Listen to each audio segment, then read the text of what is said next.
Okay, so let's start, and I guess that more people will be joining us in the process.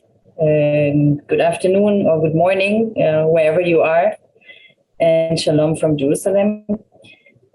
Please note that the seminar is being recorded, and the recording will later be made available on YouTube, on the YouTube channel of Yad Vashem.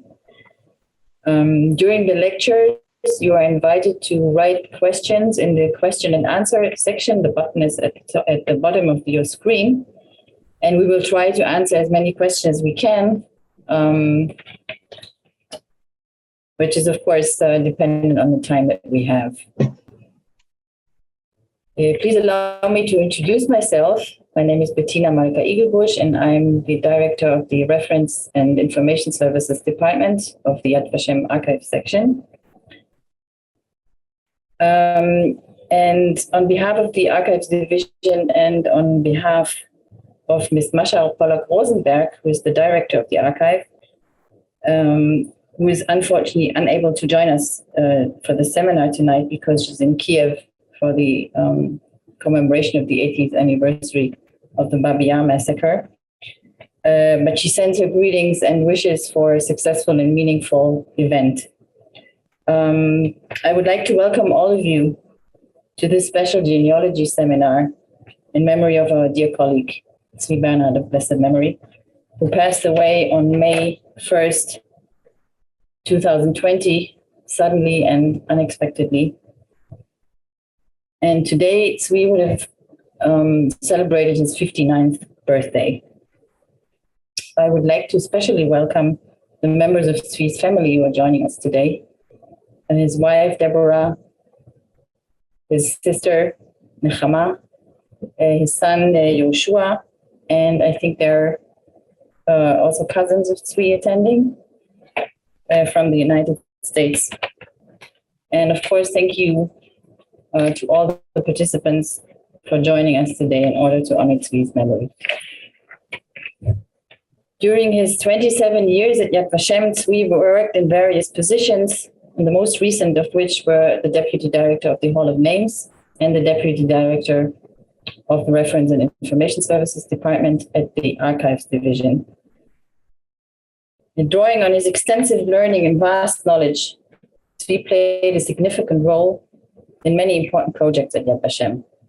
And I will leave it to his and my colleagues to elaborate on that later, on the various aspects of his work. As a Deputy Director of the Reference and Information Services Department, Zvi was responsible for the service to our reading room visitors, and I can confidently say that he shaped the reading room in his image. His dream was to improve the reading room's accessibility to people with disabilities, a goal still to accomplish.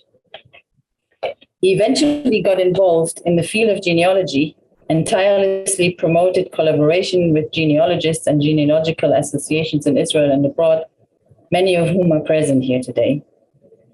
Together with Naama Galil, project coordinator at the Commemoration and Community Relations Division of Yad Vashem, my predecessor Lital Ber, the current director of the Yad Vashem Libraries, and Sima Velkovich, head of the Family Roots Research Section at my department, Zvi established in cooperation with the Central Zionist Archives the genealogy course From Roots to Trees, which has attracted many participants over the last 5 years, some of whom are among the audience today, and which prepared actually the ground for the genealogy work at the Yad Vashem Archives.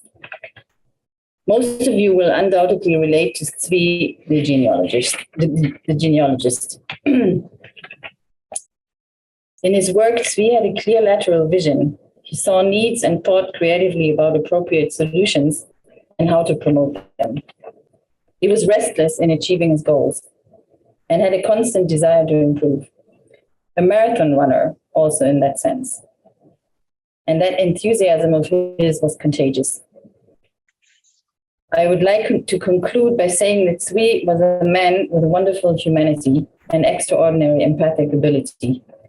He was a beloved and esteemed colleague with a vast knowledge and a curiosity to always learn new things. He had a captivating playfulness and a rare sense of humor. He was always there for his colleagues as a professional and was also highly attentive to personal needs and adversities. Zvi's presence was well felt in every aspect, and with his sudden passing, we at Yad Vashem lost the most dedicated colleague and dear friend. May his memory be for a blessing, and may his soul be bound up in the bond of life. The seminar would not have been possible without the diligence of its organizers, and I would like to extend my thanks from the bottom of my heart to Sima Velkovic, Nama Galil, as well as Gilad Amrami and Gasha Tesfahun from our Information and Technology Department, who are assisting us today. I would now like to invite Dr. Chaim Gärtner, Director of the International Relations Division at Yad Vashem and the former Director of the Archives Division, to deliver his remarks. Chaim is joining us from Vienna. Thank you so much, Chaim, for taking the time. Please. Thank you, and it's good to see among the names a lot of good old friends and colleagues. One of the first staff members I met when I started working at the Yad Vashem Archives in 2008 was Zvi. He came to me, and I am sure that a lot of you has had this experience, with a document, actually a book, in which he detailed at length a large pile of ideas on how to prepare the archive for the challenges of the future. He really liked the archival work, and especially the meeting with people, with the audience, with the users, and had plenty of fascinating ideas and dreams. Therefore, the death of Zvi and the new Corona era are bound together in my consciousness. The world has changed. At once, we had to move to work remotely to adapt a whole new situation. And therefore, I'm sure that if Zvi had been here, I would have received another long document with a lot of creative, new, doable and undoable ideas on how to reinvent ourselves. I needed Zvi's leadership when there were particularly complex tasks, such as those that required in-depth knowledge of our collections, an understanding of Holocaust history, and a lot of patience. For example, Zvi was our researcher when we were in a complex, sensitive legal confrontation with a lady who claimed that the Oskar Schindler collection that Yad Vashem owned was hers. Zvi had to dig through thousands of documents, books, and testimonies, a lot of languages, for over a year. And thanks to him, we were able to arrive prepared and dismiss the lawsuit at the end of the route. This was also the case when we decided to develop the course that you mentioned, Bettina, before, for those who are interested in family research, or a unique course for research students in Israeli universities, etc., etc.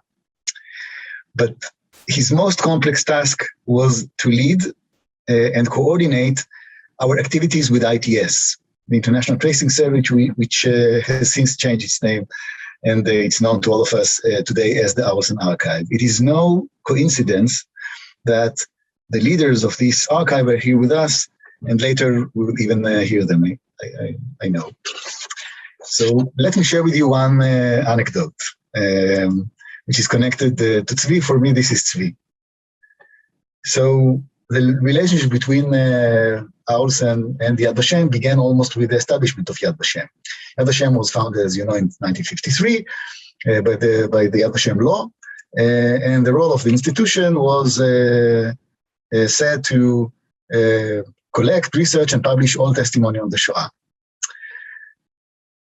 So this holistic approach led to an ambitious project to scan a safety copy of the Arolsen collection. Few states that led Arolsen then were afraid that the collection may disappear. So Yad Vashem and the Israeli Foreign Ministry, the Israeli government, led a complex and costly initiative, one of the most expensive that the young country of Israel led abroad in those years. And since then, we had thousands of reels, of microfilm reels, and everyone that came to Yad Vashem to search information about the fate of Holocaust victims was helped by the Yad Vashem pages of testimony, the Yad Vashem archives, and these microfilms from Arolsen. We have here among us few experts that used those microfilms since then, but Zvi, one of the most knowledgeable experts who knew this collection in depth. So when since 2007 onward, the international commission that led ITS decided to share a copy with each member state, Yad Vashem gradually received another scanned copy of the whole collection. So I asked Zvi to lead the integration project. Zvi immediately dived into the databases, visited Arolsen, met the people, invited people to Yad Vashem, and after a few days, he came to my office excited. Listen, he said, I discovered that in Arolsen they have another new and unknown copy of the prisoner card collection that the Nazis had prepared in Mauthausen. Well, those are news for experts like you, like the people I assume that are gathering here, most of you. Because in the 1980s, Yad Vashem received the Mauthausen Card Index from a British Jewish soldier who found it and donated it to Yad Vashem. So finding another original copy of this collection was an irregular, important finding for geeks like us. Zvi searched a random card and compared it to the card we have. This was the card, and this was the card that he compared it to, and found that they were similar, but not exactly. Here was a stamp, and here he said not. After a few hours, Zvi came back to me, no less excited, and said, I was wrong. I have found the solution to the mystery. First, he explained, it's the exact same card. The black and white photography was not sharp enough, but there is a stamp here too. Look carefully. The same stamp. It is the same card, actually. Well, now the question was, how did this replica get to Arolsen? So Zvi pointed to the stamp above and explained, you see, in 1987, Yad Vashem transferred a copy of the collection to Arolsen, not the best copy, in black and white. Now, when we got the full copy again, in 2007 and 8 and on, we got a copy of the copy. We are dealing with memory, a complex and deceptive memory. Zvi was one of the most diligent and talented among our devoted experts at Yad Vashem. He was a man of the written word, knowledgeable and learned, wise and creative, long-distance runner, friendly and generous. I miss him very much. Thank you.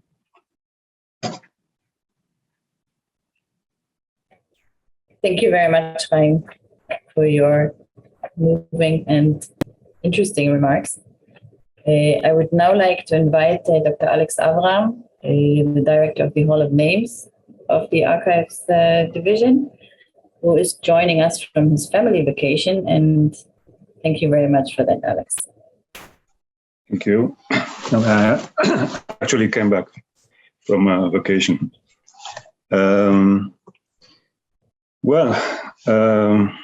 Zvi. It's for me. Zvi was when I first met him in 1999. Was somebody from somewhere else in Yad Vashem. He was from the archives. I was from the Hall of Names, from the pages of testimony. There were at the time two worlds that were not connected together. And it was the first time that we worked together. It was because of the what we call the Volcker project that was related to the dormant Swiss bank accounts. It was back in 98, actually. And Yad Vashem was requested to give to the International Commission a database with the names of the Holocaust victims. after much looking for names around the world, the commission came to the conclusion that only at Yad Vashem there was a significant number of Holocaust victims' names. Part of them were already computerized, and many of them were to be computerized. So there were at least 1,100,000 pages of testimony that waited to be computerized at the time. 500,000 were already computerized. And we also tried to see what we had for names in the archives. And the director of the Yad Vashem archives at the time, Yaakov Lazovic, many of you knew him or know him,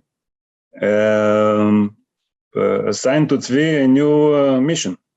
Zvi was working for a few years with the documentation in the archives, and all of a sudden he was assigned this new project of going over all of the documentation in Yad Vashem archives. At the time there were, I don't know, some 50 million pages of documentation. Chaim, you know better than I.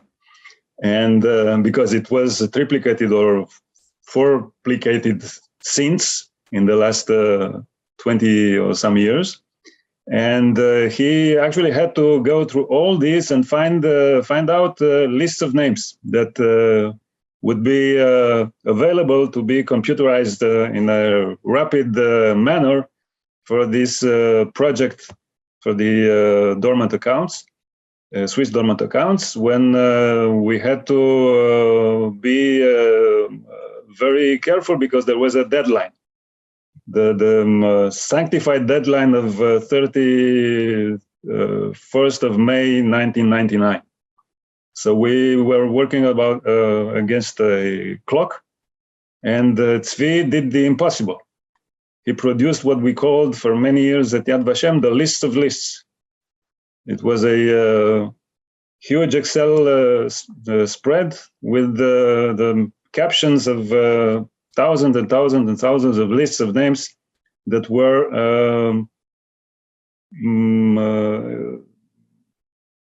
hidden, if you want, in different documents, in different collections and so on, all over the Yad Vashem archives. And it was during this Volker project that started actually in February 99 and ended in June 99, past the sanctified deadline for 1 month, because it was so successful that the deadline was moved by a month, and we worked together. It was something that it didn't happen before. The pages of testimony in the archives working together, and that was mainly because of Zvi. He was the first one that opened this cooperation that is now for many years so fruitful at Yad Vashem, and resulted in the establishment of the central database of Shoah victims' names. So actually, after 99, Zvi left the archives and became one of the pillars of the pages of testimony, the Hall of Names staff. And ever since we worked together. And as said, Zvi had a talent for working with people. So he became very rapidly our, let's say, front man to work with the public. I and the other people at the Hall of Names were busy working with the database and adding and changing, and Zvi was the one who was responsible for the reach out and relations with the public and with the genealogical community and so on. Well, I think everybody knew Zvi in this capacity. He became in time my deputy, and he was instrumental in developing a lot of new things related with the names database, with the internet interface. And we had a very good cooperation with many genealogists, and we have succeeded to accommodate at least part of their requests and to make the interface easier and more intuitive. And this is, to a large extent, thanks to Zvi, who was very attentive to these needs and made the pressure on all of us and on the IT department to be as receptive as possible and to respond in the best manner to these needs, because everybody remembers that he was very, very sensible to the needs of the public and accessibility and all those things. Besides this, Zvi was a real friend. He had his sense of humor that was very popular among us, and humor and sometimes cynical humor, but it was wonderful. And it was wonderful to have Zvi around, even if he, when he didn't say anything, you knew he was listening, and he sometimes nodded his head, and you knew that okay, there was somebody on receptive there, and yeah, it's very, very difficult to talk about Zvi at pastime. I still sometimes I still hope that my door would be open and Zvi would barge in with a new idea or a new question or a new something. And unfortunately, it doesn't happen. But I'm still hoping. Yeah. Okay. It's difficult, and we all dearly remember him, and we'll keep up the good work in his memory. Thank you. Alex, thank you very much. I even heard rumors that Zvi, even if he was asleep during a lecture, he would still be listening. I would now like to invite Mr. Avraham Groll, the Executive Director of JewishGen, with whom Zvi established a close cooperation over the years. Avraham, please. Thank you. Thank you, Bettina and Dr. Getner, Serafima, the team at Yad Vashem for organizing this, and to all of the participants from around the world who are taking the time to remember Zvi in this meaningful way. I wish our meeting today would have been under different circumstances. I wish we would have been joining together to honor Zvi for his incredible contributions to the Jewish people. I wish we would have been giving him an award that recognized his many years of under-the-radar work on behalf of Yad Vashem, JewishGen, and other organizations and the various groups that he worked with. But it was not meant to be. When I received the message from Sima that Zvi had passed away, it hurt a lot. I immediately thought of all the time we had spent together at conferences over the years. Zvi gave so many different presentations, and from morning to night, he was constantly talking to people in the hallways, answering questions from people who were always trying to vie for his attention. He served as a topical expert. He was a mentor. And it was not just official business. We attended Minyan together. He even came to some of my speeches, both for JewishGen and pre-Minyan Torah talks. We went on the occasional run together. As many of you know, and Dr. Genter mentioned, Zvi was an avid runner, and he was always posting on message boards looking for people to join him in runs in the various cities that we would be meeting together in. One time in Seattle, we went on a trail run, which was about 8 or 10 miles, and Zvi finished like an hour before me, was annoyed that it took me so long to get there. We would occasionally meet during the year in Israel. The last time that I saw Zvi in person, actually, was just a few months before COVID, when we had time to spend together in Yad Vashem for a 2-day meeting. From a JewishGen perspective, our discussions focused on what could be done. He always had ideas how our organizations could potentially work together. He often had suggestions for what we could do better, new features, or how we can improve the website, make it more interactive, make it easier for users. And he was always interested to learn about the new data that we added or what we were working on. But the truth is that his involvements with the organization goes much deeper. And it dates back nearly 20 years when he worked closely with Joyce Field, who at the time was our vice president of data acquisition. In remembering Zvi, Joyce talks about a man of humility, integrity, she called Menschlichkeit, someone who never sought honor for himself, someone who believed in the importance of our collective work, and whose primary goal was to rescue the names of Jews who were murdered during the Shoah.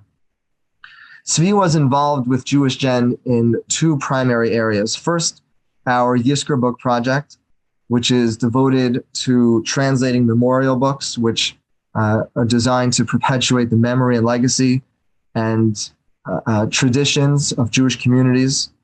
And he helped us obtain necrologies, lists of martyrs that Yad Vashem had prepared for inclusion in these books.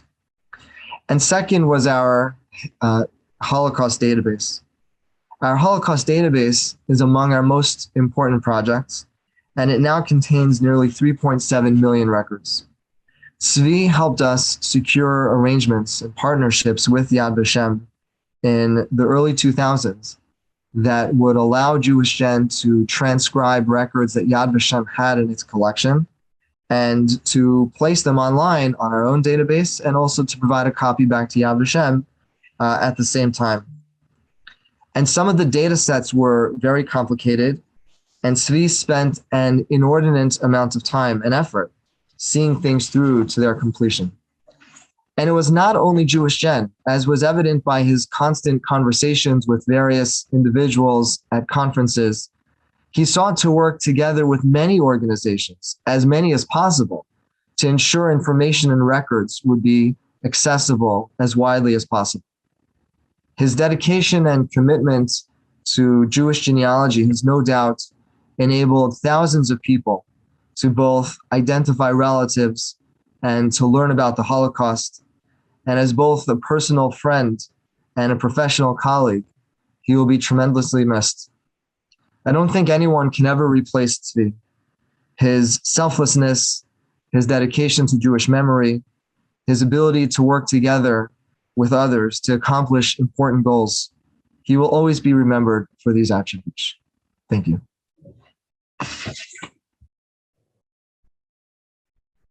Abraham, thank you very much for these moving words.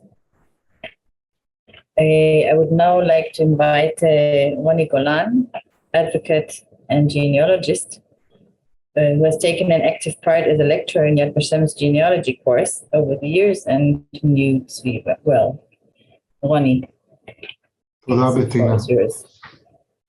I'm honored to participate in this international seminar to mark Zvi's birthday. I think Zvi would have been very pleased with this and would have been very happy to see so many colleagues joining us today. I can't really remember when I got to meet Zvi for the first time, but I soon noticed that Zvi doesn't remember names. So whenever we met, I always introduced myself all over again. And this became a joke among us for many years. And we kept doing this until the last time we met. Although I really started calling him a few years ago Half Zvi, since he lost weight and started running. Zvi wasn't only so knowledgeable as others said about the Holocaust and the various resources. He was a fountain of ideas. Whenever I needed an advice or even a hint on how to interpret a record or how to proceed in research, Zvi was always there in good advice. Zvi was very enthusiastic about his work in Yad Vashem and strived to improve the user interface for people like me of the central database of Shoah victims' names. He asked me to test the new system before it was launched, and I did. And I remember how happy he was when it was launched, and he got so many positive feedbacks. We met in many conferences and lectures in Yad Vashem at my office and around the world. Our lectures were many times scheduled one after the other, and we always tried to use new cases so that I'd find interest, and I always strive to use other cases in my lectures in order to challenge Zvi.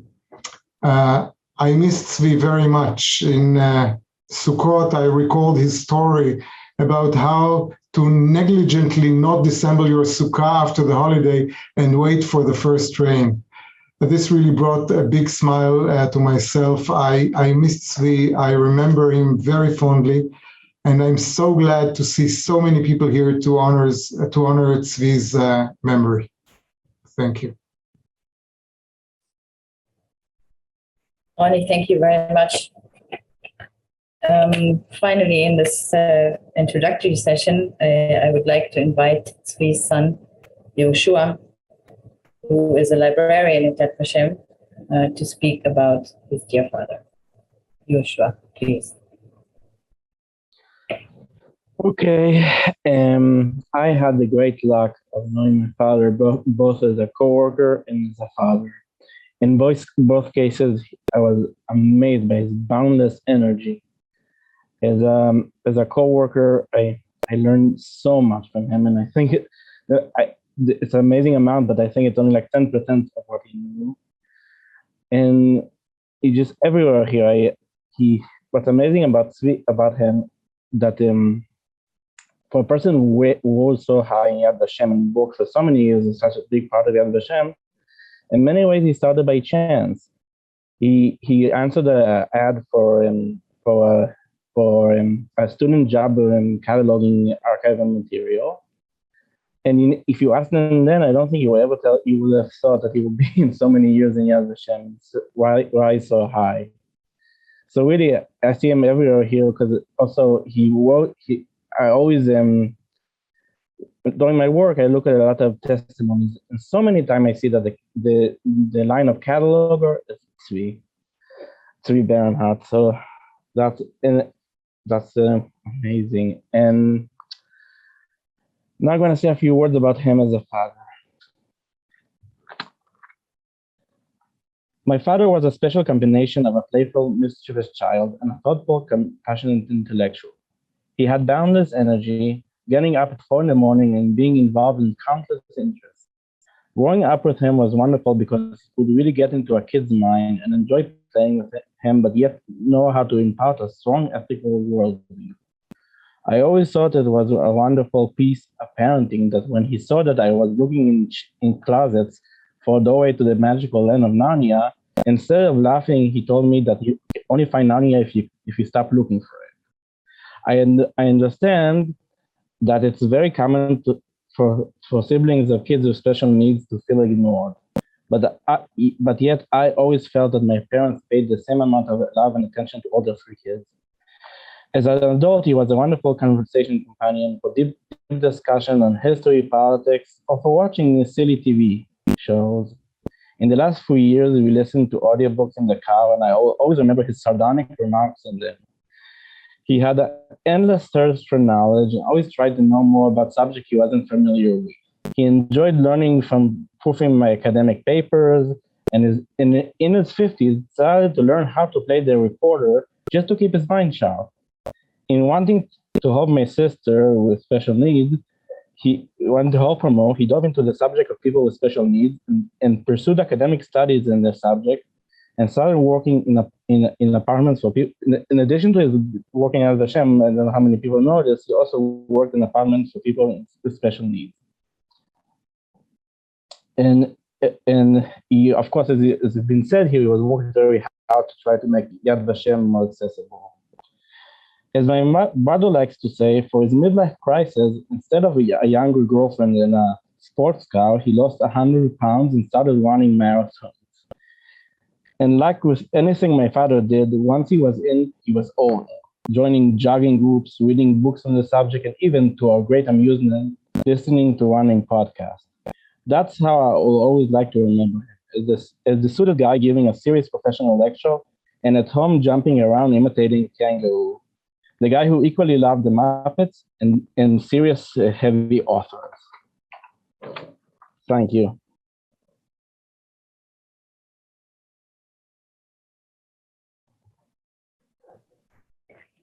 Thank you very much, Joshua, and thank you to all the speakers of the introductory session for sharing with us your memories and the moving stories about Zvi.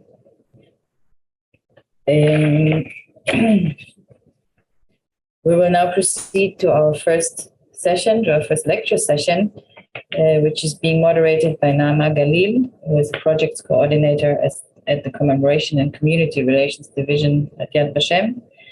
And as I had mentioned in my introductory remarks, Naama has worked closely with Zvi on the development and implementation of the genealogy course. And Naama, the floor is yours.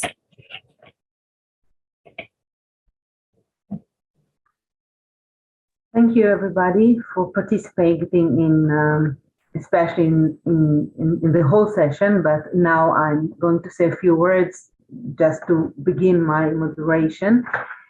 And this first session of the conference will focus on content that reflects Zvi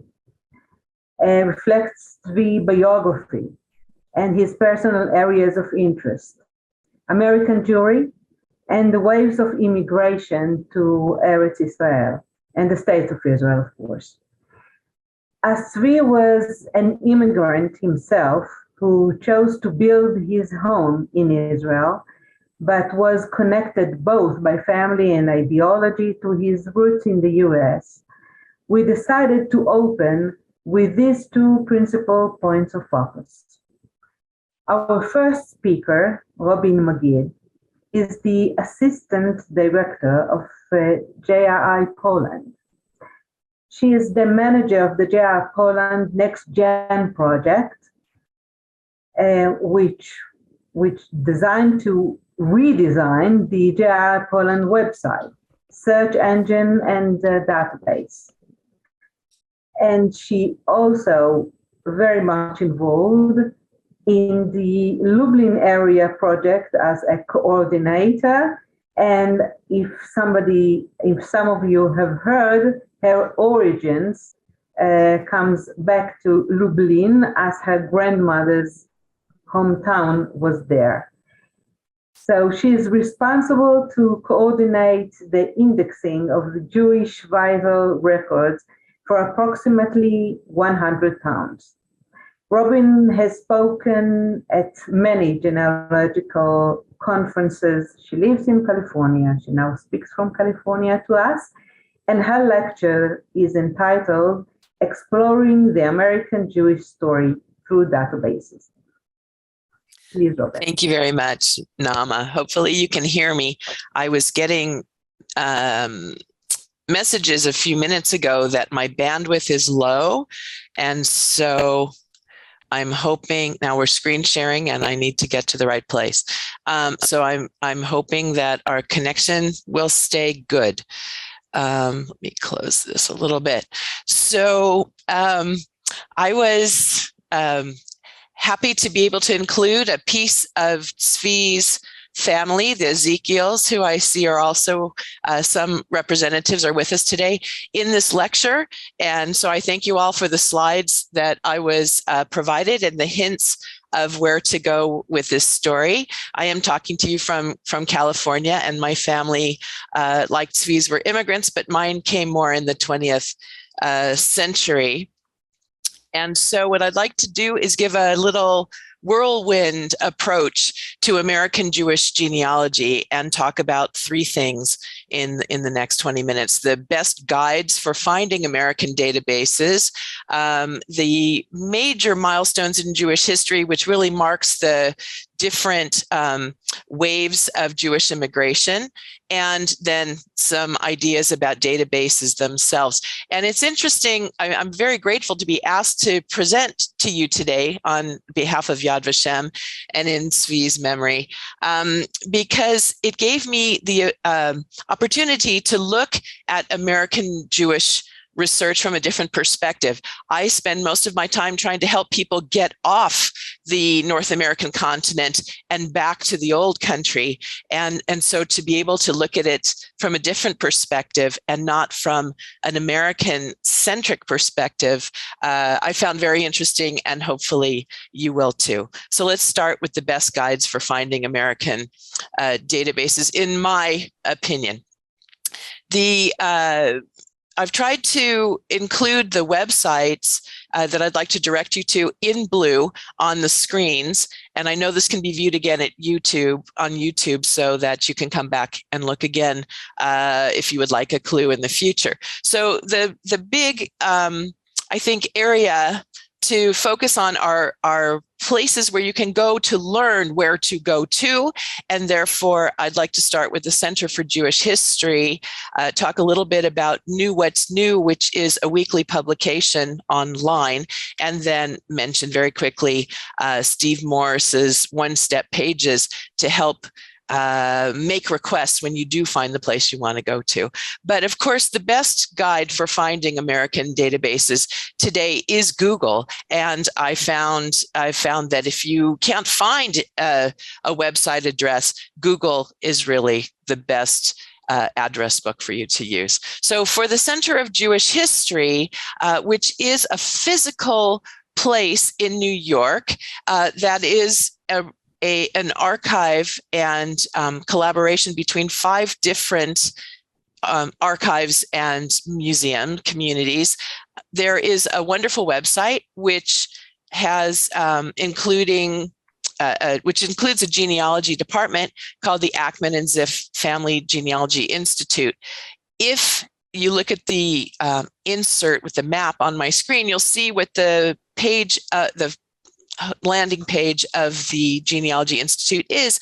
It gives you a chance to search by region. And if you click on the link in the description next to the map, you can choose to see the genealogy guide of the United States as prepared by a very wonderful genealogist and employee of the center named Moria Amit, who has provided a very thorough guide with links that you can see in blue to various websites and an understanding of the types of indexes that you might search if you were doing American research, whether actually Jewish or not. So I've decided not to cover most of these topics, but to show you in depth the kinds of things you would find from the guide here. And that is why I really recommend it as the beginning place to go as a guide for American research.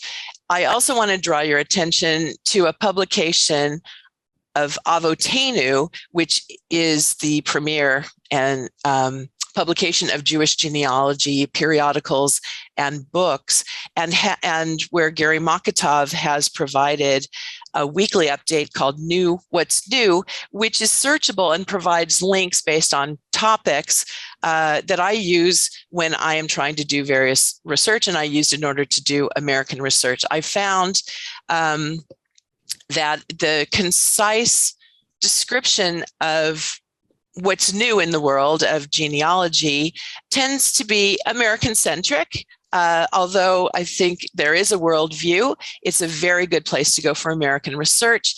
And there are links, for example, one of the links from the July 2021 article, there's actually 1 week, so it was 1 week during July, leads to this article about Social Security death records and gives a tremendously detailed background in these particularly American resources. So I would draw your attention to that. The third area I wanted to cover was the SteveMorse.org website, where if you're interested in immigration material, US Census material, even materials from Canada and other places, in, perhaps Europe, you can get a quick one-step way to ask to submit your request on the websites that you do find to use in American research.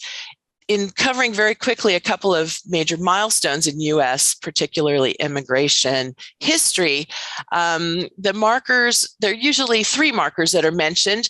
The American world before the United States became an independent country in 1776, the building of the nation until the Civil War in the 1860s, the antebellum period, and then growing particularly in the late 1800s when there was a very large wave of immigrants from Western, Southern, and Eastern Europe into the United States, which stopped very, very really sharply in January of 1924 as the immigration gates pretty much closed into the United States, and then really didn't open up in a large way until after the Shoah.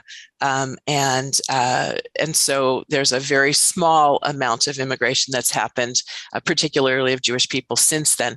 So I tried to pick pictures that would represent these 4 areas of the pre-Revolutionary War period, the Civil War, which is these are apparently Jewish soldiers in front of a tent, the largest immigration period actually of Eastern European Jews into the United States, represented by one of my ancestors shown here who was a pushcart peddler in Chicago, and then the 1938 and after world. So in the first period, until the establishment of the United States as a separate country, the bulk of Jewish immigrants were Sephardic Jews who came primarily from Spain, Portugal, and Holland, what is today the Netherlands. And then the second wave, until really the Civil War in the 1860s, included Jews mostly from Western Europe, primarily German Jews. And then, as I said, once the 1880s arrive, you see Central and Eastern European Jews coming, and then later Shoah survivors, refugees from the Shoah, and Soviet emigres. One of the best places to learn about immigration of Jews to the United States is through to anywhere actually, is through the Hayas records, which I wanted to mention now because they are the records from 1955 through 2000 are now a part of the American Jewish Historical Society's collection, which is also held at the first institution that I mentioned at the Center for Jewish History. So I found this interesting map, which is color-coded and happened to show the same sort of differentiation that I've just mentioned. The way that shows immigration of people, not only Jews, but non-Jews, into the US starting from the 1820s until the 2010s, and shows that the first large wave really was from Western Europe. As I mentioned, there were a lot of Bavarian Jews, there were a lot of German Jews who came. Then the green and yellow area represents Southern, Western, and Eastern Europe immigration into the United States. And then you'll see that from about 1920 on, which is really about 1922 on, the immigration to the United States trickles and is only primarily people from North America and later from Asia, with a little bit of people coming again from the German area in the 1940s, 50s, and early 60s. And let's say, the quilt of Jews in the United States include people who looked like cowboys, people who dressed in religious clothing, people who hung out among the trees in California, and even on the top left, there was a Jewish man named Solomon Bibo, who was actually elected the chief of an Indian tribe in the Pacific Southwest. And of course, there were many, many, and still are, Jewish peddlers and merchants and people involved in city life. So let's talk about the databases a little more specifically. I'm going to divide them up into American, Jewish, and genealogy resources, although you'll see they're not real clean breaks between them, and it's difficult to talk about one without the other. Again, I'd point out that Google has become one of my best friends in doing research, and I think of it as an American thing, of course, for American research, but of course it's a worldwide resource. A particularly American resource is a group called the Daughters of the American Revolution, the DAR, which recently has put out very, I will say, deliberate attempts to become more inclusive and include people of all ethnicities and religions, and was originally founded and is still contains the mission of trying to keep a record, a database of everyone who is a U.S. citizen who has an ancestor who was a patriot of, meaning fought with the patriots during the American Revolution. So it's an interesting resource, although limited for Jews. And then I want to bring our attention to Family Search, which is actually the website of the Church of the Latter-day Saints.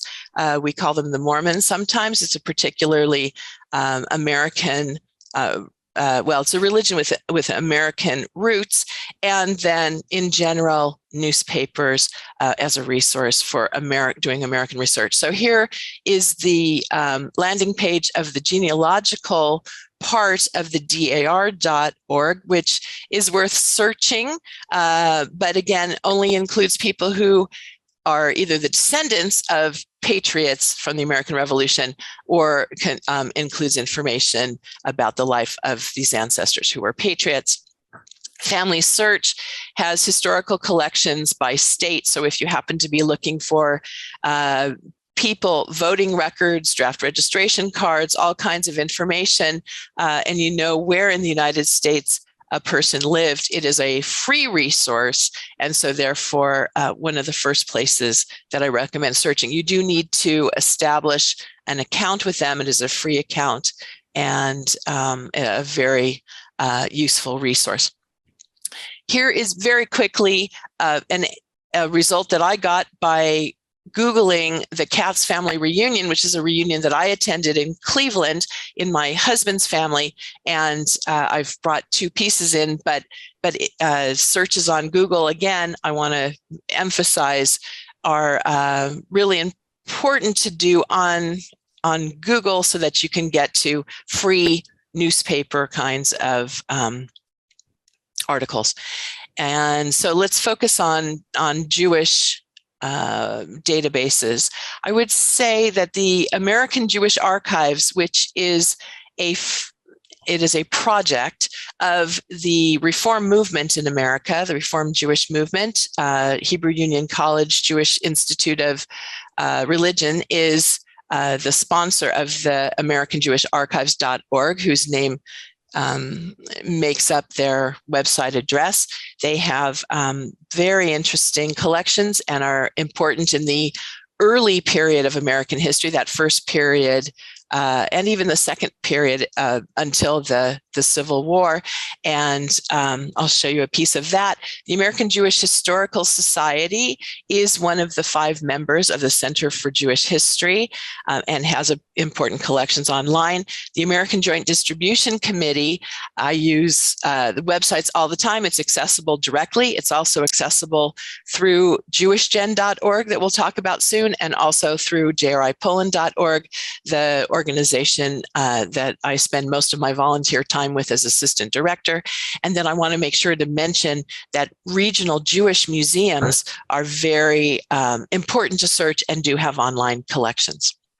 So again, quickly, the American Jewish Archives, whose email address I'm showing down below in the orange, has a searchable database and also a copy in PDF form of the original book, which is a landmark work by the late Rabbi Malcolm Stern, who wrote a book called Americans of Jewish Descent, and which I noticed was published first in the year I was born. So it's been around a long time. It was a milestone in the study of Jewish genealogy in America and includes the genealogy trees of 600 families, including the Ezekiel family, which is related to our beloved Zvi. So this is the landing page of the First American Families piece of the American Jewish Archives website. What the bottom of the page is cut off on my screen, so I'm going to show it to you next. It's under what we call the fold. If you scroll to see the rest of the page, when you're on that page, you'll see two things at the bottom which are clickable, these two areas in blue. The first is the PDF to Rabbi Malcolm Stern's book. The second is the link to the searchable database. That page looks like this. And there is a very interesting character from Zvi's family named Moses Jacob Ezekiel, who is searchable on this database and whose tree comes up without the pictures. I added the pictures, but whose tree comes up when you search that database. And this is a typical page within Rabbi Stern's book. And I've added other pictures, which of course I found on Google. So Moses Jacob Ezekiel was a man who typifies American Jews and the diversity that we can contain in one individual. This man was creative. He's considered a patriot, yet he was a soldier in the Confederate Army. He was a good friend of Robert E. Lee, who was the chief general on the Confederate side of the Civil War, the side that lost, the side that wanted to break away from the United States. And Moses Ezekiel was the first Jew of many things. He was the first Jew who enlisted to fight with the Confederates. He was the first Jew to win awards in Rome about sculpture, and he was commissioned to do many sculptures in the United States, including the sculpture on the left, which has to do with religious freedom. And so he's remembered for many, many things. He it comes up as an example in several of the websites that I'm going to show you. But here you can see Rabbi Stern's entry for him, calling him Sir Moses Jacob Ezekiel. And this is a man who has many mysteries, many controversies, many interesting and intricate details, some of which are contradictory in his life, and is typical, actually, I think, of American Jewish research and the fact that we have to look in a lot of places to find details. This, again, is from a Google search, but comes from something on Twitter, includes a picture of Moses Ezekiel as a soldier, and also the picture that I just showed you, includes the only pictures I could find of his only daughter. Of course, some websites say that this might be his daughter. Others say that this is his or was his daughter, and is a daughter born out of wedlock. Years even of her birth of 1861 shown here are contradictory, and her parentage is contradictory, and so one has to really sift and search through many, many places to come up with all the alternatives that one must consider in piecing together the American story. Here is a screenshot from FamilySearch.org that I mentioned, showing her Alice's death record, but I can't get to the actual record itself. So this is just the extract, which shows somebody else, Albert Johnson, as her father, and but does show her spouse, Dr. Dan Hale Williams. And so again, as I said, there are many contradictory pieces, and it really requires a lot of research to piece together the story of an American Jewish life. Here is a screen from MyHeritage, which shows one of the many entries I found for Moses, Jacob, Ezekiel. And this is actually a newspaper article published in 1967, where it mentions the answer to the question I was looking for, which was whether his daughter Alice had any children. And in this article from 1967, it says that Alice's first child died at birth, and she didn't have any more children. I threw this slide in again just because Google is such a big thing to mention, and I'm realizing that I'm just hit my time marker. But again, regional searches are important. This regional search turned up a great photograph of Moses Ezekiel as a sculptor. I want to move on very quickly, since I'm over time, to the Jewish genealogical databases. It looks like I'm missing a slide to show you. Let's see. Oh, here it is. That again, I want to point out JewishGen, which I know Avraham Grohl has a more detailed lecture on it, so I will leave most of that to him. But I want to say that the Family Finder and also Jobar, which is the burial registry, are really important resources for the American Jewish genealogist and the story. MyHeritage.com, Ancestry.com, and Genie.com are all paid services. They each have their strengths and weaknesses, but I find that using all three of them is important to learn the whole American story, particularly the MyHeritage collection of high school yearbooks has been very valuable to me in doing matches of people in group pictures. And so a high school yearbook entry really shows who that individual is, and has allowed us to further our own research quite a bit. And then in Genie.com, I think the next slide is a Genie.com picture. Here's Tobias Jacob Ezekiel, who is one of, I'm not sure if he was one of Zvi's direct ancestors or not, but the ability to be able to look at a family tree, see who else is studying that family and what pictures they have found is an amazing thing. I'd like to wrap by just showing you some of the pictures that I was able to find through Genie.com. The top is a picture of marble bas-reliefs, which are in Los Angeles here in California, that were done by Moses Ezekiel of his parents. And so again, one has to have a very broad view of searching in order to find the American Jewish story. And you'll hear about JewishGen later. I want to also quickly mention that family clubs are an American phenomenon.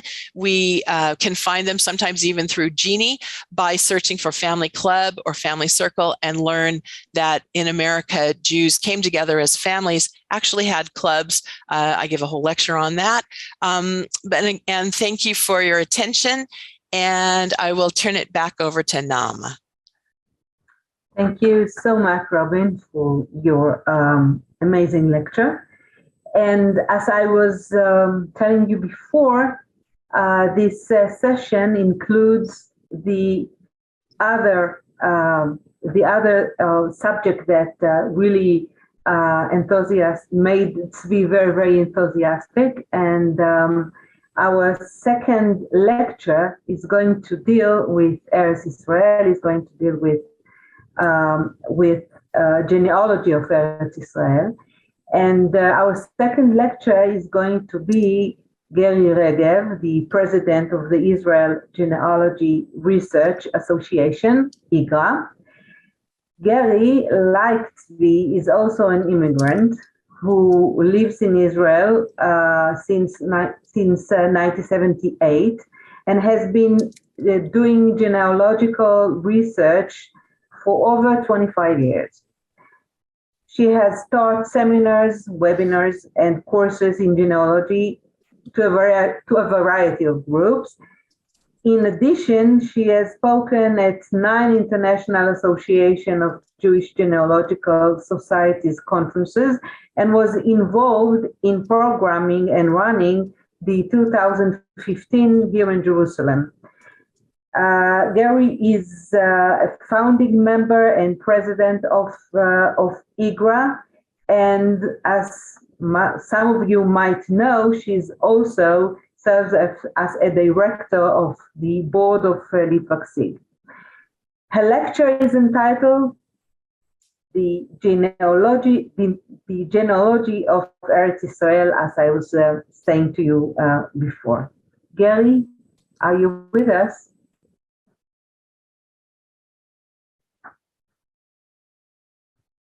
Gary? I also need to unmute myself. Okay. So the challenge that I have in front of me is to manage to get across my topic in 20 minutes, which is something that is very challenging, but we're going to give it a go. So I'm going to share my PowerPoint and get started. And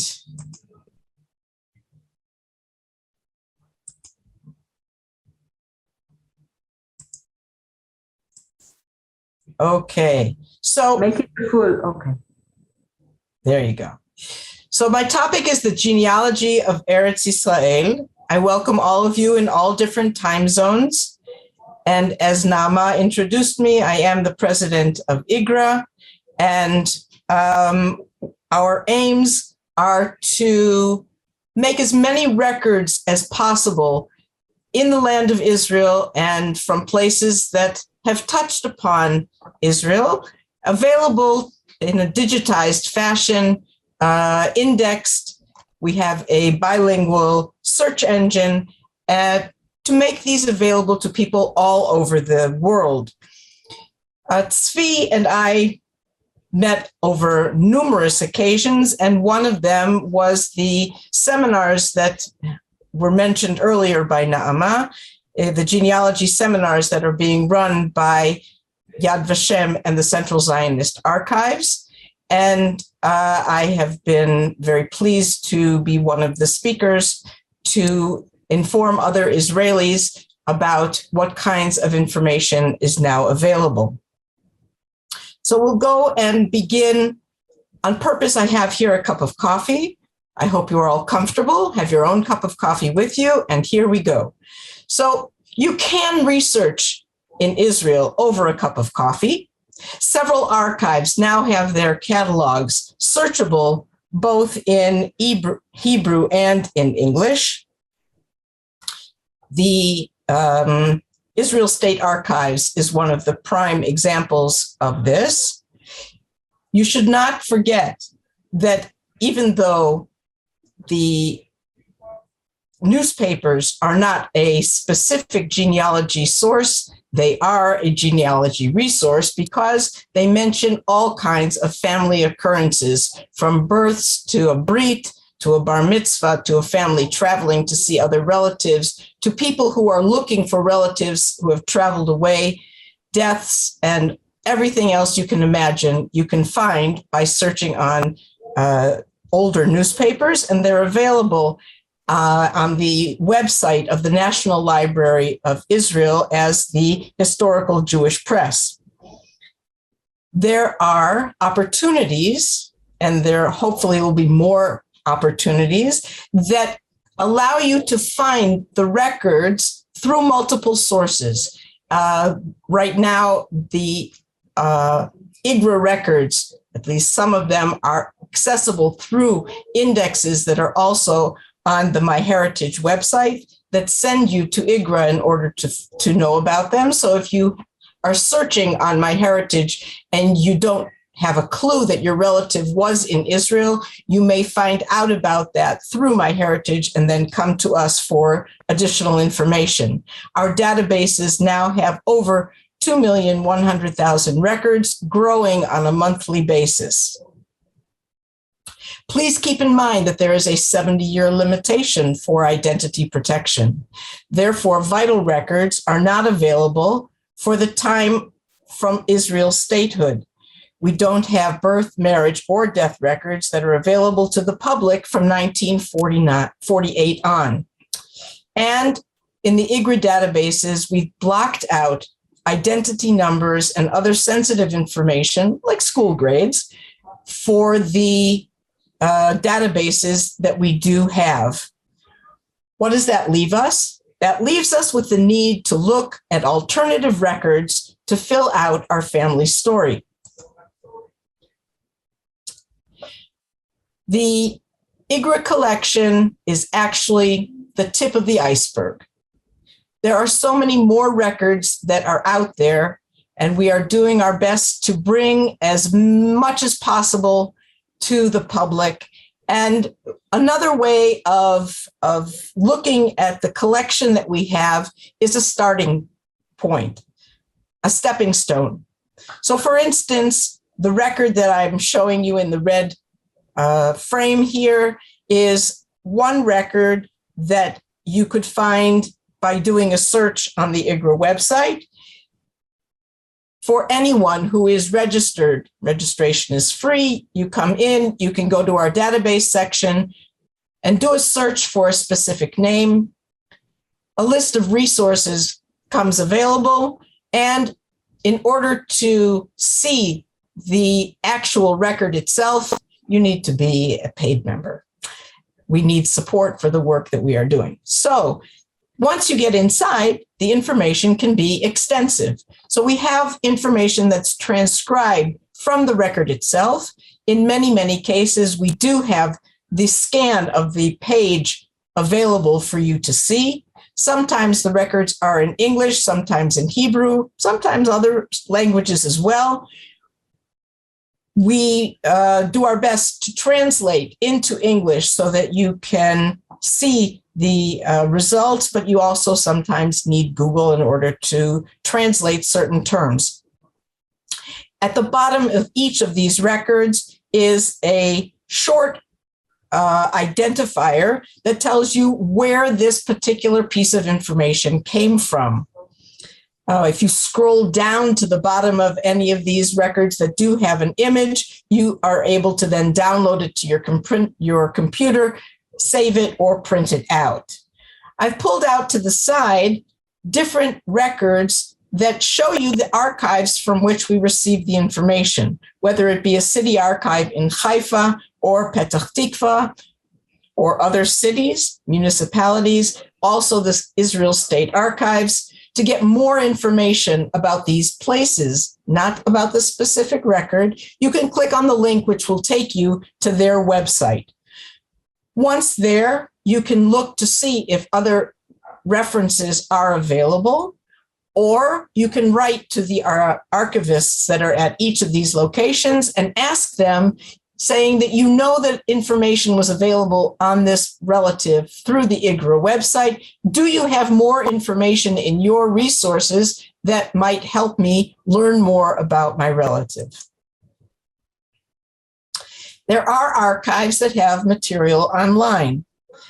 So there is, as I mentioned before, the Historical Jewish Press, which is on the website of the National Library of Israel. There's also the museum at Beit HaTfutzot, which is now called ANU, and they have family trees that have been donated in the past. They have some examples of family names and of places where Jews had been living, and you can access those materials. There's also something called B'Netivei Ha'apala, which talks about people who came during the illegal immigration period. There is the Ghetto Fighters House, and they have materials not only about those who were in the ghettos, but also a variety of Holocaust-related materials. Yad Vashem, of course, has many, many digital archives available, and you can get a lot of information there. There's the State Archives, which is this one with the colorful logo. And there are two archives that talk about soldiers, the one giving the face to the fallen, and Yizkol. Most of the information is in Hebrew, but trying to identify information about each of the soldiers who has fallen. Outside of Israel, there's the Montefiore Endowment, and they have the records, the census records from the Montefiore censuses, which were done in the Middle East from 1839 to 1875. There were 5 different censuses, almost 10 years apart. And the resources are on the IGRA website with a pointer that takes you directly to the census image on the Montefiore Endowment site. Ancestry has a special collection dealing with Israel. MyHeritage has a very large and growing collection of records, and we'll see some of those as we proceed. The JDC Archives, the Joint Distribution Committee, mentioned in Robin's lecture as well, has especially their names index, and it contains information about anyone worldwide who received JDC aid, whether it be financial or otherwise.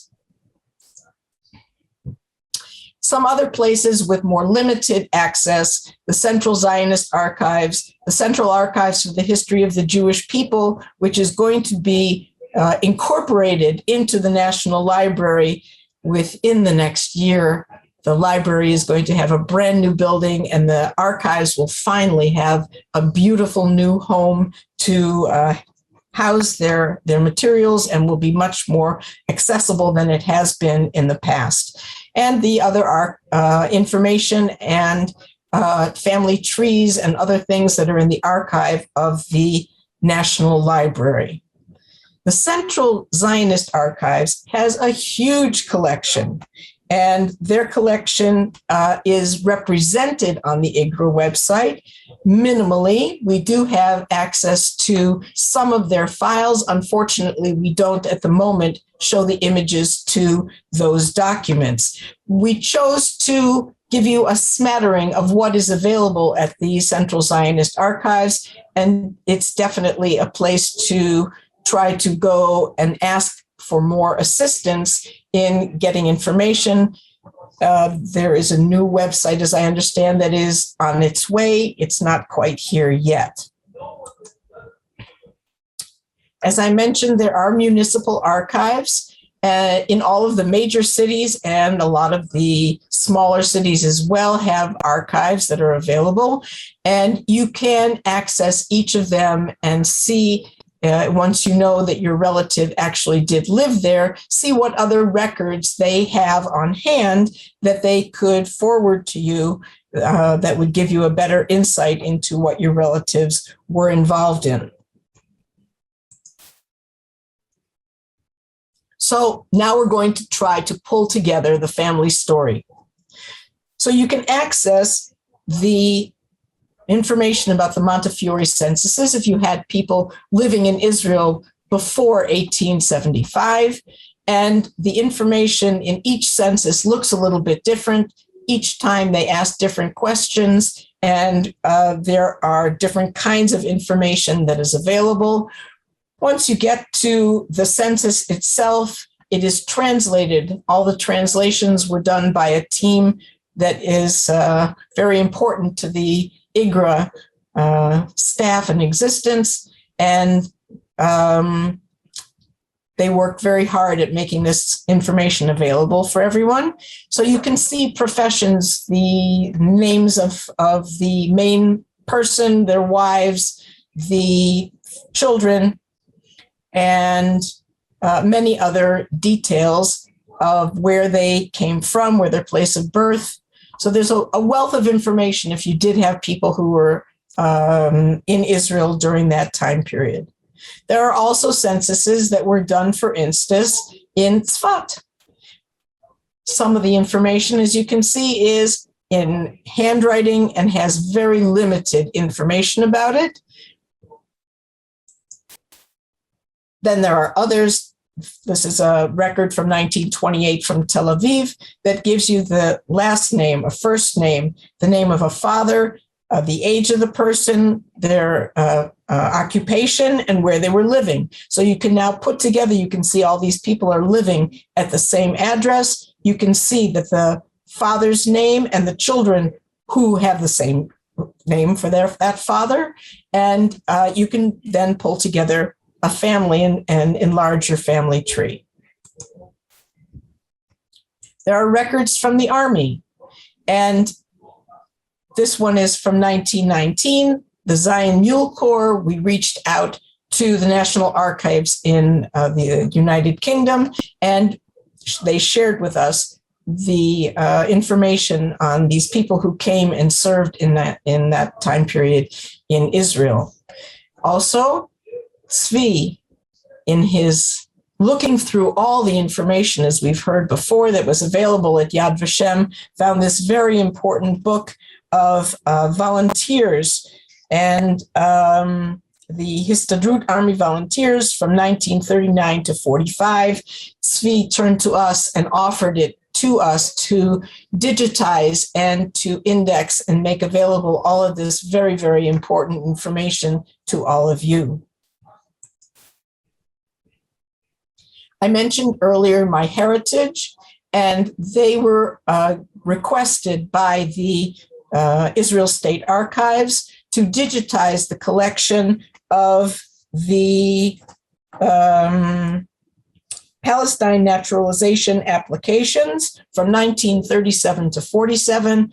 I understand there may be an extension of those documents that may be added. In the meantime, there are over 200,000 documents that are on My Heritage that you can see. As you can see from one of the samples here, they are documents that are multi-page documents, and they have sometimes a lot of very important information that you can gather, and sometimes it's even in English.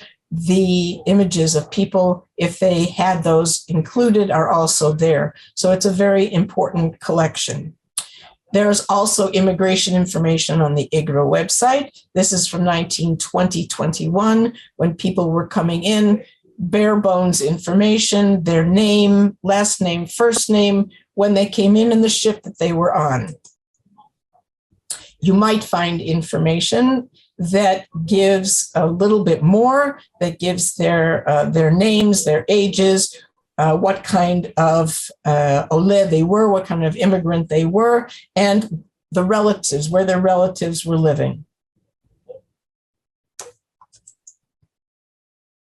Another important source are name changes. Gary Mokotov and others helped to index the early name changes that were available through the Palestine Gazette.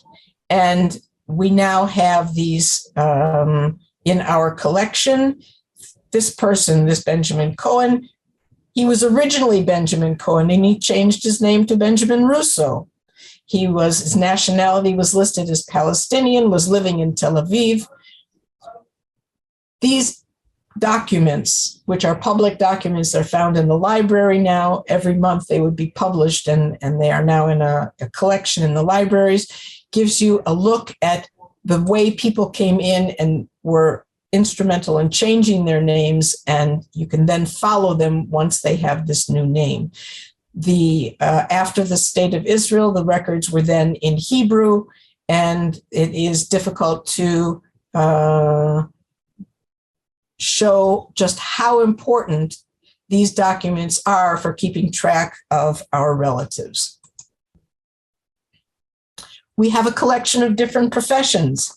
In addition to the ones that I've shown here, there are these are for the drivers of the Egged buses and other cooperatives.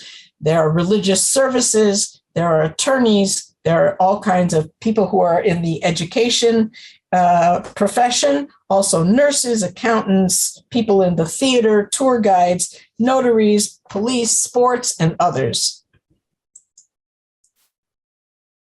We also have things that are dealing with politics. Who was running for office? Who was interested in being a part of different organizations that needed voting? People who came on the Zionist Congress and were listed in the various protocols.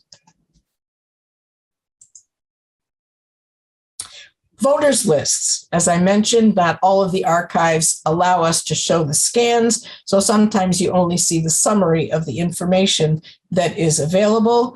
In others, you have more extensive information, like the name of the father, whether it's a male or a female, the age, the Eidah, their community that they were a part of, and the address. Some of the records you can see are in script, some are typed out, some are in better condition than others.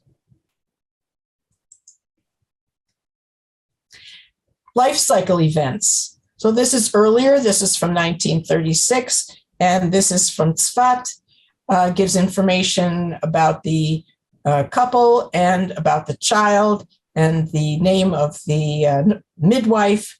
There's also records that we have from Pardes Chana that give limited information about births, and we have several others. And then we have another collection from the Israel State Archives of the certificates of marriage. We have a huge compilation of these certificates and are working hard at continuing, they keep finding more, continuing to publish these very, very important documents that are the closest we have to vital records and cover a huge area. They cover the years 1921 to 48, but it's not complete by any means. These were not the Rabbanut certificates, but they are when they had to go and do their registering. There's a lot of information here about the couple, their professions, their ages, their parents, and where they were. They're very, very important. Additional life events, death and burial.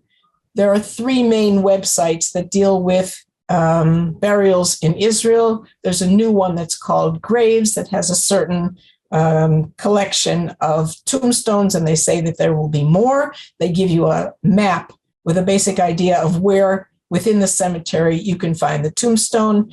There are the City of David, the Mount of Olives Cemetery, where you can access the position of the tombstone within the cemetery and also get a close-up of most of them. And there's the cooperation between Billion Graves and MyHeritage, where MyHeritage went out using the application of Billion Graves, and we went around the country taking images of all of the tombstones. There's at least 95% of the tombstones in Israel documented through Billion Graves. They are accessible both on Billion Graves and on MyHeritage. There's a GPS to each of the tombstones to allow you to get to the tombstone that you are looking to find if you are coming to Israel to go and pay your honors to the people. And now I believe I am within my 20 minutes, and I want to, I'm not. Thank you for being with me. Researching your family from the comfort of your home is now more realistic than ever. We invite you to come and look through the records of the IGRA databases, and we have a membership special. People joining now get access through the end of 2022. Thank you all, and good luck with your family research. Thank you very much, Gary.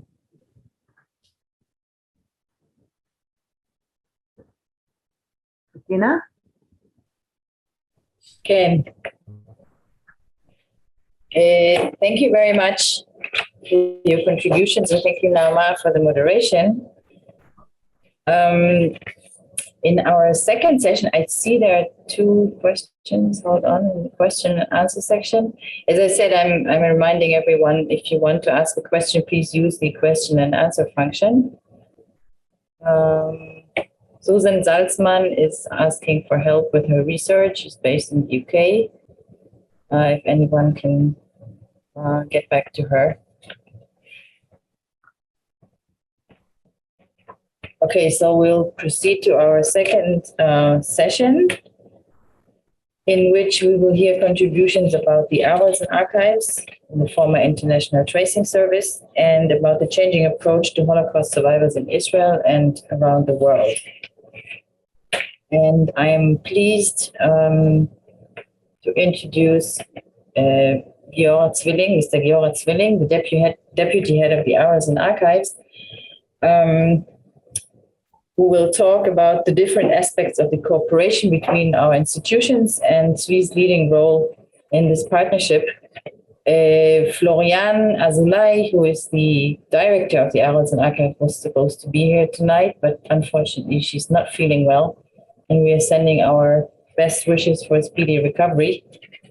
Please, Giora, if you can convey our wishes to Florian. The Arolsen Archives has a long-standing cooperation with Yad Vashem, and it is an essential source of information for our family roots inquiries. And I'll leave it to Giora for us to elaborate on the topic. Giora, please.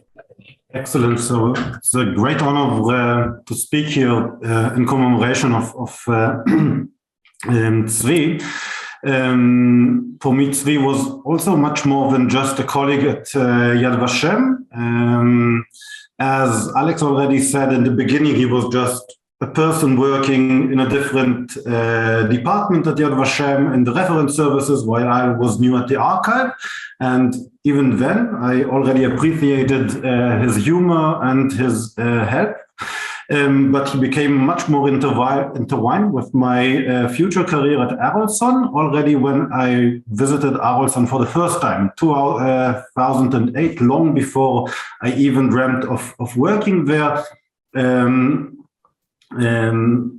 He briefed me prior to my visit and told me afterwards a lot of interesting information about the organization, and became even much more important when 2014 I found myself, 2017, found myself working at the Arolsen Archive. I have to say the first few months weren't that easy. It was a very German organization and sometimes very dry, and I had huge issues about finding myself there. And I think that I can openly say that Zvi had a very positive role in making me stay there, although it wasn't that fun in the beginning.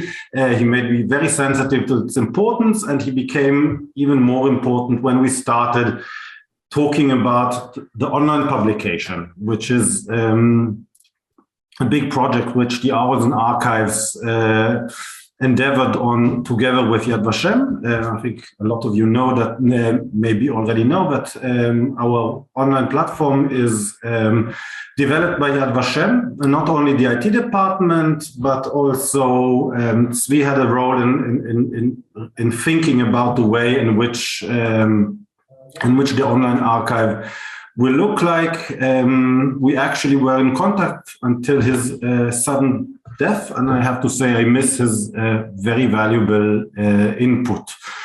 And I think that the trend of furthering or easing access to the archives would have pleased him. I hope so very much. Before I continue, I have to convey also the best wishes of Florian, who, as Mark has said, is not able to participate today, but exactly would very much like to be here. Originally, I wanted to show a presentation concerning the archives, like a general introduction to the Arolsen Archives. I was very impressed by the last two talks, which were very extensive and were very deep, and feel a bit that the general introduction might be for this forum not well suited. So I might show the online archive actually. I will share my screen, 1 second.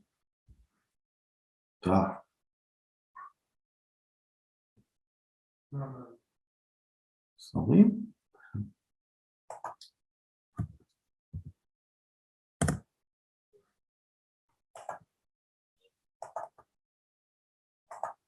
Excellent.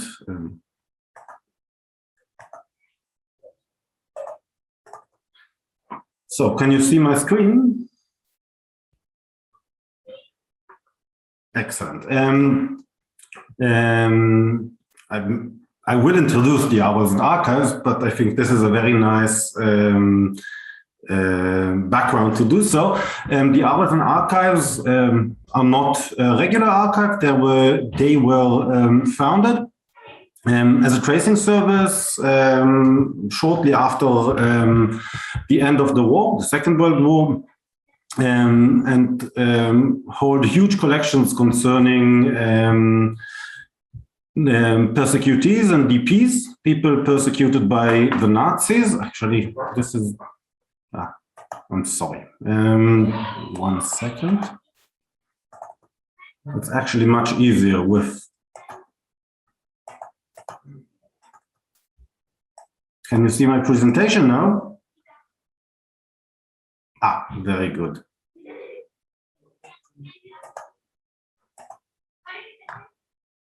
Exactly. So, the Arolsen Archives were founded as a tracing service. Their main role, they concentrated a few there were a lot of tracing organizations already during the war, but the Arolsen Archives, or the International Tracing Service, was established in 1938 when the Allies decided to form a central tracing bureau. In order to do their work, the Arolsen Archives received quite a lot of original documentation from various places.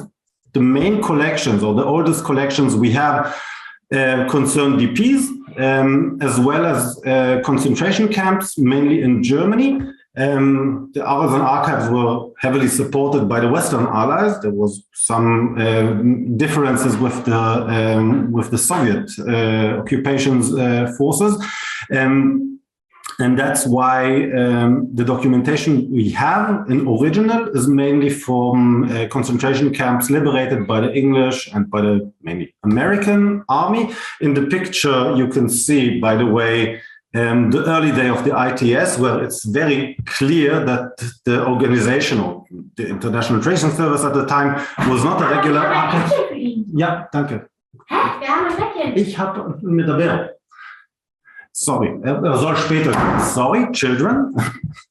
And it's not my day today. It's a bit chaotic here, but I'm sorry. Exactly. So the ITS received documentation from Dachau, from Buchenwald, from Flossenbürg, and organized it according to themes and not according to provenance, which is the classic archival way to organize documentation.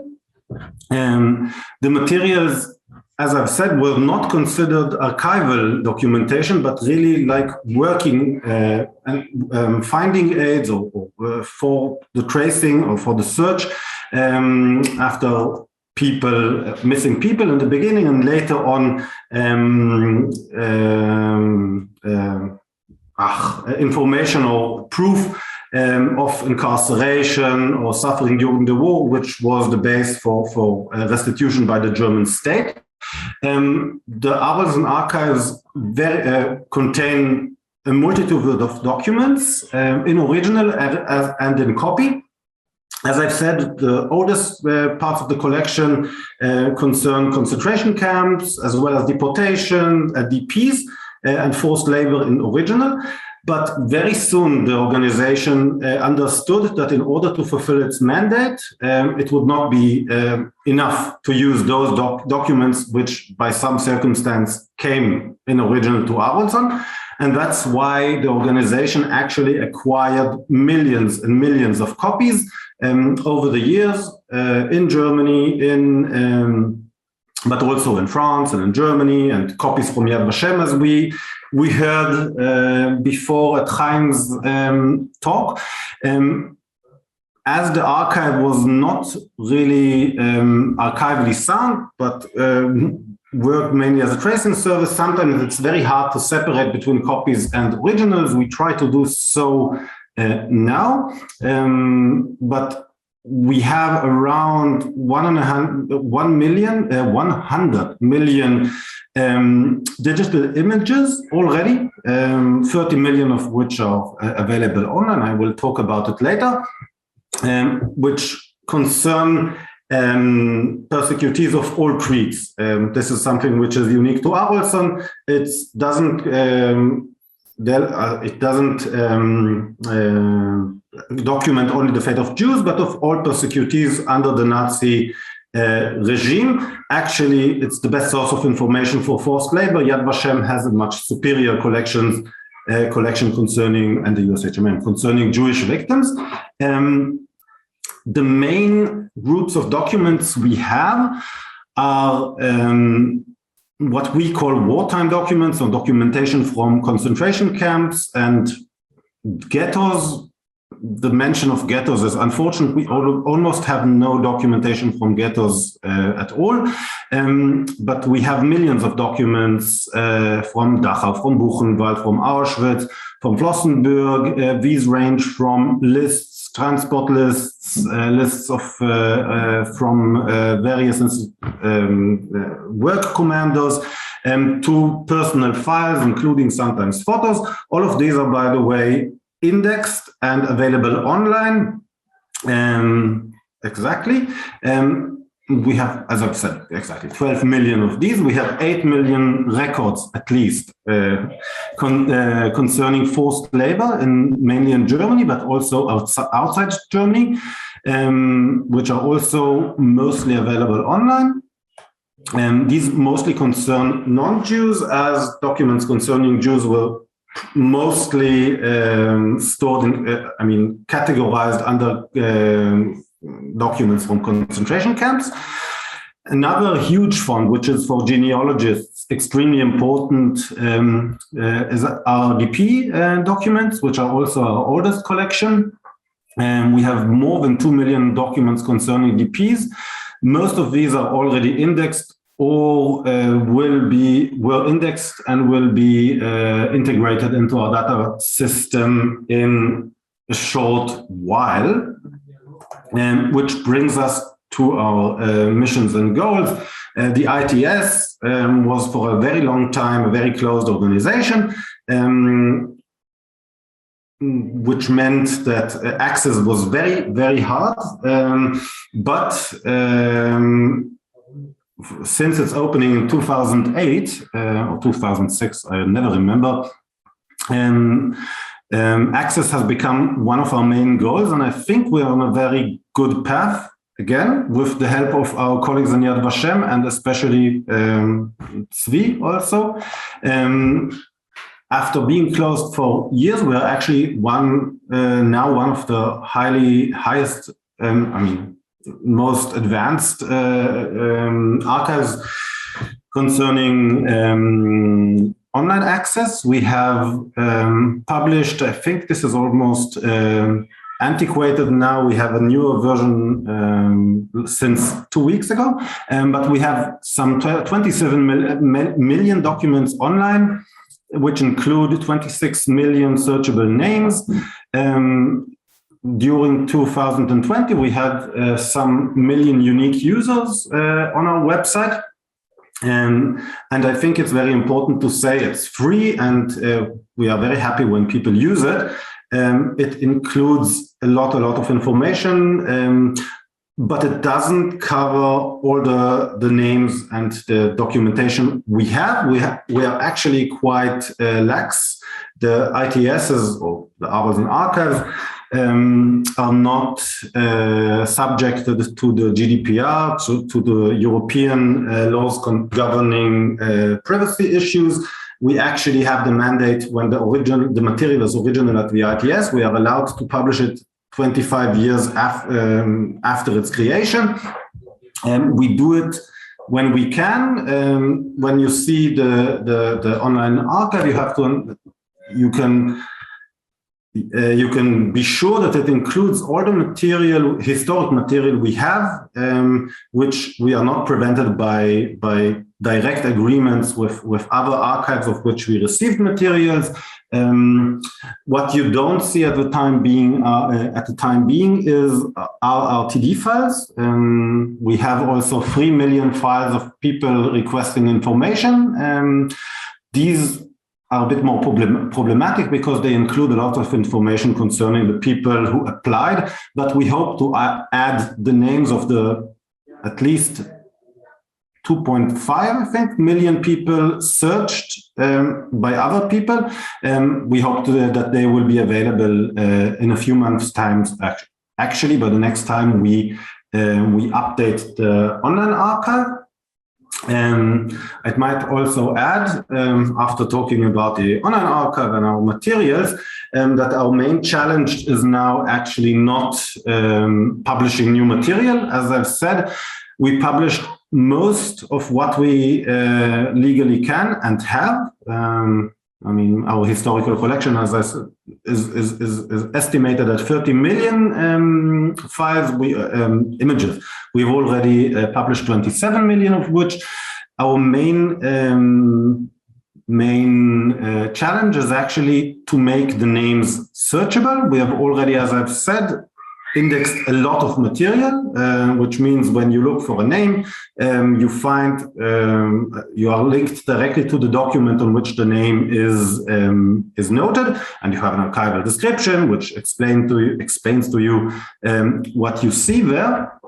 But this is not all. We have millions of pages, mainly lists, which are not still digitally indexed. And these pose a challenge for us. We had a lot of cooperations in the past, also with Yad Vashem, a big corporation indexing CM1 files, requests for assistance, which were very deeply indexed together with Yad Vashem and USHMM, and which are available online. We also had a cooperation with Ancestry, which indexed a lot of lists of forced labors, mainly from the post-war period. We index ourselves and with other companies, but we came to understand that we need a new approach, and that's how we came actually to crowdsourcing, which is now our preferred method to deal with documents that need to be indexed.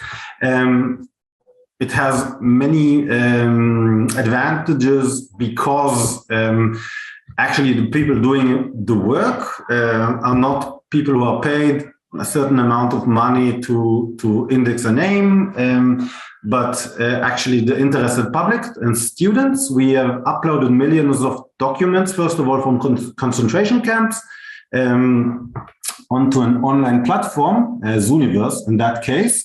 And students and the general public can index the information. We supply the structure and the attributes we want to harvest. And up until now, I think I have a slide for that, but the numbers are quite impressive. We have more than 17,000 volunteers, 3 million documents have been indexed.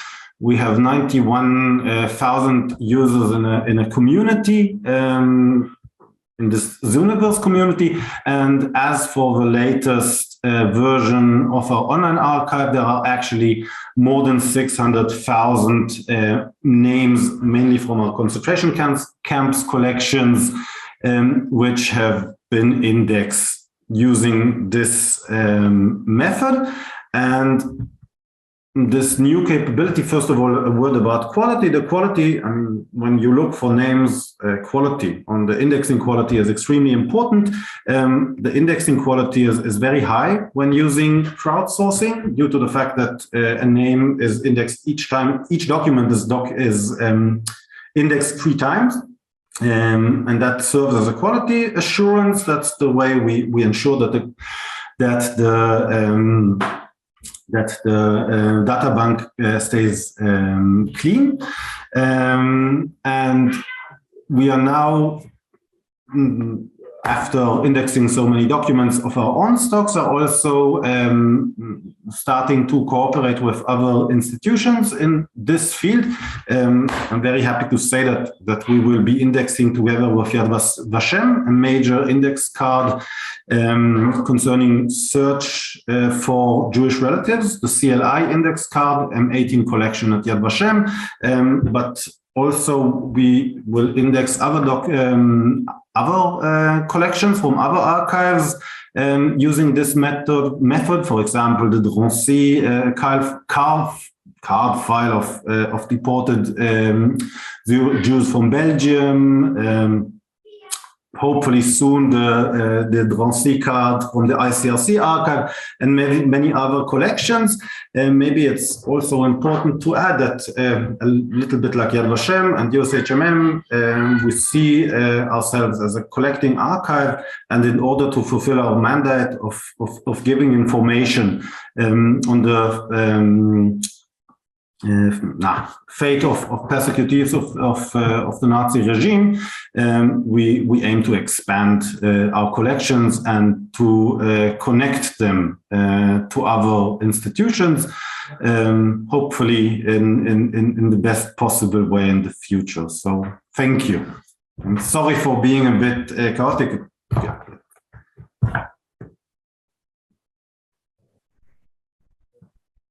Yora, thank you very much. There's one question in the Q&A section for you from Joseph Levine. Why was the ITS a closed organization for so long? What kind of politics or philosophy was involved? If you can answer that one. There tends to be, I mean, it's easy to generalize, but it's a bit complicated. And after, I mean, the first year of the ITS, of the International Tracing Service, the organization was actually quite open. It had a few governing bodies. It was under the tutelage of IRO, the International Refugee Organization, and of HICOC, the Allied Commission for Germany. And at some point it stabilized, and it was under the tutelage or under the jurisdiction of the International Red Cross Committee, which was always in charge of appointing a director who then had a policy. There were a few directors from the Red Cross. The last or the most formative ones, I mean, some were more open, some were more closed. The last two mainly, once was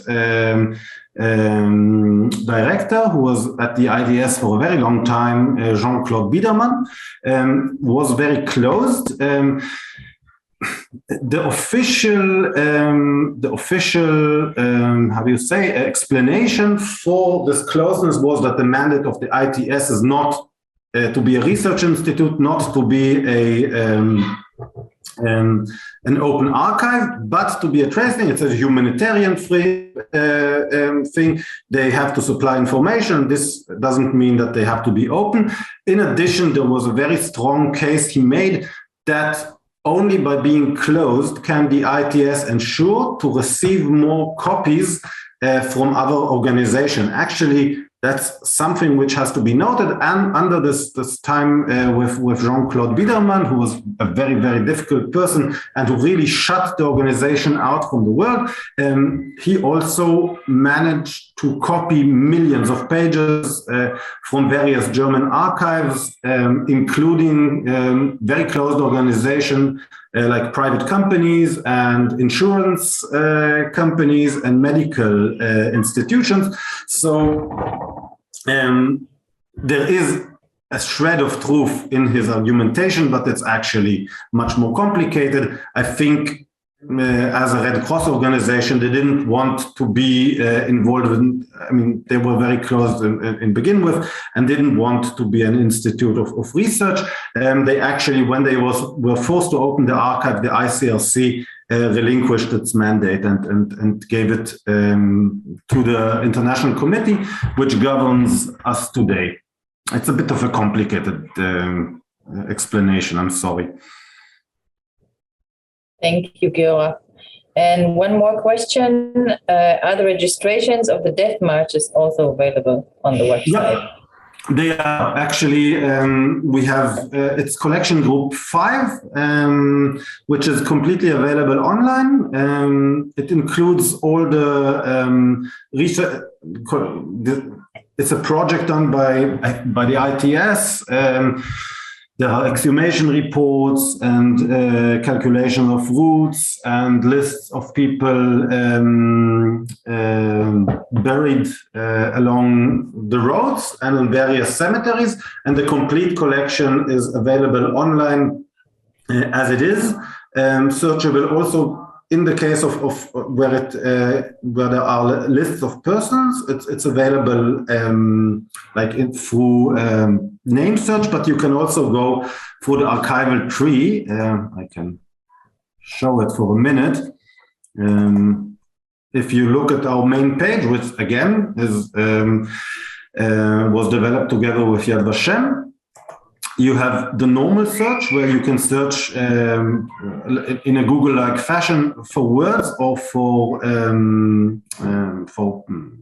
Stichwörter, terms, but you can also explore the archival tectonic, and everything that has to do with death marches is in collection 5, and a little bit in other collections, but the main collections are collections 5. Thank you. And one more question from Shelly Capozzi. Would the Arolsen files contain any information or documents from the Beit Bialik DP camp in Salzburg, Austria? I have no personal knowledge, but I'm of that. Sima is nodding. Excellent. I wanted to say I'm quite sure because we have extensive collections concerning DPs, both individual files, the huge post-war file card, as we call it, which includes personal documentation of a big portion of DPs in Germany up to from a certain point. But we also have extensive lists from hundreds of DP camps, and I think it's almost comprehensive. And I'm happy that Sima nods. It means that there is something, which is good. These, by the way, the lists from DP camps have been indexed and should be integrated into our database in 2 months' time. So exactly, I can also only encourage all of you to visit our website again and again. It's not like a monolith. It's not a database which is complete.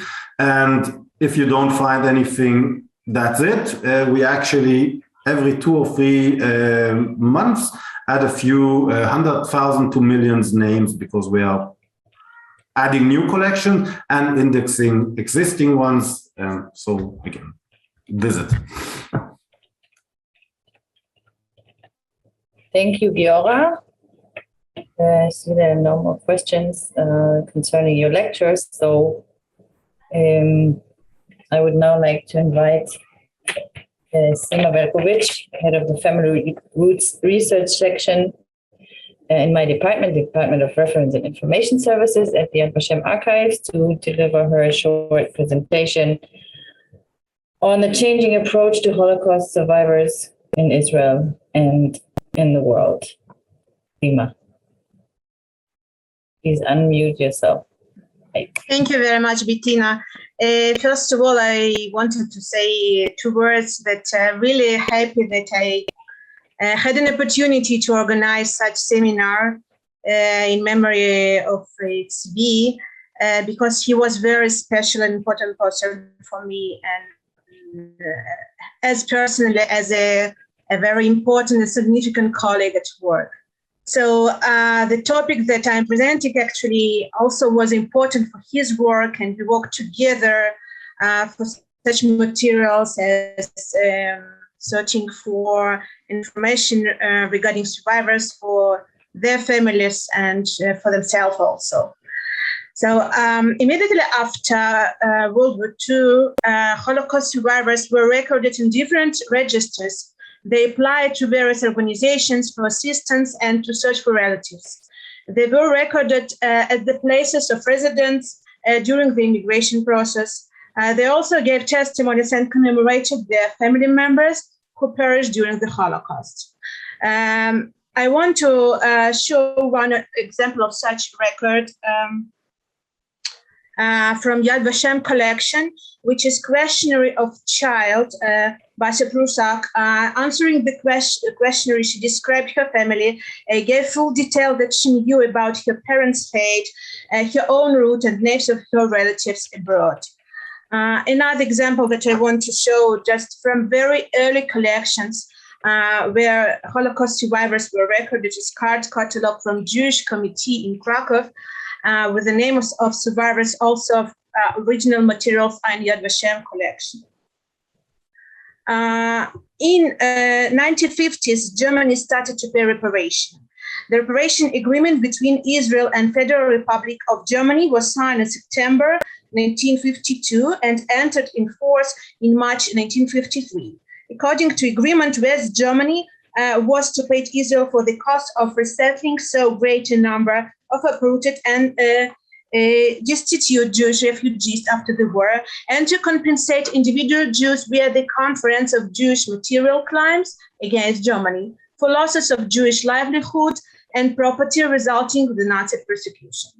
At the same time, in 1951, Knesset in Israel declared Holocaust and Heroism Remembrance Day. And in 1953, the Israeli Knesset enacted Yad Vashem law, and Yad Vashem was established. The public discourse and law defining who was considered as a survivor was very restrictive. The discourse of the Holocaust entered the public sphere only in the 1960s. As the Holocaust increasingly became the object of public attention, the concept of survivor was linked to the concentration camps in general. As a rule, reparations were paid only to those who were in camps and ghettos. At the same time, survivors who were in hiding or in USSR, for example, as refugees, were not liable for reparations. At the same time, survivors sometimes submitted biographical information that was not entirely accurate historically in order to maximize their opportunities in post-war world. So here I want to show you a tracing card from Arolsen Archives of a person whose name was Gordon Haim. In this document, he was mentioned that he was born in Vilna, and during the war, he was in several forced labor camps. A person who was born in Vilna could request to be repatriated in 1946 from the Soviet Union to Poland, because Vilna, present-day Vilnius in Lithuania, was a part of Poland until 1939. At the same time, in his testimony given to Yad Vashem in 1971, Chaim Gordon revealed his true story. He was born in Dvinsk, it's present-day Daugavpils in Latvia. He was in Dvinsk ghetto, and after his escape to other side of Dvinsk River, he joined the partisan brigade. The fictional story helped him escape the Soviet Union and immigrate to Australia. Later, some of such people did not tell the truth under the pressure of the growing Cold War. Those who applied for American visas were interviewed, and in many cases, their request was denied because they had spent the war years in Soviet Union. So we can mention American government policy regarding Jewish refugees who spent war time in the USSR, because in 1949, the State Department's policy planning published a document called The Authorization of Refugees from the Soviet Union in the U.S. National Interest. The publication mentioned that Polish Jews who came back from the USSR were undesirable refugees for the USA national security because they could bring with them the Soviet communist ideology. So I just need to mention that the majority of Polish Jews who survived were refugees in the Soviet Union. Because of that, it's rather complicated to trace their documents. In the early stage, there were researchers who understood the importance of personal testimonies. It started during the war already, and the best example can be Ringling Archives in Warsaw. However, after the war in the 1950s, Yad Vashem was one of the organizations who understood the importance of survivors' personal stories. One of Yad Vashem researchers, Baal Kaduri, wrote in 1959, I'm quoting, "The eyewitnesses' evidence is in the general interest of historian research. The daily life of the Jews, their feelings and reactions have come to us only from memories and accounts given by eyewitnesses," end quote. Also, Professor Dina Porat, in her book, Israeli Society and Holocaust and its Survivors, wrote, "The research, which had started following the Eichmann trial in 1961, resulted in a growing number of publications in 1970s, monographs, which describe communities, personalities, and events of the Holocaust. The survivors, having rebuilt their lives, at least on the surface, contributed to ever-growing list of memories, testimonies, and memorial books, scorebooks. Israel students who started to study after 1974, following Yom Kippur War, started when the teaching of the Holocaust in Israel universities became established fact. So these two historical events, Eichmann trial and Yom Kippur War, were major catalysts in Israel's ability to begin the long journey toward opening the personal stories of the Holocaust survivors and the personal suffering. At the same time, in 70s, the Likud party in Israel came to power in 1977, and it formally introduced for the first time the teaching of the Holocaust in high school. So I need to mention that that time Yad Vashem did not represent itself as a institution that can help the survivors to search for their relatives. And I want to show you one document from issued in 1979 from Yad Vashem Administrative Archives. When somebody applied asking for the help in searching, Yad Vashem representative answered, "We cannot help you in your search for the brother. We are not a relatives research institution. So I suggest that you contact the Relative Search Institute in Jewish Agency, Sechnut. You can also try to contact International Tracing Service in Waldeck, Arolsen, which is the most competent authority for individual documentation searching." So as you see, the relationships between Yad Vashem and Arolsen have really long story, and it's very important tool for the searching for survivors and their family members.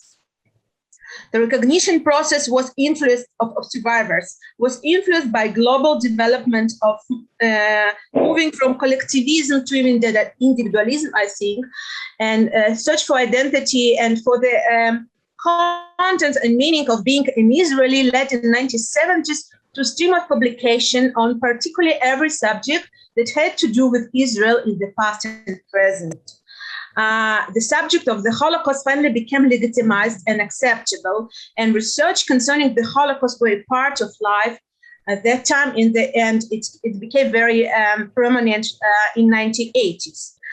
Before 1980, the child Holocaust survivor would have been called child survivor. Children who had lost both parents in the genocide were often referred as a Jewish war orphans. For those who still had one or both parents, was no term to describe their particular experience. This started to change in early 1980s, and the change can be traced as a part of groundbreaking events. As an example, one of the most important events at that time was World Gathering of Holocaust survivors in 1981 in Jerusalem, and there were more than 4,000 people from 23 countries who arrived to Jerusalem. At the same time, there were several thousand Israelis who participated in this gathering. And Yad Vashem has important collections of questionnaires filled out by survivors at this gathering in 1981. In 2 years, in 1983, the American Gathering of Holocaust Survivors took place in Washington, D.C., attracted more than 20,000 Holocaust survivors and their families. So in 1980s, individual memories and narratives began to make their way into public consciousness through literature, films, and media. And for the last several decades, the approach towards Holocaust survivors changed dramatically. Nowadays, Holocaust survivors really do not need to be too afraid to provide real and accurate information as it was in 1950s and 60s. Over time, the law of reparation also changed and now include many more Holocaust survivors. And I also want to mention that survivors, as I told, those who ran away to Soviet Union, who were refugees or were evacuated to Soviet Union or inside the Soviet Union, started to give testimonies. And Yad Vashem Testimony Department interviewed Holocaust survivors in Israel. And in 1990s, Shoah Visual History Foundation, now called USC Shoah Foundation, exceeded the goal of its founder, Steven Spielberg, to collect 50,000 Holocaust interviews. There are nowadays 55,000 Holocaust testimonies available also in Yad Vashem as a part of 135,000 testimonies of Holocaust survivors collection. And I want to show you one small example of such testimonies, which this episode took from testimony of Rice Rebecca, born in Shaulai, Lithuania in 1924, regarding her experience during the Holocaust from the collection of USC Shoah Foundation. Just a second. This is a video. I hope it works.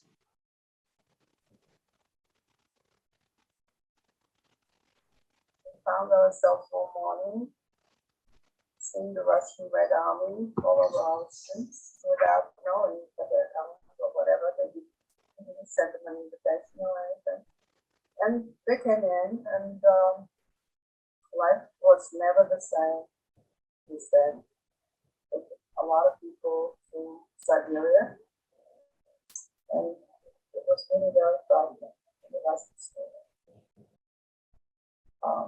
But we, at least they didn't put us in any camps or anything, so life went on. All that means that survivors' testimonies, personal memories, and personal documents started to be essential for the research, not only academic research, but also personal research. In addition, Holocaust survivors provide personal information without a fear of its usage in general. Of course, there are some cases which are maybe some very special cases, but I'm speaking in general. In such a way, survival narrative in different periods were influenced by the immediate threat to life. Political decisions, the public discourse, and other factors reflected in the personal documents based on information provided by the Holocaust survivors. Using archival documents and testimonies of Holocaust survivors from the Yad Vashem archival collection, Arolsen database, and other collection, I'm arguing the approach to the Holocaust survivors changed over time due to different circumstances, and particularly political and public discourse on the Holocaust play a major role in this phenomenon.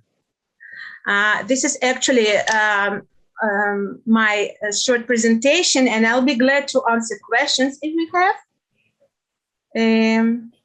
I'm stop share screen. Sima, thank you very much.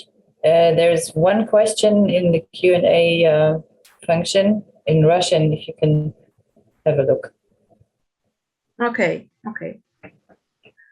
I need to answer that. Yes, I answered you, Mikhail Adler. Yeah. Okay. If people do not have question, maybe I'll now put the links to the next session to the our chat box. And Bettina, could you explain, please, what is the process? And I'll put the yes, of course. Of course. So for our last session, we will divide into different lectures, and you are invited to join the group that you chose through the link that was in your invitation. And Sima will put the links once again into the chat. And in order to join the groups, you have to leave the webinar and then go enter the link of the respective group that you would like to participate in. And since we are now leaving the joint session, I suggest that we have a 15 minutes break, and we will enter the sessions at 7:30. thank you for your attention. And I would like to thank all the speakers for their presentations and express my heartfelt gratitude to all attendees of this webinar in order to remember our dear colleague and friend, Zvi Bernhardt. Thank you very much, and I hope you'll have an interesting continuation in the different lectures. Thank you, and good evening. Thank you very much. Good morning. I just mention that the same links all the participants can find in the invitation to the seminar newsletter or post in different groups, so they were the same links. Yes, and another remark, someone suggested, and I think it's a good idea, I was also going to suggest that we send you the links to the different websites that we got an explanation about today. So we will address the different speakers and ask them for the links to the websites, and then we will send them to all the participants. And also, as I said initially, this webinar is going to go online on Yad Vashem's YouTube platform, and we will send you the link. So if you missed anything or if you would like to review, you'll have the opportunity to do so. So thank you again, and see you in 15 minutes. Okay. So I'm really happy to introduce Abraham Grohl, who is Executive Director of JewishGen. And Abraham, you're welcome to present your topic, and thank you for participating in this important for us event. Okay. Thank you. Thank you very much. And thanks to everyone who's joining us. Can you see my screen? Yes. Okay. So I'd like to thank you all for giving me this opportunity to, in memory of Zvi, to highlight some of the JewishGen databases that have proven to be very beneficial to thousands of people. And a note before we get started, what I'm going to show you requires registration for many parts of the site. Registration is free, but you will have to be registered to access some of what we're talking about. So what are we about? Our mission is simple. We seek to preserve our Jewish family history and heritage for future generations. And we do this by connecting families and allowing people to learn about their roots, where they came from, what life was like in the places where their ancestors lived. And what I'm going to do in the next few minutes is to focus on some of our key databases and resources. And I will do this within the context of raising a few questions, a few obstacles that people will often encounter when doing their research, and how we can help. This is not a workshop. I'm not going to go into everything in detail. My point is to demonstrate the power of JewishGen, and that after this presentation, you can utilize it on your own. I also want to mention, just by way of introduction, that we consider ourselves to be the global home for Jewish genealogy, which means that at JewishGen you can find records, you can find information, you can learn about geography, community information, you can connect with others, you can take classes, and much more. But don't forget, as you learned during the first part of our present program today, when you're involved in your Jewish genealogical journey, there will be many sites for you to visit, both Jewish and not Jewish. And so our goal is to try and help guide everyone's research, both within the resources that we have on our own site, and also to push you to other sites that might have relevant information as well. Okay, so you can think of JewishGen in three ways. First, we are an online archive with millions of records in our collection, and which can be easily searched with just one simple interface. And to date, we provide access to more than 30 million records, both records that we have and more than 25 million, along with APIs that we've set up so that we can display search results of other organizations directly on JewishGen, directly through JewishGen, avoiding the need to go to multiple places. Second, we are a vibrant and active Jewish genealogical community that has allowed hundreds of thousands of people to connect via discussion groups, which now have about 20,000 people, or our Jewish genealogy portal on Facebook, which has about 37,000 participants, our Family Finder, which has about 600,000 entries, ViewMate, which has about 70 submissions per week, that allows you to ask for translation help and photo identification. And I'll talk about the Family Finder in a few moments. What I put on the screen is just a picture of a family that was reunited as a result of our Family Finder, which we'll talk about. And finally, we are a resource of information that provides contextualization and town and historical information to people that can not only help them identify their relatives using the archival sources, but understanding how they lived. You can learn about your ancestral town with our communities database. You can learn what life was like by reading a Yizkor book translation. Maybe you want to take a class. Maybe you want to connect with volunteers who run research divisions that are focused on specific geographical areas.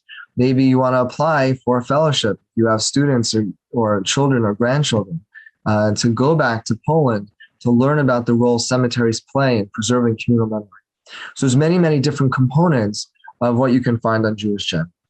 So now let's go through some of the challenges that people encounter and how the JewishGen databases and resources can help. And so we start with a real fun one. How do you spell names? Does it mean that the way you spell your name literally goes back to Adam and Eve or not? So if your last name is Eisenberg and you spell it Eysenberg, and then you find a record that's EYZ, does that mean you're not related or not? Another question has to do with towns. Your great-grandfather told you you came from a place called Vilna in Lithuania. But then you go on Ancestry.com and you find a 1910 federal census record, and you knew your great-grandfather came in 1900, and it says he came from Russia. So you're a little confused because he said he came from Lithuania. And then you're researching the town, and you can't even find a place today that's called Vilna. You find a place that's called Vilnius, but that's not the name that your grandfather told you. And then you discover that between the wars, there's a place called Wilno, W-I-L-N-O. You don't even know what that means in Poland. That sounds similar, but that can't be right. So what does it mean? Does it mean that the Jewish community no longer exists? Was it destroyed in World War I? Was it destroyed in World War II? How would you go about figuring out this information? Now, you all probably know the answer, but what I want to do is show you how you could use JewishGen to figure that out. Let's say you are engaged in your research and you come across terms that you're not familiar with. Pale of settlement, gubernias. What do they refer to? How would you be able to figure it out? What about legends? Everyone has the stories that their ancestors came right off the boat and arbitrarily the guard at Ellis Island said, oh, you don't look like a Skalski, you look like a Cohn, or you look like a Smith. And there you go, and your names were changed. Is that really true? What would you do with that information? How could you research it? And then you have times where you don't know much. You took a DNA test and it says you have some Jewish roots. There's a family story that you're Jewish, but you don't have any backup information. We had a case a few years back where somebody called us up from Connecticut and said that all her life she had thought she might be Jewish. All her life she had this strong affinity towards Jews. And as a kid, people used to make fun of her in public school that she was Jewish. And she'd come home and she'd ask her parents, like, am I Jewish? And they said, no, absolutely not. She's like, why do people think so? I don't know. And she went through life. She majored or minored in Judaic studies. And she was living her life. Unfortunately, towards the end of her mother's life, she was sick.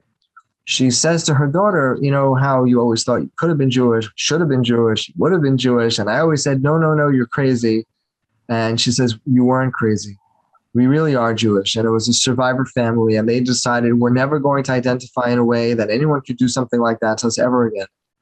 And now this woman was calling up and saying, I'd like to learn more, but I don't know anything. Never spoke about grandparents. I have no idea where they came from. And what do I do? Is there anything to do? Where would you begin? So these are some of just a few challenges that people will encounter when researching their roots. And so let me show you how you could use JewishGen to try to solve some of those challenges, some of those questions. So I'm going to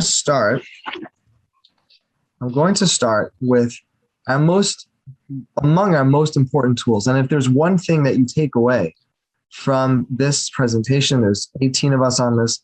I hope that all 18 of us will follow through using this tool. The Family Finder, as the name implies, is a way to connect family. And the way it works is simple. You go online, your last name is Grohl, my last name is Grohl, and I say, is there anybody else out there in the JewishGen universe who's also researching the name Grohl? And if so, maybe we could connect. Is there anybody else out there researching the same town that I'm interested in? And if so, let's connect. This has been responsible for thousands of connections, and I put that same picture back up. You can see just an example of one family that was connected. We've connected siblings that were separated during the Holocaust a number of years ago, and we've connected many, many cousins and relatives. So how does this work? There's a very simple search interface. You could put in a name, you could put in the name of your town, or you could put in the country. You can be as specific or as broad as you want, and then search and see what happens. So this is an example of a search results page, and I'm going to start from the left column. And what you'll see is the surname. That means last name. And you'll see that there are 4 entries for people who are researching my last name. Amazing. So exciting. I don't know anything. I just came on the website. It says, anybody else researching my name? 4 people. I then look at the next column, which says the town. And I see the town says Balacha. That's my town where the Grohl family came from. Say, wow, that's really something. People are researching the same name I am of people who came from the same town that I'm interested in. And I go into the country, which of course is today in Ukraine. And then finally on the right column, you could see who the people are. So in the top right, you could see Scott Grohl, and it says that he last logged in last month. Then there's Harriet, who last logged in February. She hasn't been online in a while. Melvin hasn't been online in a few years. And then yours truly is on the bottom, and you can see that I logged in obviously in October because I work for JewishGen, so I'm logging in all the time. And then there's that button that says click here.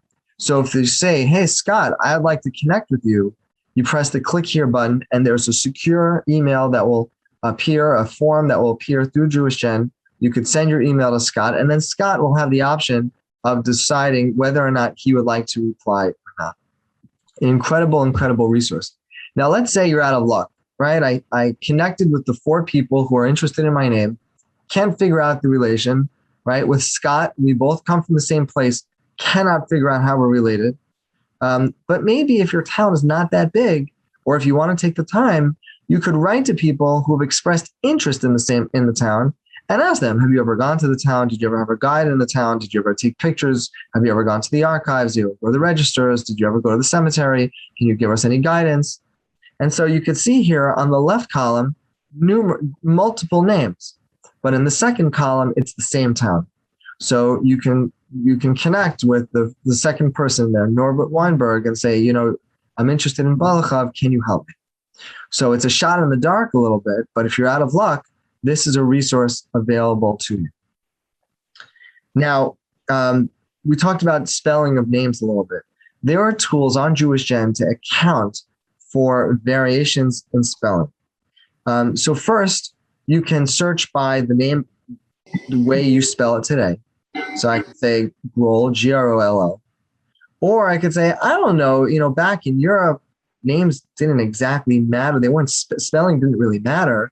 So I'm interested to see names that sound like Grohl. So maybe it could be G-R-O-H-L or G-R-O-L or maybe G-R-U-L, depending on how you're pronouncing it. So you can see different results. And we have other tools. You can say, I just want to see names that start with a certain sequence of letters or contain a certain sequence of letters. So Stein, Steinberg, Steinig, or Gold could be Goldstein or Fine Gold. So all sorts of different tools that you can use, because when it comes to spelling, there's no such thing as it must have been spelled exactly the same way. As a short aside, if you're interested in how it works, this is a picture of a famous Israeli rabbi. We're talking about Vashem. His name is Rabbi Shlomo Auerbach.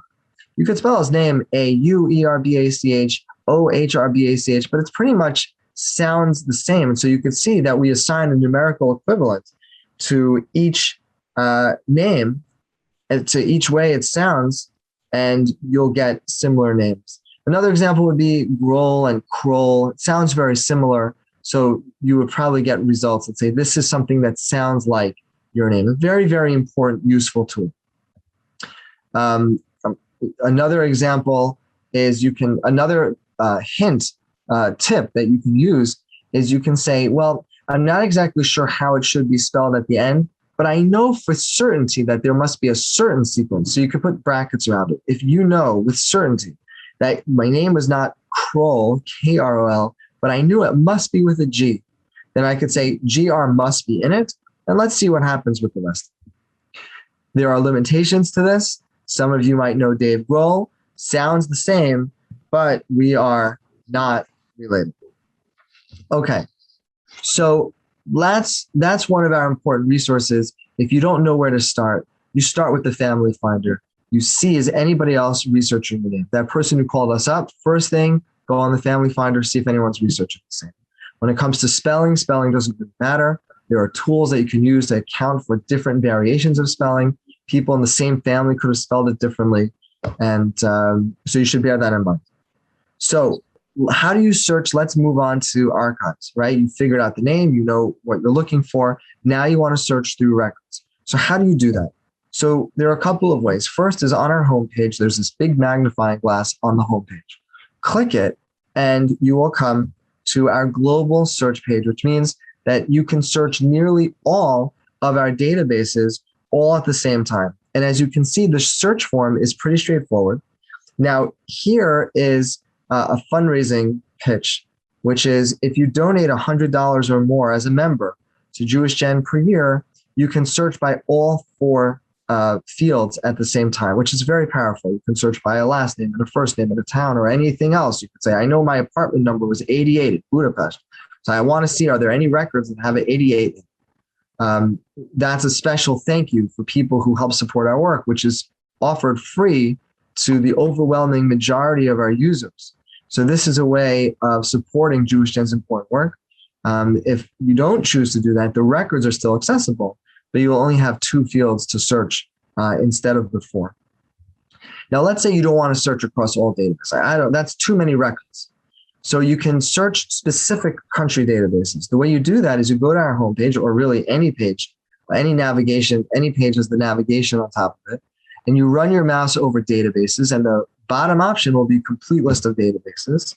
And then you'll see our list, and you can click on one that is of interest to you. So for example, if I'm interested in the Jeff Malka, the Sephardic collection that we just added this summer, I could go there and it has a specific search interface. And on the bottom of the screen, you can't really see it, but you'll see where it says component databases.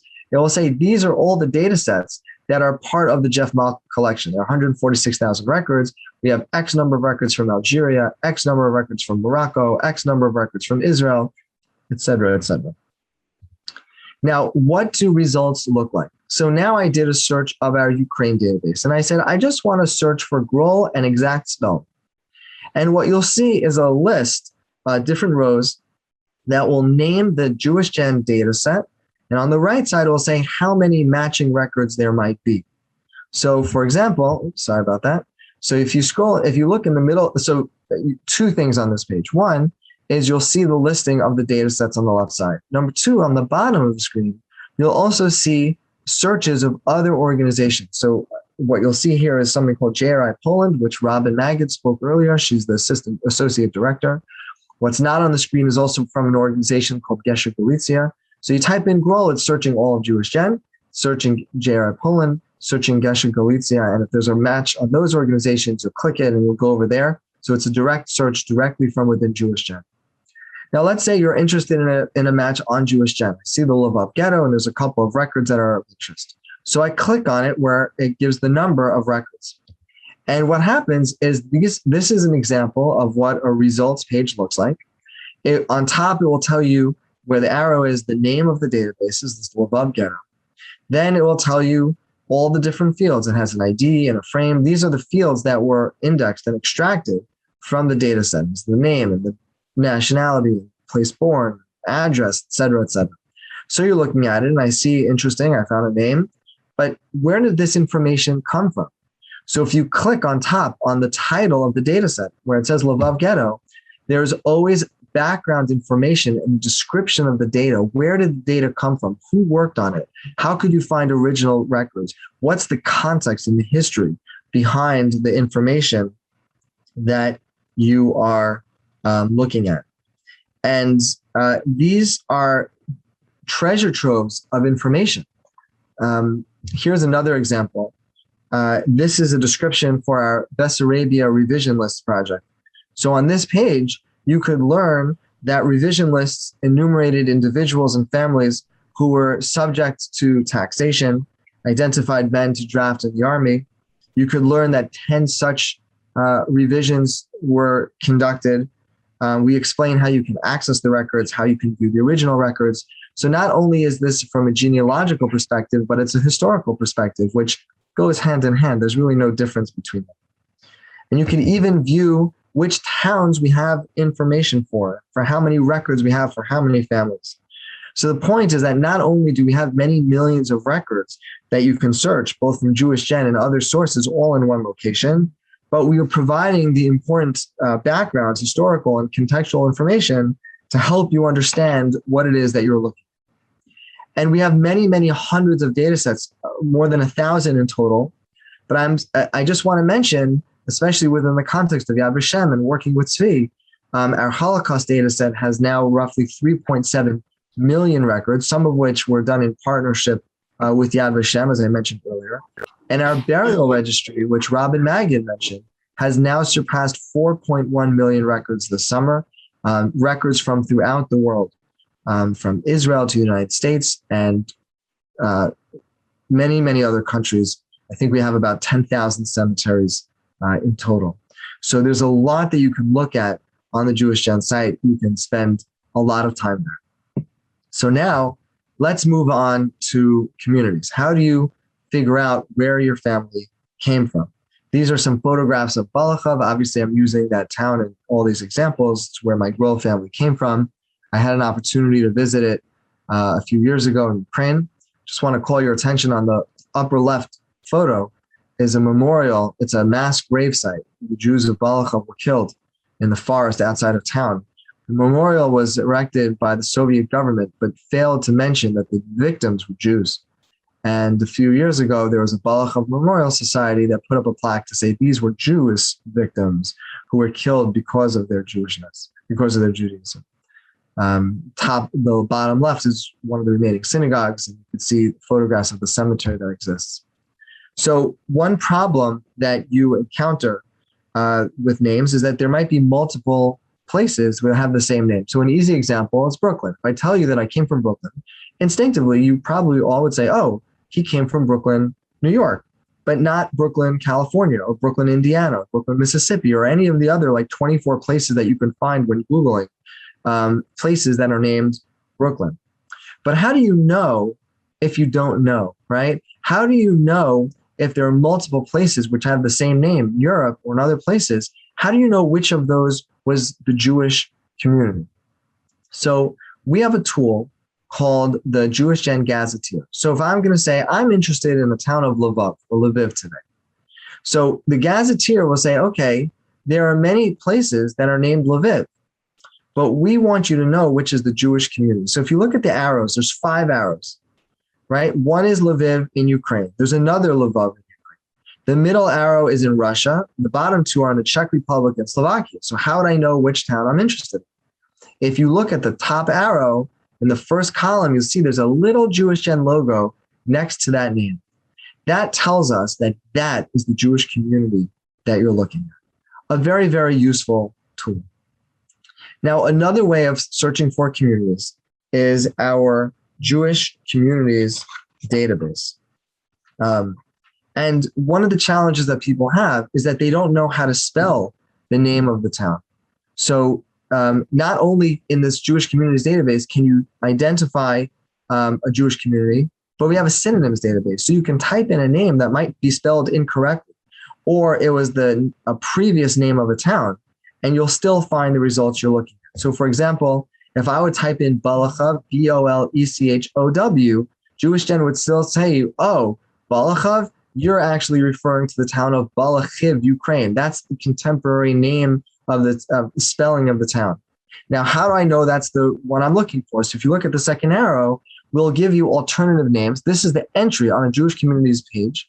And it'll say alternative names. And I see the second says, oh, Balachav in Poland, or Balachav in Yiddish. Oh, interesting. That's sort of like how I pronounced it. And so if you typed in any of those variations of the name, it would still take you to this page. Now, there's a few different things that are very powerful. One, as you see the next arrow, it cross-references resources that are on the JewishGen site. So it'll reference the family finder that we spoke about earlier.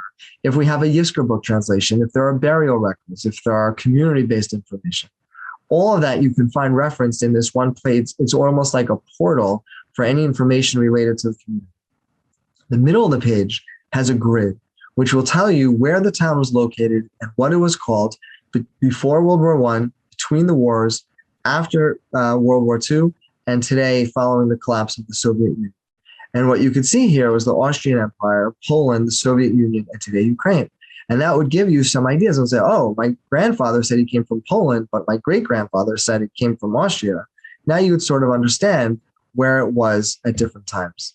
It will give you Jewish population numbers. So if you weren't sure, but your family said that it was a fairly large town, and you see that there was 3,300 people in 1890 or almost 3,000 in 1931, say, oh, it was a big town. If it says there were only 50 people there, it could say probably not the town that I'm looking for. Now, there's other information here, nearby Jewish communities. Let's say you don't know what town you're looking for, but you knew that your family went to Balachav on market days. They went on Mondays and Thursdays to buy food. And so you figure that where they lived couldn't have been that far away. So you say, all right, what are the towns within 10 miles? What are the towns within 5 miles? And you could work your way backwards. Now, let's say you're not exactly sure where the town was, what district it was during different times. So if you click on a district, it will tell you various towns that were in that district at various times as well. So now, if you came back to our example of Vilnius, if you would type in Vilna, example of Vilna, if you would type in Vilna in the Jewish Communities database, it would say, oh, Vilna, that's actually Vilnius. And if you look in the middle of the page, you would see that before World War I, it was in the Russian Empire. That would, of course, explain why it said Russia on the U.S. federal census record. Then that in between in Poland, in Polish, it was called Vilno, W-I-L-N-O. And today it's in Lithuania, back to Vilnius. So you would get the context and say, oh, this is probably indeed the town that my father or my grandfather came from. So let's talk about some of the resources that you can use to figure out information. One of the things we have are called info files, or it's our knowledge base. And you can think about this as like a Wikipedia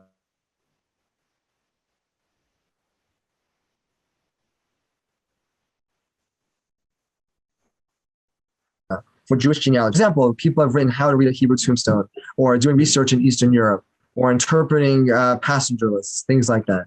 A variety of different things that you could find. You can find it by clicking on Get Started, also on top of all the navigation menu.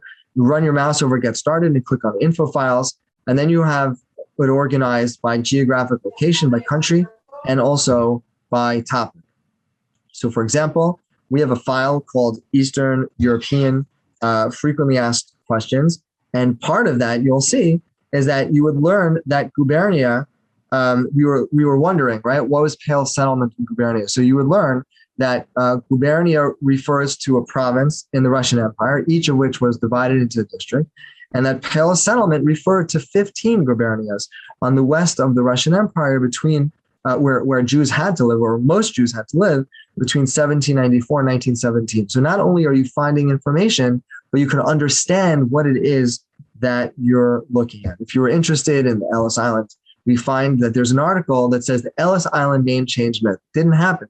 Names were not arbitrarily changed at Ellis Island. Ellis Island was like passport control. You can't just change your name.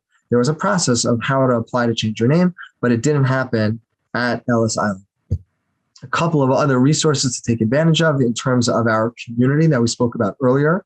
We have our discussion group, which has about 20,000 members, an incredible resource to come together and to connect with genealogists around the world, to share your success, to ask questions, to keep informed about what's happening in the broader community. What's really amazing, number one, is that all of the conversations are grouped together. So any replies you can easily scroll through. And also all the messages are archived going back more than 20 years. There are more than 600,000 topics and millions of messages. So if you're interested in something or interested in a name, you could type it in, say, did anyone mention this name? Did anyone ever mention this topic? Did anyone ever mention something? And see what you could find. There have been many, many success stories as a result of this incredible knowledge base that is the discussion groups. You can access it by clicking on the homepage and clicking on Connect. Now, if you're on Facebook, we have something called the Jewish Genealogy Portal. That is similar to a discussion group, just it's online. It's on social media. This has about 37,000 members, an incredible way to connect with people. I just want to end off with a couple by mentioning a couple of other databases. One is our family tree of the Jewish people. This is a family tree. People work on their family trees in other places, MyHeritage, Genie, etc. And then they export it and upload it to the JewishGen site so that people can search through. We have many millions of names, about 9.5 million names on our family trees databases. So there's a lot that you can look through. A new project that we have is our memorial plaques database. This is where volunteers are going to synagogues and other Jewish institutions and taking photographs of memorial plaques on the wall and indexing and making into searchable databases. Sometimes people will find information that they wouldn't find anywhere else, and you could go back a generation, because often on these memorial plaques, it will tell you the name of a person and the name of a parent, father and or mother, sometimes the date a person was born, sometimes, and mostly the time that a person passed away. So these are the types of different types. We have the Holocaust database, we have the burial registry, country databases. But we're also trying to think out of the box of how we could find information. And finally, I'll end with one of our most important projects, which is the translation of Yizkor books. Yizkor books, memorial books, were written by Holocaust survivors, mostly in the immediate decades after the Holocaust. And they were written to perpetuate the legacy and memory of Jewish communities that were destroyed during the Holocaust. And these are treasure troves of information, often providing firsthand testimony of what happened during the Holocaust and providing direct information about how life was lived in these communities for hundreds of years in many cases. What was life like during the holidays? What were the politics? Who were the famous rabbinic personalities? What was it like to be a kid there? And some of these books can span 600-700 pages. They were mostly written in Yiddish and or Hebrew. And it's hard for people, even if they're fluent in Yiddish or Hebrew, they're not always so easy to read. They were written by contributors, were multiple people. And so what we've been doing is translating these books into English. We put the translations on our site for free. You can search through it. And what we also do is we publish them in hardcover that people can purchase if they want. They want a copy of it and they don't want it to be online. They want to read it on Shabbat, or for whatever reason, they want a hard copy. We make that accessible as well. So I encourage you, please, to take advantage of what we have. Number one, sign up for JewishGen. It's free, and that will give you access to all the databases. Number two is add your name to the family finder. Not only might you find something, but someone might find you, right? It could be 5 years from now, someone who doesn't know so much about their family is going to go online, say, is anybody else researching my name? And suddenly there you will be. And who knows what type of connections and who knows what type of impact and meaning you can provide to somebody else. And finally, if you're going to do something else, register for the discussion group, look through the archives, register on the Jewish Genealogy portal on Facebook, see what people are saying, maybe post a question. It could be very, very informative and valuable. So I thank you for the opportunity. I hope that Zvi's memory will be for a blessing. I wish you all the best of luck and success with your research. Thank you so much, Avrami. Because we are not very big group, if somebody wants to ask some general question, not specific search, maybe it would be. Sure. Yeah. Not there's a place to ask here. Sure. Not specific, but yeah. if anybody has a question. Oh, I see there's two things in the chat. No, it was asked about records. Okay. Yeah. So if nobody wants to ask, so I really want to thank you. It was a great presentation, and I really appreciate your participation. And I hope we'll continue to be in touch and to do common projects together.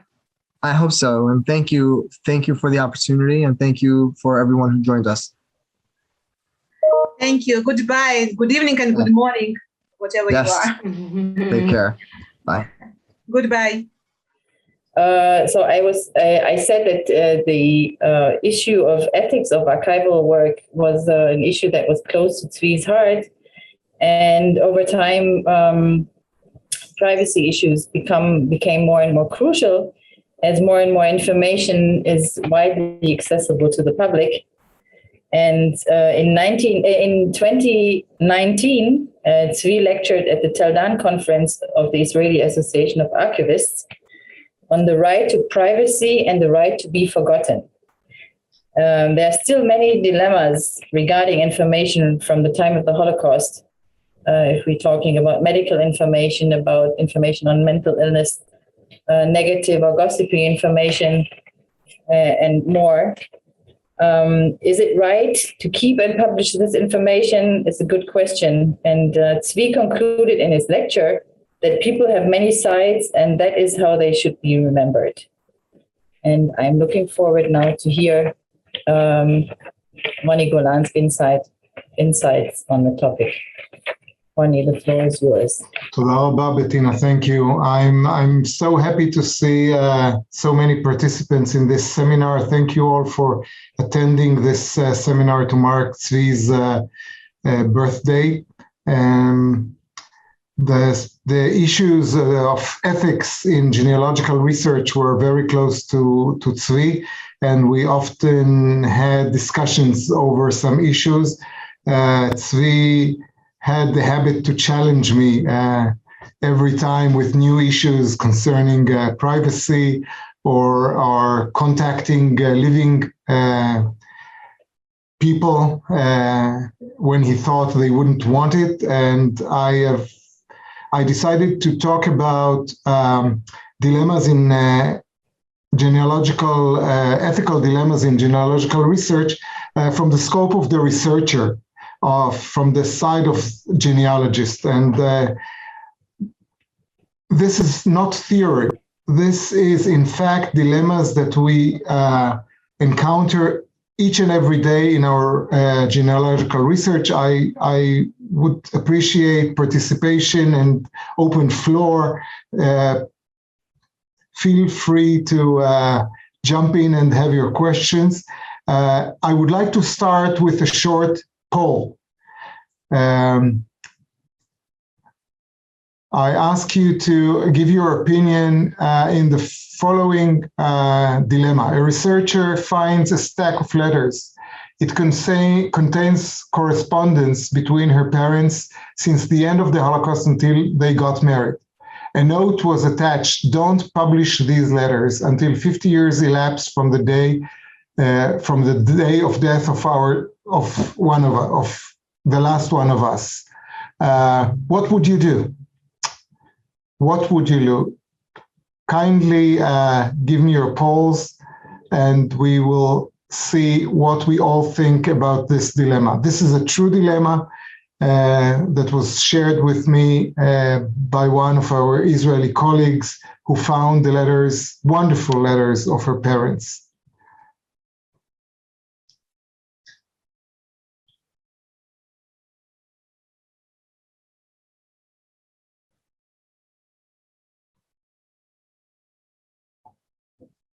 Let's wait for the last polls.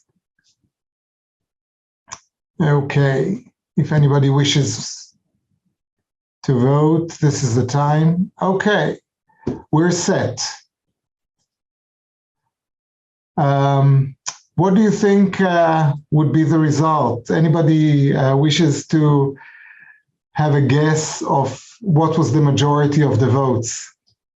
You may just open your microphone and speak. Okay, so let me share the results with you. The results are 50-50. 3 participants said they would respect the parents' wishes and not publish the letters. And the other 50% said they would prepare the letters for publication and will make arrangements to have it published in 50 years. Let me just take a photo of the results so that we can use it later. This dilemma was a true dilemma. And everybody agree that that the daughter will not publish her parents' letters. But the letter that her parents wrote was written 30 or 40 years ago. And the daughter thinks that these letters are very, very important historical document, and she feels she should publish them. Does that change the response that you gave earlier? This is a big dilemma, and I hope to remember to tell you what she decided. So let me share my screen with you.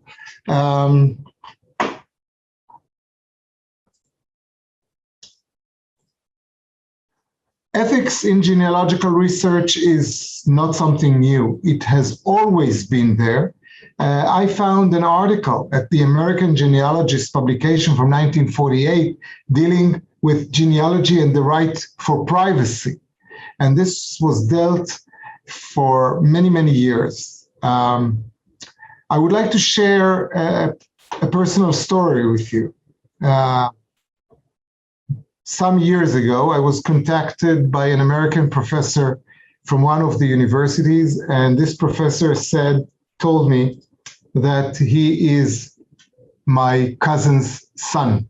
He was older than me, and I immediately recognized him as one of the black sheep in my family. He appeared on my family tree as my uncle's grandson, and he contacted me, and I knew about him that he disconnected himself from the family many years ago and wanted no contact with the family. And he lived in the United States. So this gentleman contacts me and say, I know that you have a family tree. I suspect that I am on your family tree. And I would like to persuade you that there is a second Holocaust coming on the Jews of the United States. And I'm afraid that your family tree will reach the wrong hands, and it will be a tool to reach me. And therefore, I would like you to remove my name and my family's name from your family tree. What would you do? Would you remove his name from your family tree? Anyone dare to share his or her thoughts with us? I had a great dilemma. It's my family tree too. And why should I remove his name and have the wrong facts on my family tree? He sent me many articles showing how anti-Semitism is in campuses in the universities. And I finally told him that I will not remove his name from my family tree, but if anybody asks me for a copy of the family tree, I will not give his name. Now, if you see on the screen, this was his username as an email user, Niagaton44. Only after I concluded my correspondence with him, I understood what was the code that he sent me. His username as an AOL.com user was Niagaton44, which is 44 not again. He was a Holocaust survivor. He survived the Holocaust in Budapest as a child, and he tormented himself about this. And many years later, he approached me again, and he asked me whether I gave his name to the authorities in the state of New York. I said, why do you ask that? So he said, they contacted me about a certain inheritance. I said, no, I never gave your name to anybody. And then I just found out that his name was on the American white pages with all his details. So he really made it his business to ask me to remove his details from my family tree, but his particulars were on the internet, wide open. Robin mentioned Rabbi Malcolm Stern, and Rabbi Malcolm Stern published many, many years ago 10 Commandments for the genealogist. And in his 10 Commandments, he stated the 10 most important things that he thought that we as genealogists have to follow. Thou shalt use family traditions with caution and only as clues. Thou shalt not accept as gospel every written record or printed word. Thou shalt not hang nobility or royalty on your family, etc., etc. And these 10 commandments were very right at the time. And today we encounter codes for ethics for genealogists in every association, any genealogical association. Now, the legal basis to enforce ethics codes lie on your goodwill. There is no method, no legal way to enforce a legal code on a person unless it's a law. And the legal codes are not laws. However, they are drafted by associations in which you can become a member by your own will. And the association demands that you will accept the code of ethics that belongs to the members of that specific association. So if you would like to become a member of the Association of Professional Genealogists, you must undertake to adhere to the association's ethical code. And this is correct about any other association. However, these codes deal mostly with general principles, such as copyright, giving due credit to sources, etc., and they rarely relate to Jewish genealogy. The International Association of Jewish Genealogical Societies also has an ethical code, and this is much more pertinent to Jewish genealogy. I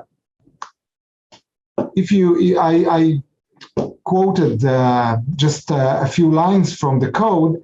If data is acquired that seems to contain the potential harming the interests of other people, great caution should be applied to the treatment of any such data, and wide consultation may be appropriate as to how such data is used.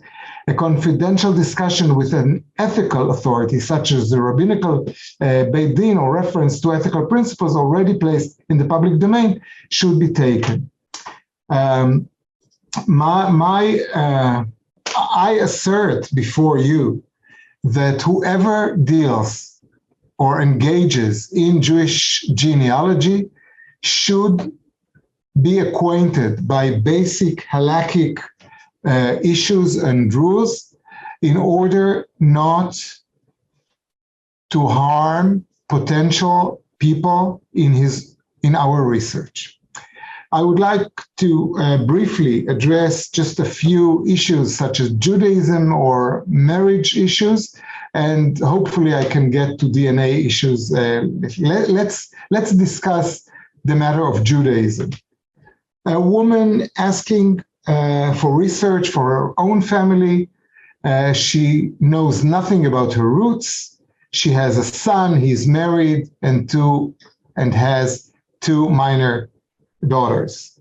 The woman lives in Israel and her family lives in Europe, and the research reveals that her mother is Christian and that her grandfather was a painter of churches, and he even got nobility in Germany. You can say, that's fun. Very nice. How interesting. How interesting. And the lady, if you tell her, hey, madam, your mother was Christian. Do you know that according to halakha, you are Christian and your children are Christians too? She would say, I don't care. This is fun. As long as I know where I come from, this is fine with me. But she lives in Israel. In Israel, she is registered as Jewish. Her children are registered as Jews. And if any of her children would like to get married in Israel, the law says that marriage of Jews in Israel is according to halakha. And they cannot, if they are Christians, they will not be married by a rabbi. This is a big no-no.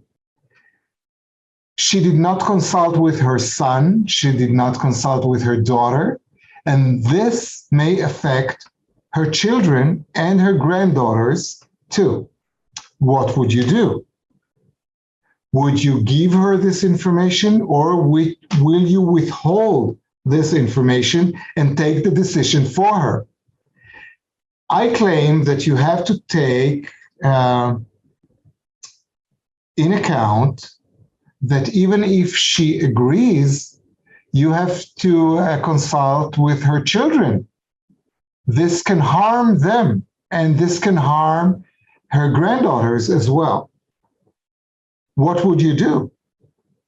So this is one example of a dilemma that we encounter.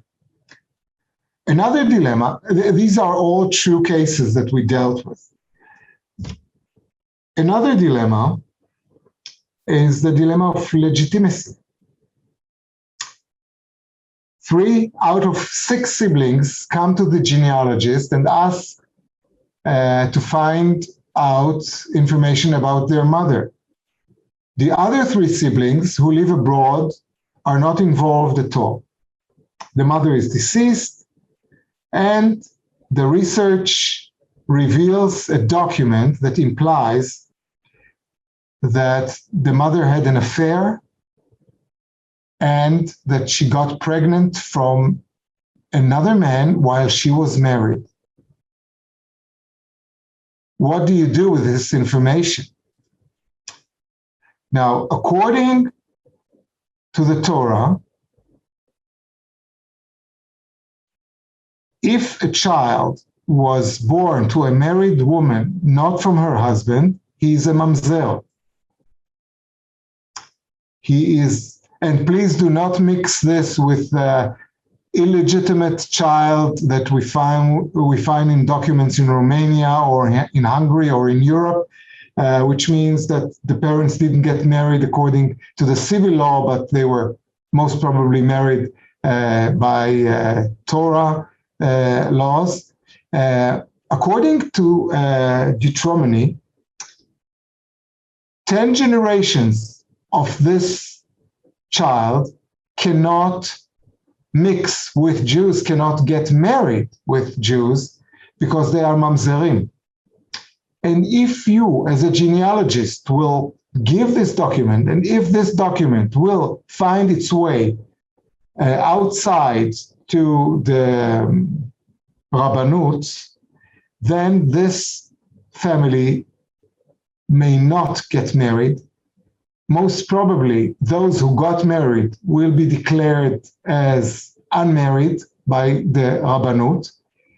And there are some other members of the family that we have not consulted with, and we are damaging them. What would you do? Will you disclose this unbelievable find that we as genealogists would like to use, and we are so happy to find such an interesting document? Will you disclose it, or will you hold it for yourself? Israeli law is very cautious about this. Since in Israel, everything that deals with your personal status, such as birth, marriage, divorce, is determined by the religious community that you belong to. And this applies to Catholics, to Protestants, not only for Jews. But for Jews, marriage and divorce are handled exclusively by the rabbinical courts. Therefore, the genetic information law, the Israeli genetic information law of 2000, is very strict in doing DNA tests. And as much as it may be a surprise to our overseas colleagues, Israeli law does not allow taking DNA tests in order to determine familial connections unless the court has authorized it. So it's not allowed to take a private DNA test for genealogy in Israel. And this law gives very strict rules to the courts to try to avoid DNA tests whenever there is a hazard of mamzerut, of illegitimacy, because this may be very harmful. And if a court wishes to take a test, it is suggested it to take advice from the rabbinical court and see how to do it. Now, you know that rabbinical courts along the years make whatever they can in order to avoid declaring a person to be a mamzer, an illegitimate child. One of the tricks that they have found is to take an investigation into the marriage of the mother to her lawful husband. And if they can find something wrong with a procedure, such as something was wrong with the witnesses, then they declare the initial marriages as void, and then the encounter with a second man was not forbidden. Therefore, the child is legitimate and not mamzer. So the courts, and this happened many times after the Shoah, what happens if a woman was married before the Shoah and thought her husband was dead? She got married, had children, and then the first husband shows up. The children are mamzerim. And the rabbinical courts in Israel, I found a few cases, they have made whatever they could to avoid declaring the children as mamzerim. I claim that we as genealogists should consider the effect of our research on third parties, and we need to be aware of these rules of halakha so that we can avoid making this harm to potential clients. And there is a dilemma. If somebody hires me, if I am a professional genealogist, people hire me to do the research, they pay me money, am I allowed to replace my judgment with their judgment? Am I allowed not to give them the documents that I found? Who gave me the authority to take these decisions? Maybe you as professional genealogists should consider to put a clause in your agreements saying that if you will encounter such a case, then you are allowed not to give your client the information. Maybe you should discuss with your client the potential situation that this may happen or might happen, what to do in this case. Because we are in a hazard or risk of breaching our contractual obligations to our clients. The future looks much more complex. What do we do with artificial insemination? What about sperm donors? In Israel, there is a big issue now that many grown-up children took DNA tests and they found they come from the same donor. And they now establish fraternities and they exchange data among them, and they are trying to find the father. Is this legitimate? Is this legitimate for us to participate in? And I know I have just a few minutes.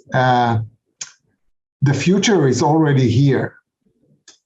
You may have heard that a police detective in the United States was going to retire, and he was very obsessed with a murder that he investigated 30 years ago, which he did not solve.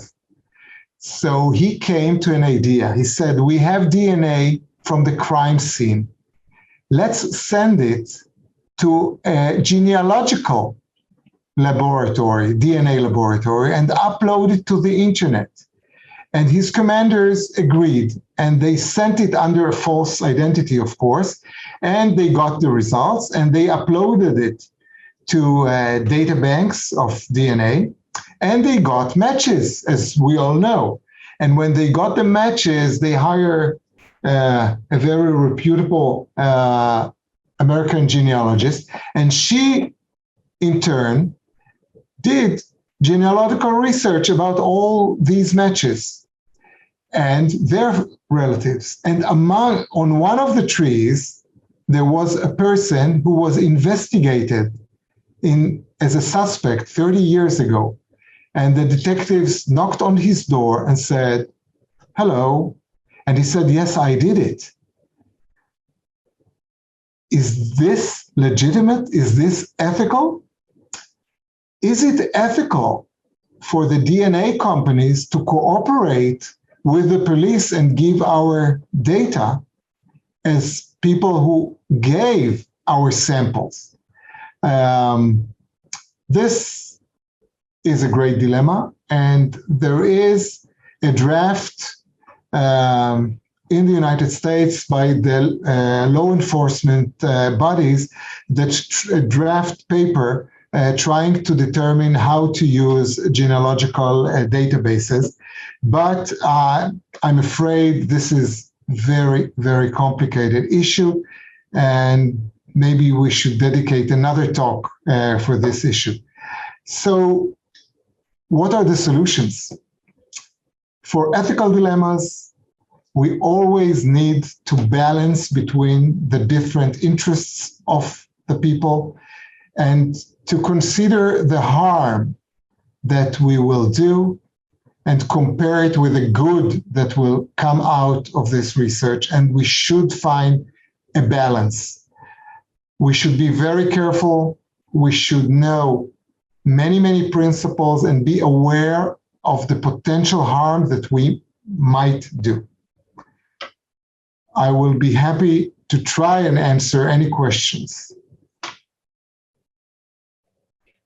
Mani, there's a question in the chat, if you want to have a look at it. Yes, I will. By Susan Sachs.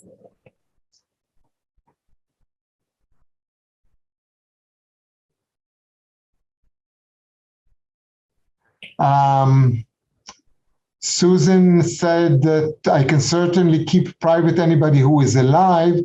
I didn't mean on the internet. If somebody asks for a printed tree, I should delete the existence of this person, not only strike out his name. That's a problem. And You specify not to confuse an actual case of legitimacy with a way of civil records. Yes, okay. On the JewishGen website right now, volunteers are translating and uploading those civil records and writing illegitimate very clearly. Yes, I know.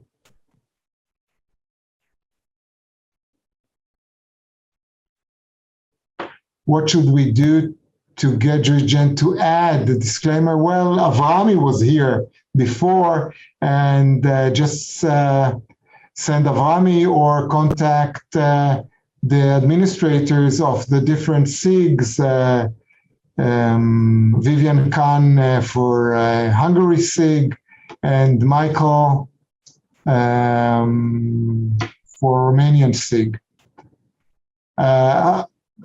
But please be aware that when you see illegitimate in European or in Eastern European records, that doesn't mean illegitimate according to the halacha. So we should not put a mark to this effect in our records.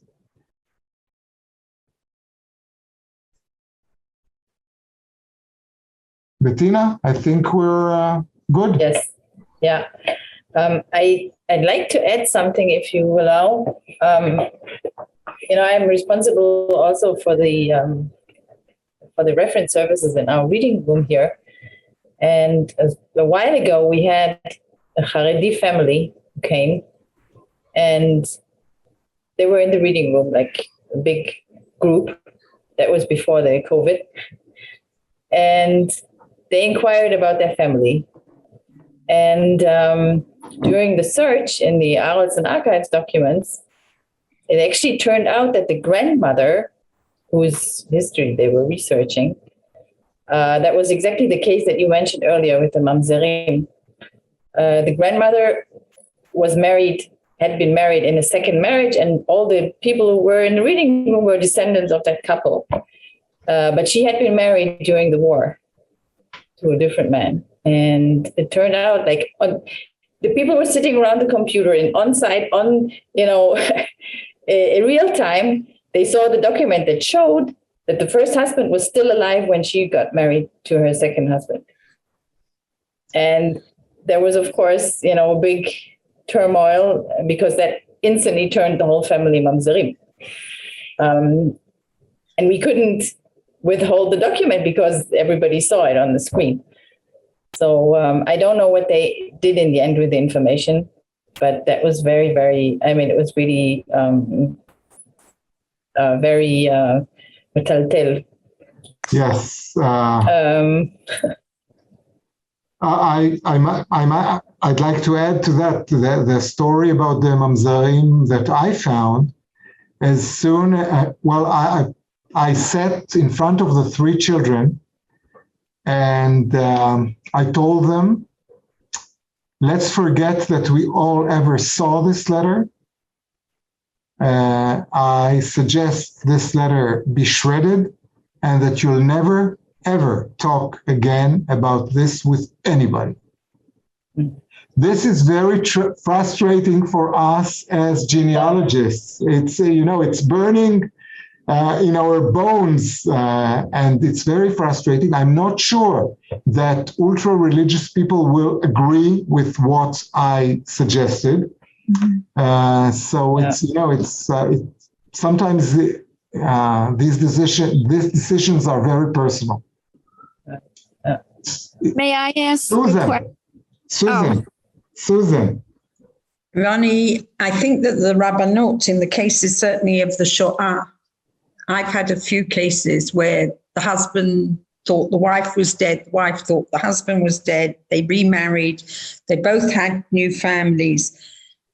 If the Rabbanot is involved, I think that they find a way to deal with this today. They are trying to do their best. They definitely are, because it's a major, major problem, certainly with Holocaust survivors. It's a catastrophe.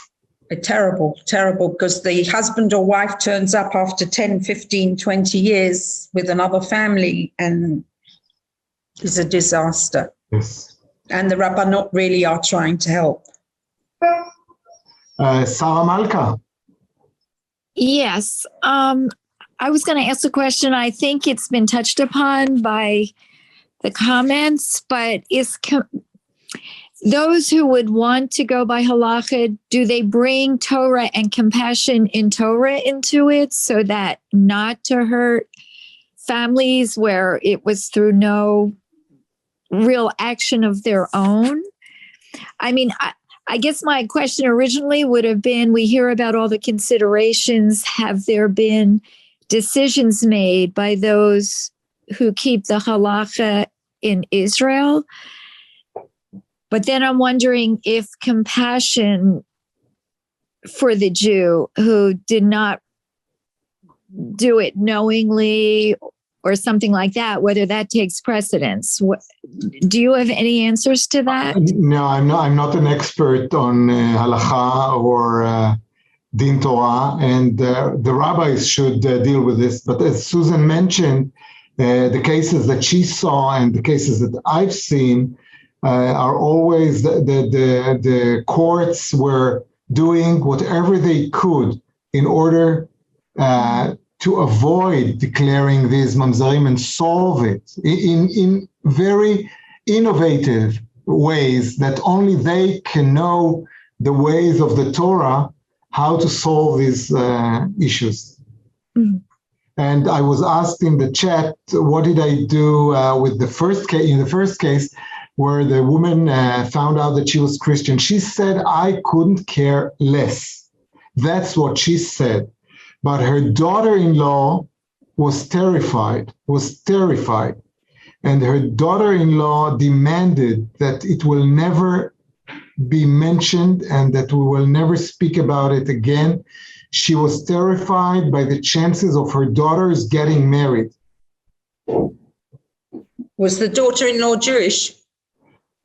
Yes, because her son but then there's married. A problem with the children. Yes. Nevertheless, Susan, she was terrified that people will find out that his mother, the shidduch would be out. The shidduch, right. But the children were definitely Jewish, 100% That's right. Jewish. Nevertheless, it's a problem. It's not an halakhic problem. It's a shidduch. It's a moral problem.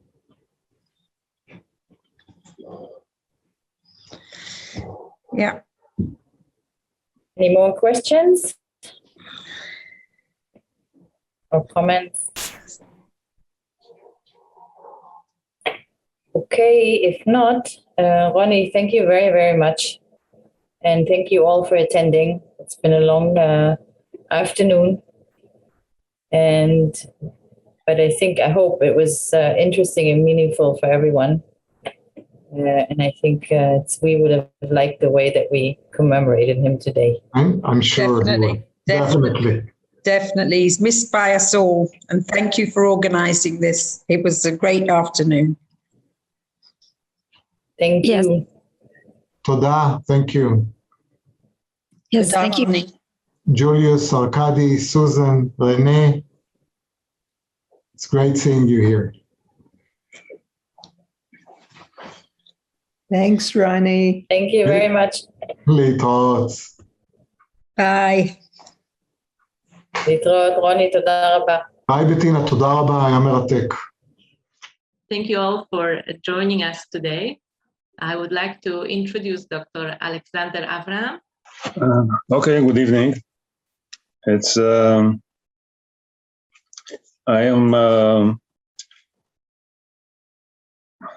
I will speak a little bit about a research that I did on the basis of the Yad Vashem names databases.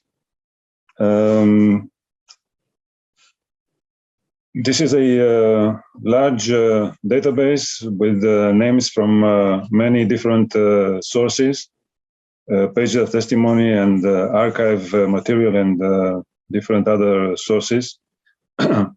And we think that in this database there is a lot of data that can be researched from different angles. from sociological perspective, from historical perspective, from onomastical perspective, and so on. Since I'm specialized on names, so I try to see how this database can help with names searches. And I will share now my screen.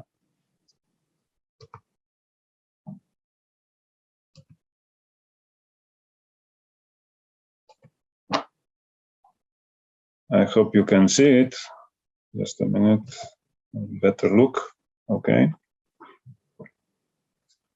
On the basis of many sources, but the most important one of them being the names database at Yad Vashem, I have done my PhD dissertation, and recently I published a book based on that dissertation, in which I was trying to do research on the names and to see how names can help in the historical research. What my assessment was that names in general and surnames in particular can give us many hints about historical phenomena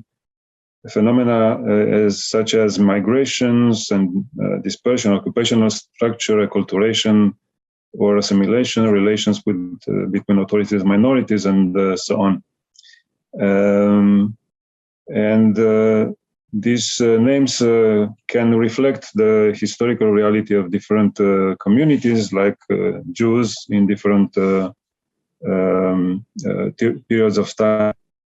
My idea was that studying the names and the historical hints in the names, we can, the historians can help to complement or validate different historical theses. I applied this approach on the study of Romanian surnames used by Jews in what was in the principalities of Moldavia and Wallachia, the territories of Romania where the Romanian language was official. And I focused on what I call Romanized surnames, that is not on common surnames that appear in many countries, but names that received the Romanian forms or that were are in fact Romanian names. As I said, my scope as territory is about the principalities of Romania, of Moldavia and Wallachia, but I included also Bukovina and Bessarabia that for most of the historical period were parts of the Principality of Moldavia. And I based my research on documentation from the 16th century to the end of World War II in Romania in 1944. This is a map of Greater Romania between the First and Second World War, and I am not referring at all to the area of Transylvania, which is the westernmost part of Romania, because most of the Jews there spoke and used the Hungarian, mostly the Hungarian language and sometimes the German language. So they are not within my scope of the Romanian language. But as I said, I included Bukovina and Bessarabia to this area that is what in Romania is called the Old Kingdom, including the most of Moldavia and Wallachia. The basis of the Jewish demographic data is mostly for the recent period, for the pre-war period, based on the census, national census of 1930, when there were in Romania some 757,000 Jews by religion. You see that by ethnicity there were slightly less. So there were some Jews that thought of themselves as Romanians of Jewish religion. The interesting thing is that about 68% had declared Yiddish as mother tongue. That means that 32% had Romanian as a mother tongue. And breakdown by provinces gives us a percentage of 3% of Jews in the Old Kingdom. And in the provinces of Basarabia, Bukovina, there were about 10% Jews, and in Transylvania, 8%. So my research is based mostly on the names of the Jews from the Old Kingdom, as I said. Now, in Romania, at the beginning of the 20th century, there were two conflictive historical narratives, if you want. One was that of the most of the Romanian circles that were from mildly to brutally anti-Semitic, and they used to pretend that the Jews in Romania were only foreign immigrants that came mostly after 1850, that they were exclusively urban population with no roots in the Romanian history and the Romanian village. The ethos of the Romanian nationalists was the Romanian peasant and the village. That the Jews were parasites and exploiters and did not work in productive occupations, but only in trade and finances. And finally, that they were not willing to assimilate or at least integrate into Romanian society. On the other hand, the Jewish historical narrative was that the Jews started to come to Romania much earlier, and that there were many Jews that were native Romanians before the 19th century, that the Jews were present for a long time in the Romanian villages. Before the end of the 19th century, where most of them were exposed forcefully from the rural areas. The Jews worked in manual crafts and many other occupations beyond finances and trade, and that the Jews were not only willing but to integrate, but did integrate to different degrees of integration and acculturation. So my purpose in all this was to use the analysis of the surnames of the Jews in Romania in order to see if this analysis can support one or the other of these conflicting narratives. Speaking of names, of surname names, we know that until the end of the 18th century, the Jews in Europe didn't use surnames. The traditional naming patterns among Jews was Isaac, son of Yaakov. It was only at the end of the 18th century that with the centralized national states, the Jews were compelled to adopt surnames, first in the Habsburg Empire, then the Russian Empire, and so on. What is interesting is that this kind of policy was not applied in the Romanian principalities until the very end of the 19th century. when in fact the imposition of surnames was a general one, not only for Jews, but for the general population. The patterns of the formation of Romanian names were the following. Many of the surnames were formed with the suffix escu, like in Ionescu and Popescu, and there are different other suffixes like Eanu, Mihailanu, Ea, Kirea, and so on. There were matronymics formed with the prefix A, Maria, of like the husband or the son of Maria.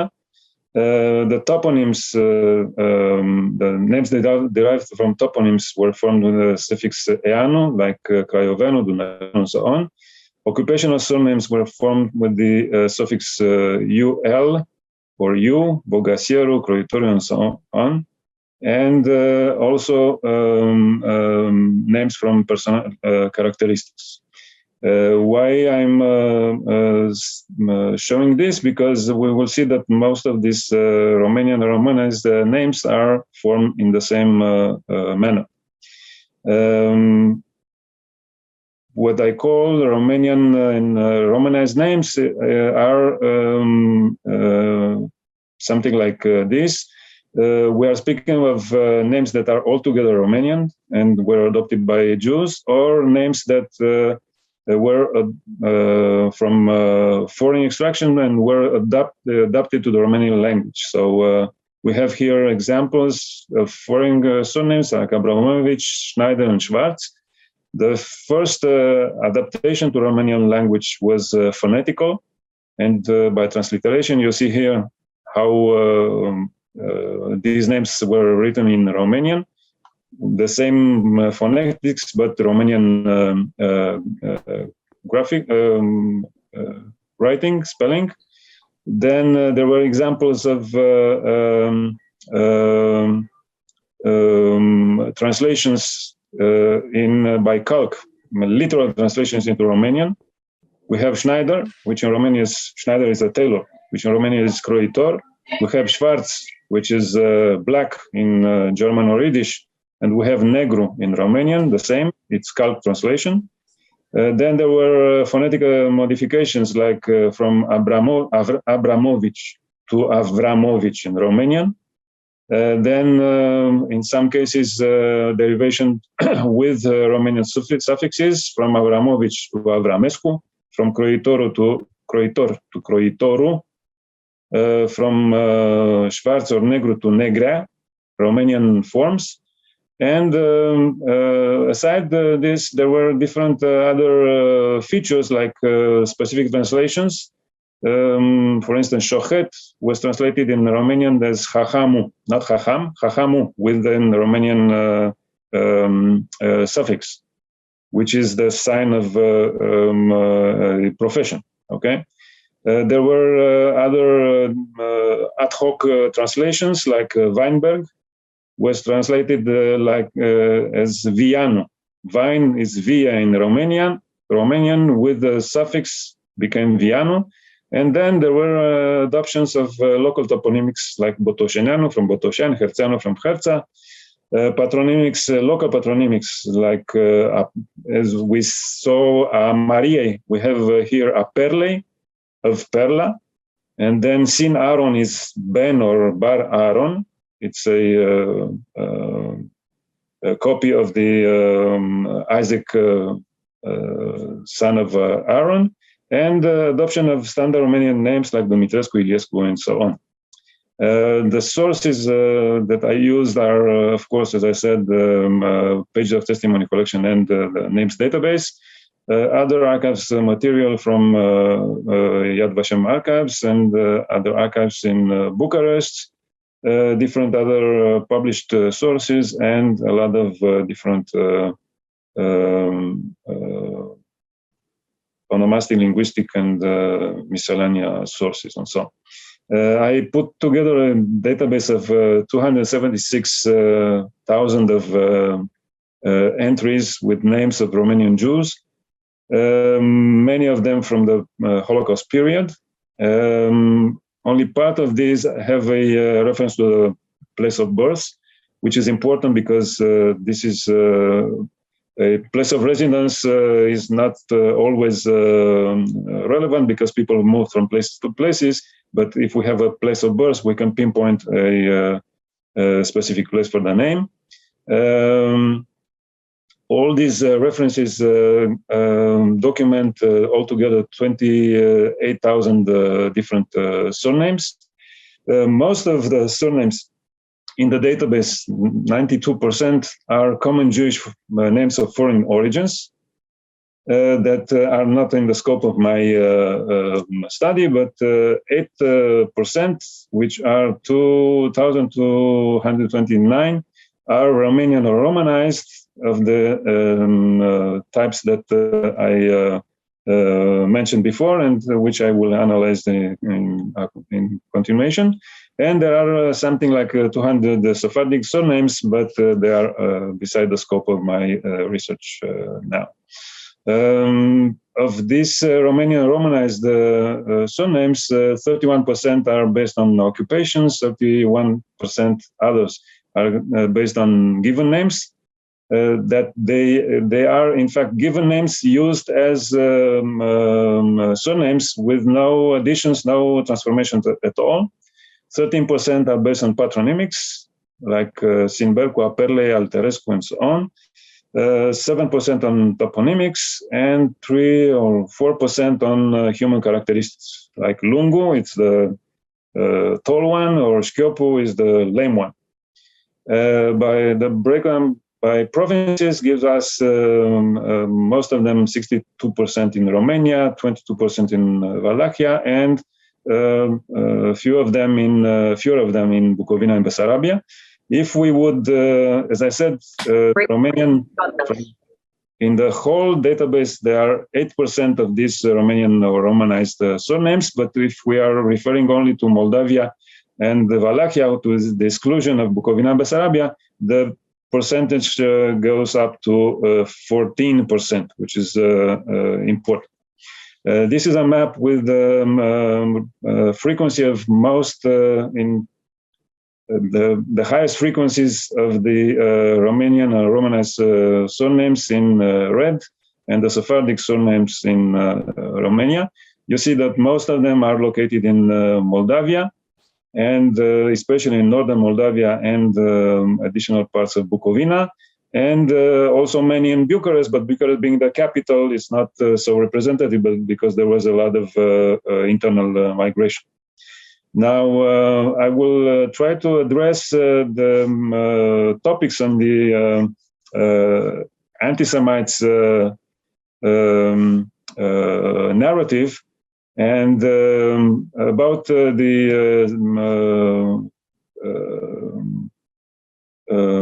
immigration of Jews. Was it recent or earlier? If we take, for instance, a few of the surnames, we have surnames like Cerbeanu, Lupescu, and so on, which are based on Romanian names like Cerbul, which is a translation, cult translation of Hirsch, Lupu of Wolf, Leul of Arie, for instance, of Löw. But these are not common Romanian names. In the Romanian historiography, you can find Lupu. It's a common name in Romania also, but you won't find Cerbul, and it's very, very rare that you would find Leu, which show us that these are not Romanian names. They are Romanian translations of Jewish names. And I attribute this to the fact that many Jews came into Moldavia, for instance, in the 17th, 18th century, when the local population was not accustomed to Jewish names, and they had to translate it into Romanian. You have the same, for instance, in Alsace, in France, there is a Jewish name, Cerf, which is Hirsch in French. Most of these Romanian Romanized names are considered in the northern belt of northern Romania, Iași and Cernăuți, which are coincide with the earlier Jewish immigration area. And other proofs, we have old-style patronymics, Sin Bercu, for instance. This is a very old kind of patronymic, which is not common for Romanian population in the 19th century.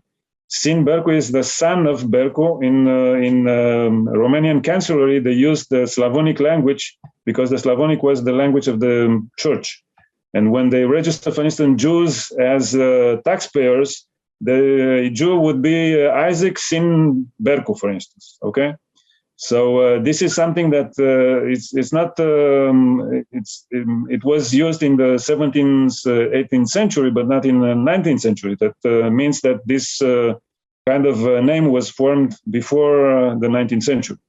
The same thing like Aperle. It's, as I said, Amarie Aperle is a Romanian surname for a Jewish Romanian surname that was created on Romanian soil and very early. We have here also those calc translation like Dulce from Zeus, Neamțu from Deutsch, and so on. We have human characteristics. Chacuru is cross-eyed. Sărăcuțu is the poor one. Șchiopu is the lame. Just imagine that if somebody came from Galicia or from Ukraine in the 19th century, he had a compulsory surname, like, I don't know, Lehrer or Tischler or something like this. Why would somebody come, a Jew, come to Moldavia in the 19th century and change his name from Rubinstein to Chacuru, which is not a very... let's say, complementary surname. So I'm sure that these surnames were, in fact,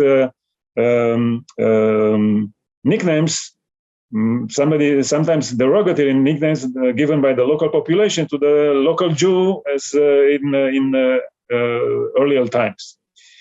We have also local Jewish names like Buyum and Yosub. I challenge you to find the name Buyum in other country besides Romania.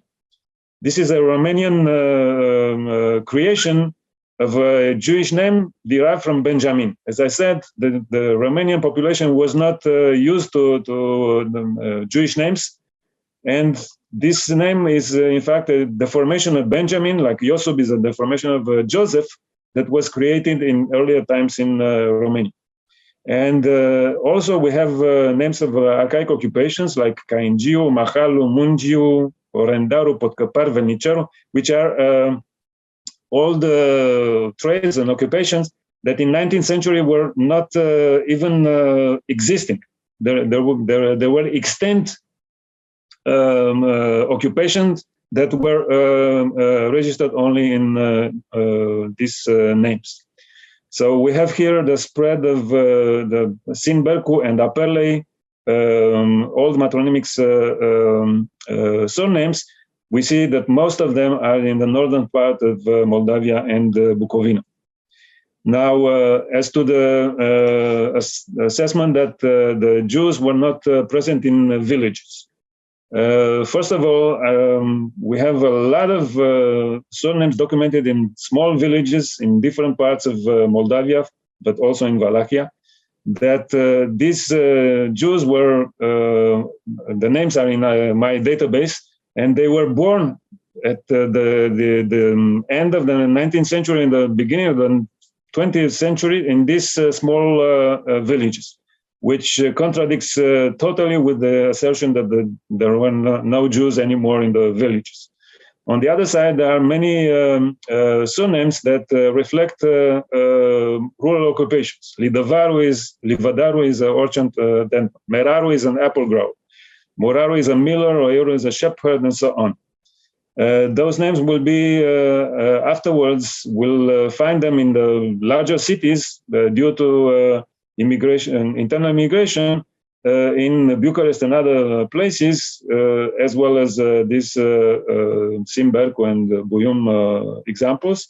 And also we find very many toponyms with names of places, and many of these toponyms reflect names of very small places where Jews were present before the expulsions, like Pomârla is a very small place in northern Moldova, Fundoieni, Herța, and so on and so on. There are endless examples. So there was Jewish presence in the countryside. Now we have very many examples of names based on trades and crafts of all kinds, fabrics and clothing, leather and footwear, furs and so on, transportations and horses, food and restaurants, agriculture, miscellaneous like Barbiero barber, Mahalu a porter, Telmacho an interpreter, and so on. And as I said, outdated occupations. And we have also very specific translations of Jewish traditional occupations related with the religious life, like Daskalu or Daskalu is a translation for Melamed, is a teacher in the header. Shochet is Chachamu, as I said. Okay, that is very important because in most of the communities in Moldavia in earlier times did not have a rabbi. They didn't. There were so many small communities. They didn't have the means to have a rabbi. So the Shochet was the Chacham.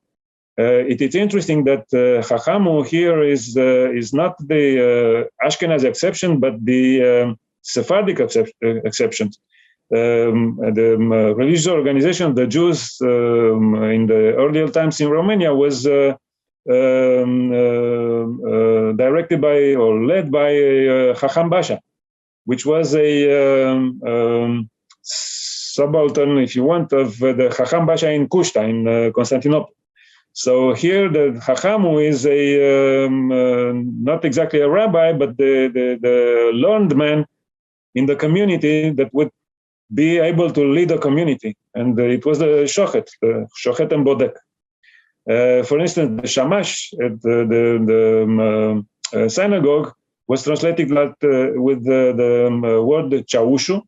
Okay, you can find this word in Ceausescu, for instance. The same root is like attendant or something like this.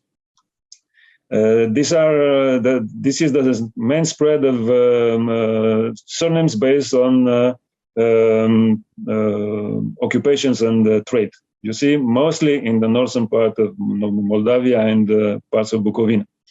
I have here what is very interesting, that if you analyze these names, you will come to the conclusion that the Jews were concentrated in a few specific fields, like the processing and trading of cereals. And we have different stages in this chain of work, because Grisaru and Moraru are millers. Churaru, Sitaru, and Cantargi are sifters. Feinaru and Malayeru are traders of malai, which is the staple for mamaliga, and of faina, which is flour. And then you have Carabaju and Caraushu, which are, in fact, transporters. And in the end, you have Pitaru, Kitaru, Pitarashu, Brutaru, Kovrigaru, which are bakers. So we have here from the grains through all the chain to the oven of the baker. The Jews were involved in all the chain of production. The same thing for beverages in production and trade. You have Rachiero, Velnicero, Drojdiero, which were the distillers. Then Vadraru and Kotaru, which were weighing these liquids, Cotigaru, Căruceru, and Mahalu were the transporters, and at the end, Crișmaru, Cârciumaru, Făgădău, Hangiu, Orendaru were the innkeepers. On the way, you have people like Meraru and Livădaru, which were the orchard attenders, Cărbunaru, which were the coal suppliers for the distillation, Călderaru, Alamaru, and Tinichigiu, they were supplying the cauldrons for distillation, and Butnaru and Cofaru are, in fact, the how do you call that? Those were barrel makers and so on. Everything around the beverages, and then you have transportation. You have Sakajiu is the one who transported the water, and you needed water for leather processing and for fabric dyeing and so on. And you have Birjaru, Vizitiu, and Surugiu, which are in fact carriage drivers, and you have transporters of the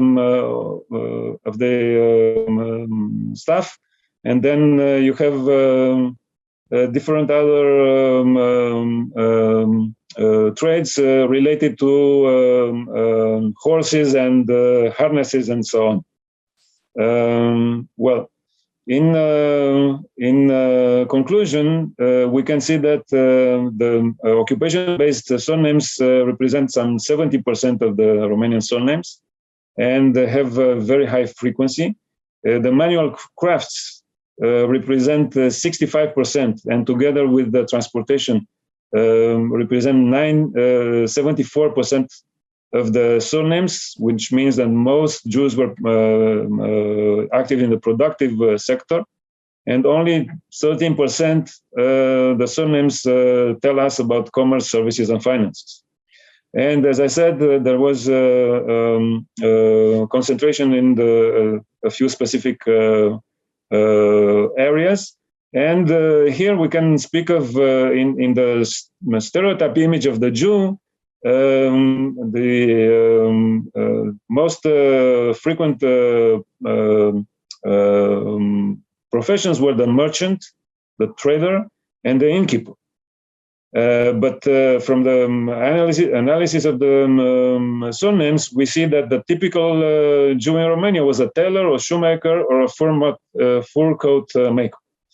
And we see here a few atypical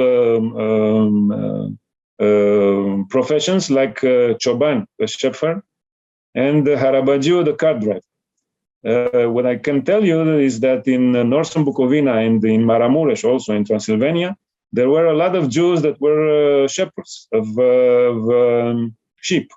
It was a very common profession among the Romanians, and many Jews went back to this ancient profession of the Hebrews in the hills of Jerusalem, and were raising sheep in the Carpathian Mountains. What I try to do is also a semantic analysis of this profession-based surnames. And you can see here different variants of shoemaker in Romanian. Patofaru would be a neutral term, while Cizmaru is a boot maker, and Ciubotaru is somebody who is making boots for peasants. It's a low-class kind of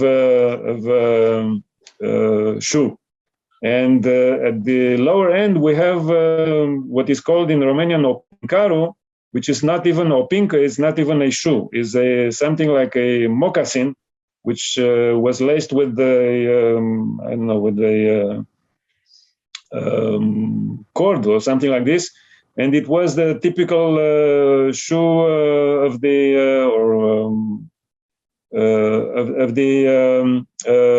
Romanian peasant. So what we can see here is that, in my opinion, most of the Jewish shoemakers were not supplying the elite of the Romanian society, but mostly the lower classes and even peasant class.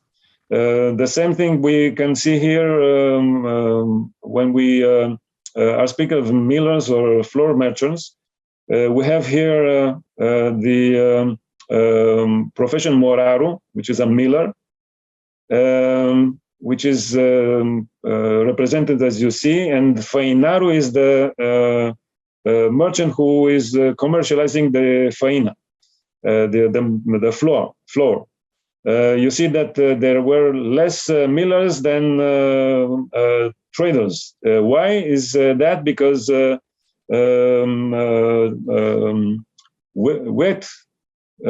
wheat was a Romanian export, and many Jews were selling this to outside Romania. Many Jews were involved in the grain trade. While what we see here is grisaru is a miller of grisim, is a miller of corn, for instance, which is much more represented. But Malayeru, which is the trader of corn, is very little represented, because very many Jews would sell malai or corn flour to the peasants. But you see that very many Jews were active in grinding or the corn for the local population. So we can see that, in fact, very many Jews were involved in serving the lower classes. Well, I made my point, I think. Most of these Romanian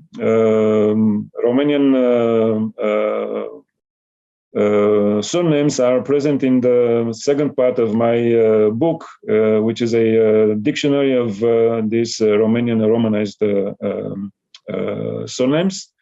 And going back to the questions of the beginning about the integration or the willing to integrate of the Jews, from the tendency of integration is clear in, at least for many Jews, this tendency of Romanizing their names. And we can see that this tendency is much more intensive, if you want, among Jewish intellectuals, artists, and intellectuals and artists in the interwar period. From the analysis of this, of 1,054 names of Romanian Jewish artists and intellectuals in different fields like linguistics, philosophy, literature, architecture, music, sciences, and so on, we found that about 32% Romanized or adopted, Romanized their surnames or adopted the Romanian surnames. And we can attribute this to a stronger natural tendency toward the acculturation and assimilation among intellectuals in general, a statement of self-identity, or literal pen names for authors and writers and playwrights and so on. And sometimes also means to circumvent the anti-Jewish prejudice in social intellectual circles. Many many Jews that were active in literature, for instance, or journalism, had to Romanize their names in order not to be ostracized by their peers, the Romanian peers. As to the attitude of the Romanian government to the Jews, it was oscillating between down towards practical need to increase the population and modernize the country, and nationalist and ideological pressures. What is important is that the hereditary surnames were not imposed onto Jews by the Romanian government. And this is, I don't know if it is a proof of non-interference or no persecution, or proof of neglect, perhaps. Anyway, in the 1920s and 30s, unfortunately, many Romanian circles started to note this tendency of Jews to Romanize their surnames and started to criticize and oppose the trend on the assertion that the Jews are trying to, in fact, hide their Jewish origin in order to pass as good Romanians, and that was not acceptable to them. And that is why at first in 1938 and then in August 1914, a law preventing Jews from adopting Romanian surnames was adopted officially by the Romanian government. And this was even before Antonescu came to power. And during this the time of the period of the Holocaust, nominal lists of Jewish intellectuals and artists were published. And besides their works being forbidden, they were unmasked as Jews when their names were published, their Romanian names or pen names were published next to the original Jewish surnames. Josef Hechter was a playwright that adopted the name Michael Sebastian. Benjamin Wexler was known as Barbu Fundeanu, and so on. So we have here the publication that was posted in all libraries and bookstores in Romania at the time in order to dissuade Romanians to acquire their works on the presumption that being Jews, they were dangerous to Romanian culture and Romanian soul, as they said at the time. And here we have, for instance, a poster with the names of Jewish actors at the Jewish theater in Bucharest during the time of the anti-Jewish persecution, where again the Romanian names are mentioned next to the previous Jewish surname, like Theodor Cosma, ex-Zwibel, Toto Gruia, ex-Grunbaum, Louis Grossman, and so on. Okay, so on the basis of this analysis of the Romanian Romanized surnames, which we said that covers something like 8 to 14% of the names of all the Jews in the Old Kingdom, we can conclude that the geographical concentration and specific topology of many surnames suggest their adoption in a more remote period corresponding to the early settlement of the 17th, 18th centuries. We see the fact that Jews used to live also in villages, and in general, they shared a pattern of internal migration. The Jews were very active and sometimes even dominant in a multitude of industries and manual crafts, and not only in trade and finances. And we can see that there was a willingness, if not eagerness, of many Jews to integrate in the Romanian society through acculturation and even sometimes assimilation. And the case of the Jewish artists and intellectuals is most clarifying, I think. While the attitude of the Romanian government and society at large was ambivalent and with outbursts of obstructions of persecutions. I brought here for example a list of original list of with names of Jews that were registered as victims of the Skazinets camp in Transnistria, northern Transnistria, in the Mogilev area, between May and October 1942. And you can see that most of the names are, of course, Ashkenazic names of Jews from deported from Bukovina and Bessarabia. But among these, we have also surnames like Chubotaru and Afrimei. Chubotaru is, as we saw, a shoemaker, and Afrimei is the son of Frima, which are typical and old Romanian surnames that were used by the Jews. And this shows us that the Romanians had no regards for Jews that were sharing Romanian surnames with the local population. And it didn't matter if the Jews were native Jews from centuries in Romania or were more recent immigrants. We speak about the 19th century. They were all the same for the Romanian anti-Semites and fascists, and they were deported together to the camps in Transnistria and so on.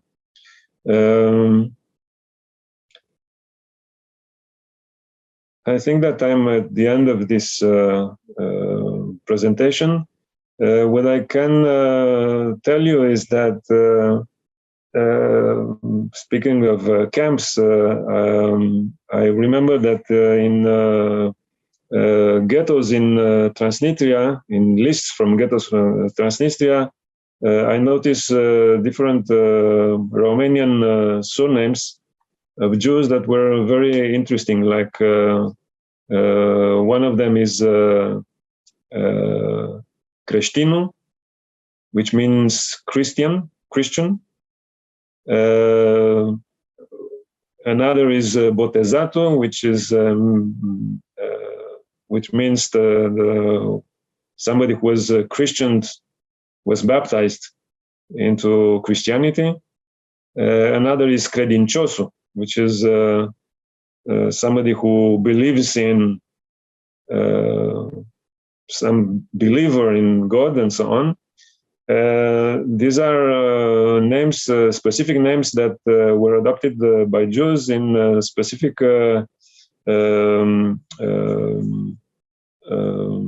circumstances in the 18th century and later, when some Jews were converted to Christianity in Moldavia, mainly. There were not in the tens of thousands, but there were a few thousands, along a few decades. And what is interesting is that the change of religion did not result in a change of surnames. Those Jews received those names, as I said, Creștinu and Botezatu, when they changed their religion, but they didn't move out of the Jewish neighborhood, because sometimes only one member of the family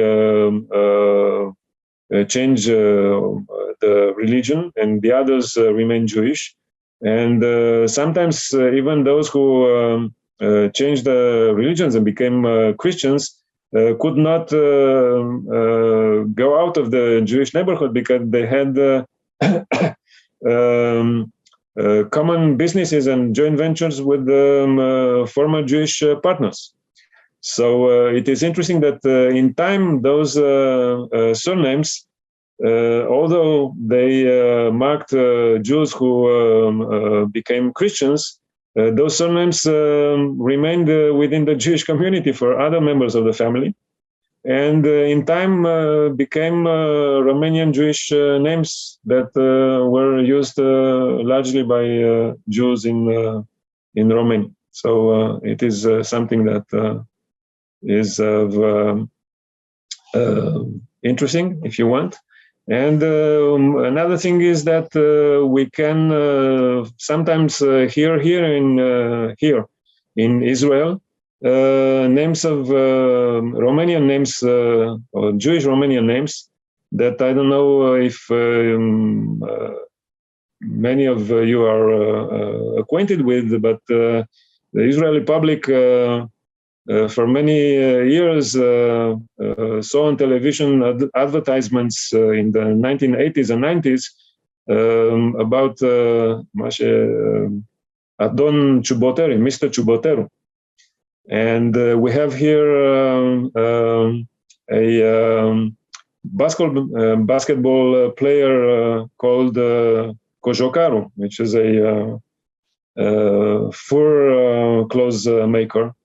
And we have a television anchor person, which is Dani Kushmaru, which is a fur cap maker, and a rather known singer called Singolda. It's not Afrime, it's not Sinaron, but it's Singolda. It's a very typical Romanian Jewish surname from Dorohoi in northern Romania. Okay, I think that this would be all for now. Thank you very much. Thank you, Alex, for this fascinating lecture. And thank you all for being here and joining us in this very important event in memory of Zvi Bernhardt. Thank you.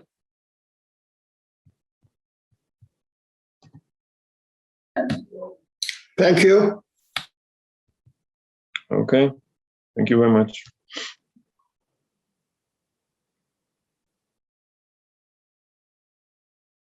If there are any questions, I'll be happy to oblige.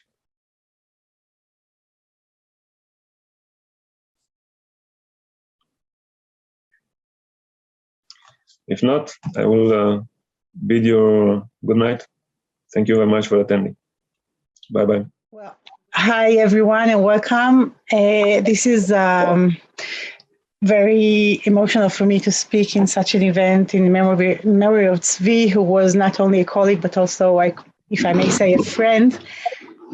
He taught me a lot of what I know about archivism, about archives. And one thing that people did not talk about till now is how feminist he was and how much he loved Torah. Those two aspects of Zvi came together when every time we met and we discussed what new female Torah shiurim we found that female gave to shiurei Torah. One of the happiest things we found together was a Rabbanit who teaches Daphne, and we used to share our enthusiasm and ideas after listening to her. So may his memory be of a blessing, and may my talking now will be kind of thank you for all the things he taught me. Okay, let's start.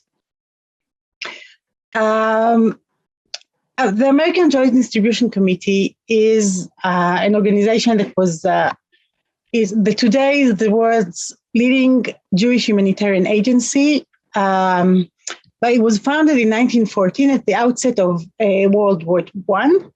And the reason it's called the Joint is because it was joined by three major Jewish organizations that all work to help the Jews overseas. And their beginning of their work was in Eretz Israel. As we heard a bit in the talks before, we have in the archives a lot of lists of people whom JDC helped in the past. I will not talk about it today, but I just wanted to mention it. JDC worked with refugees around the world, both Jewish refugees, and today we work also in many humanitarian cases. Last, we were in the disaster in Haiti. We work in more than 70 countries, and we provide help to whoever needs them. the three major basics of JDC's work, as we call them, the three R's, rescue, relief, and renewal, are the basis of the work of JDC. You see here in the pictures, pictures from all around the world. The picture on the rescue is from Aden, relief is from North Africa, and the Jewish renewal is from FSU, former Soviet Union. And all these together are very combined with what I'm going to talk now. And this is the work of JDC with the transmigrants who left Russia and all the Soviet Union, actually, along the years, and I will talk about now. The transmigrant program was actually something that came into JDC's answering to needs of the Jewish people, because in very early times of JDC, after the war, many of the Jews who lived under the Soviet Union tried to leave Russia, and they tried to do it in many ways. One of them was request to unite families, meaning to leave Russia in order to meet family members. And when they left, this was between the years of 1946 after World War II and 1989 before the Glasnost. And when they left, they had to come to they were transmigrants. They did not have any visa to be in any place. And most of them were from Soviet Union, as I said, some from Eastern Europe, and there were also some from Arab countries. Along the years of the transmigrant program, JDC assisted for over 70,000 families, or as we call them, case files. And this has to do with the archives, which I'll talk about in a minute. The transmigrant program was not just names of people, but it was also a whole project that was meant to cover the entire work, the entire needs of the Jews who got out of FSU. We talk about care and maintenance, which means all their needs of if they needed housing, if they needed food, if they needed all kinds of health problem issues that needed assistance. At the same time, as I said, housing. At the same time, JDC also provided cultural programs. As we could see here, this is a Tu B'Shvat party, actually.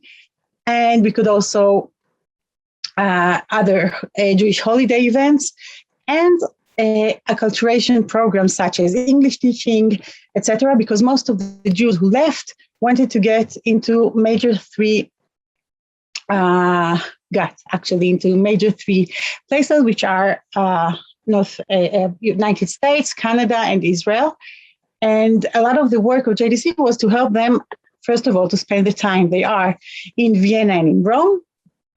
And second, and not less important, was the need to help them prepare to the life that are coming to them as first of all, helping them with the visas. Second, helping them with all other needs they had. Most of the people who tried to leave USSR found themselves, first of all, in Vienna. Why Vienna? Because it was near the border, and it was also a place that it wasn't half Soviet, half not Soviet, but it was on the border, because the Soviets were the ones who rescued them from the Nazis, but they felt very Western. And for this reason, many Jews and many other people could get to Vienna and stay there. However, the people of Vienna, the Austrian authorities could not leave them there, and therefore what was happened was that when they got to Vienna, they were there for between few days and few weeks, and then they were boarding on a train. The train would take them for a place 2 hours from Rome, and not into Rome itself. Why? Because they are very afraid of bombing or any other way to that people will hurt them. And then they were moved by buses to a small neighborhood right outside Vienna, and right outside Rome. And they stayed there between few weeks and few months until they got visas to the place they wanted to get to, usually where they had family that they could reunite with.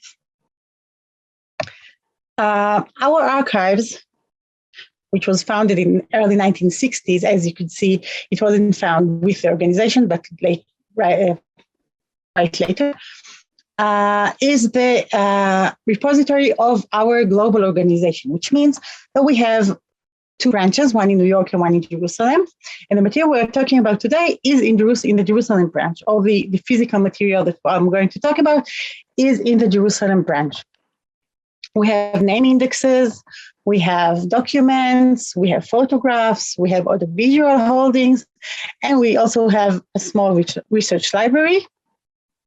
But the most important thing that we have, and I think one of the things that my manager Linda is here, and also I see Jeff, which is, I think this is his project, is our website and our digitization project, which is helping bringing the material that we have in the archives to your houses and to everyone's homes.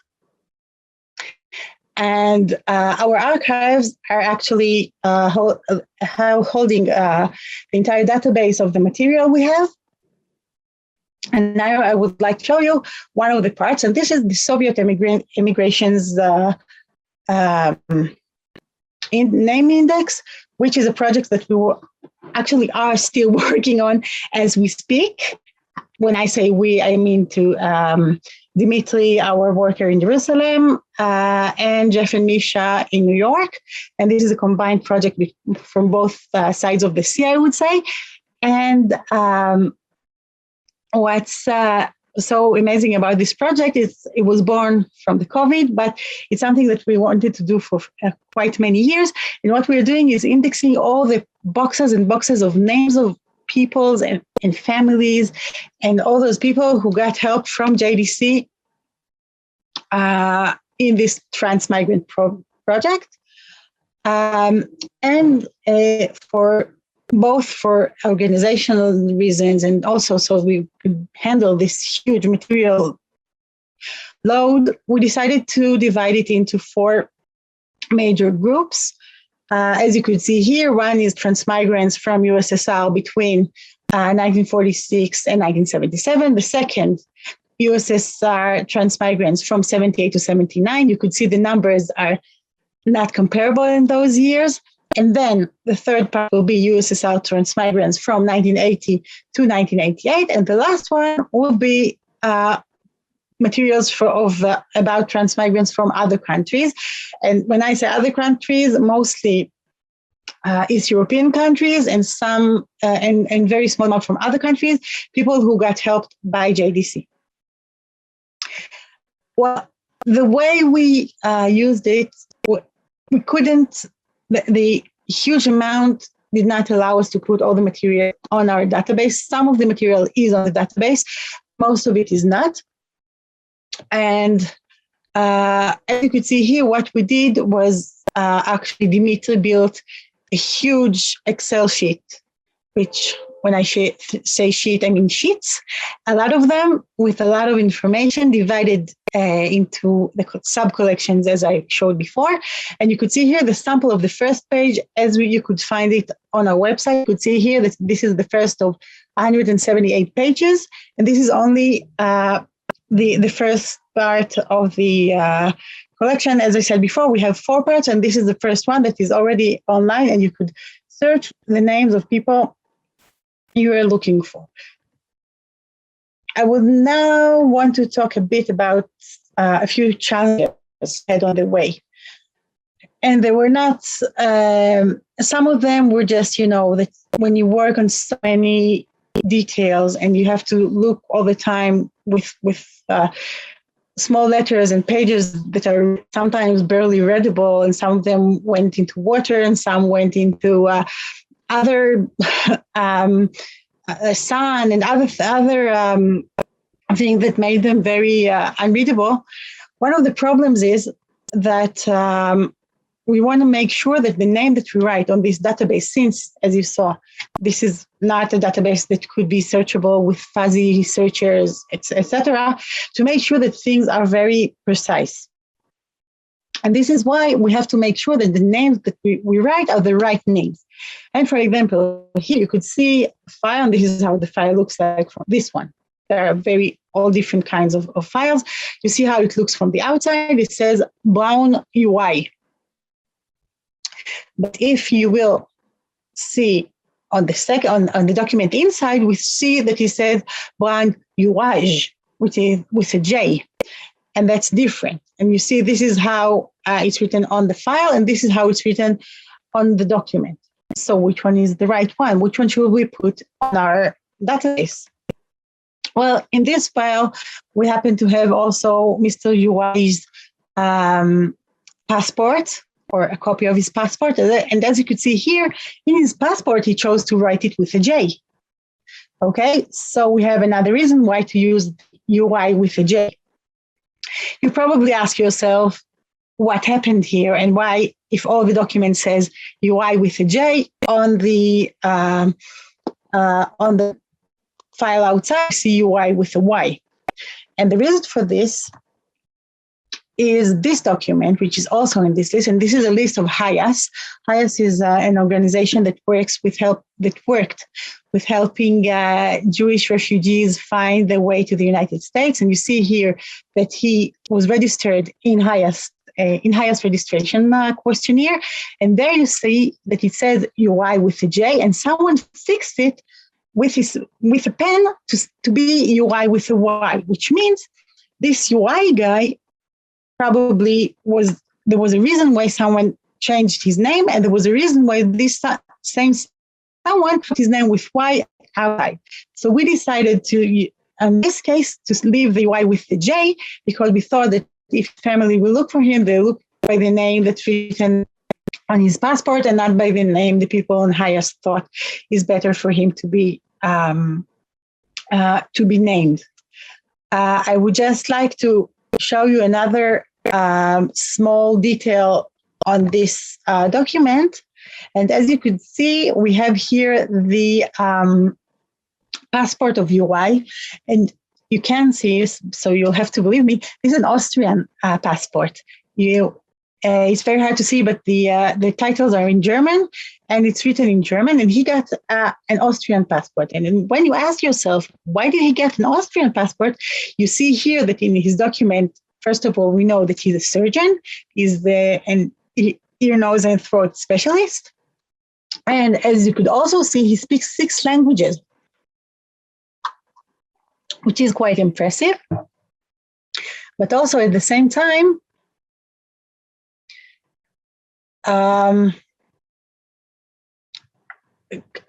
could someone unmute themselves and make sure that you could see the presentation? Because I see here someone have problems with the presentation. I can see the presentation very well. Okay, thank you. Okay, so I don't know what the problem is. Okay, so as you could see here, I'm sorry. As I said, he got an Austrian passport, and we were very confused. Why did he get it? And then we found this explanation, and I will make it bigger to see in the remarks. And you can see here that he left Czechoslovakia by bus as a tourist. He had a tourist passport valid to travel to Austria and Italy, but on his way back to Czechoslovakia, he decided to leave the group and stay and join it's written here. See, he joined the highest group, which means he just decided to deflect from Czechoslovakia, and he decided to stay. However, his tourist passport was left with the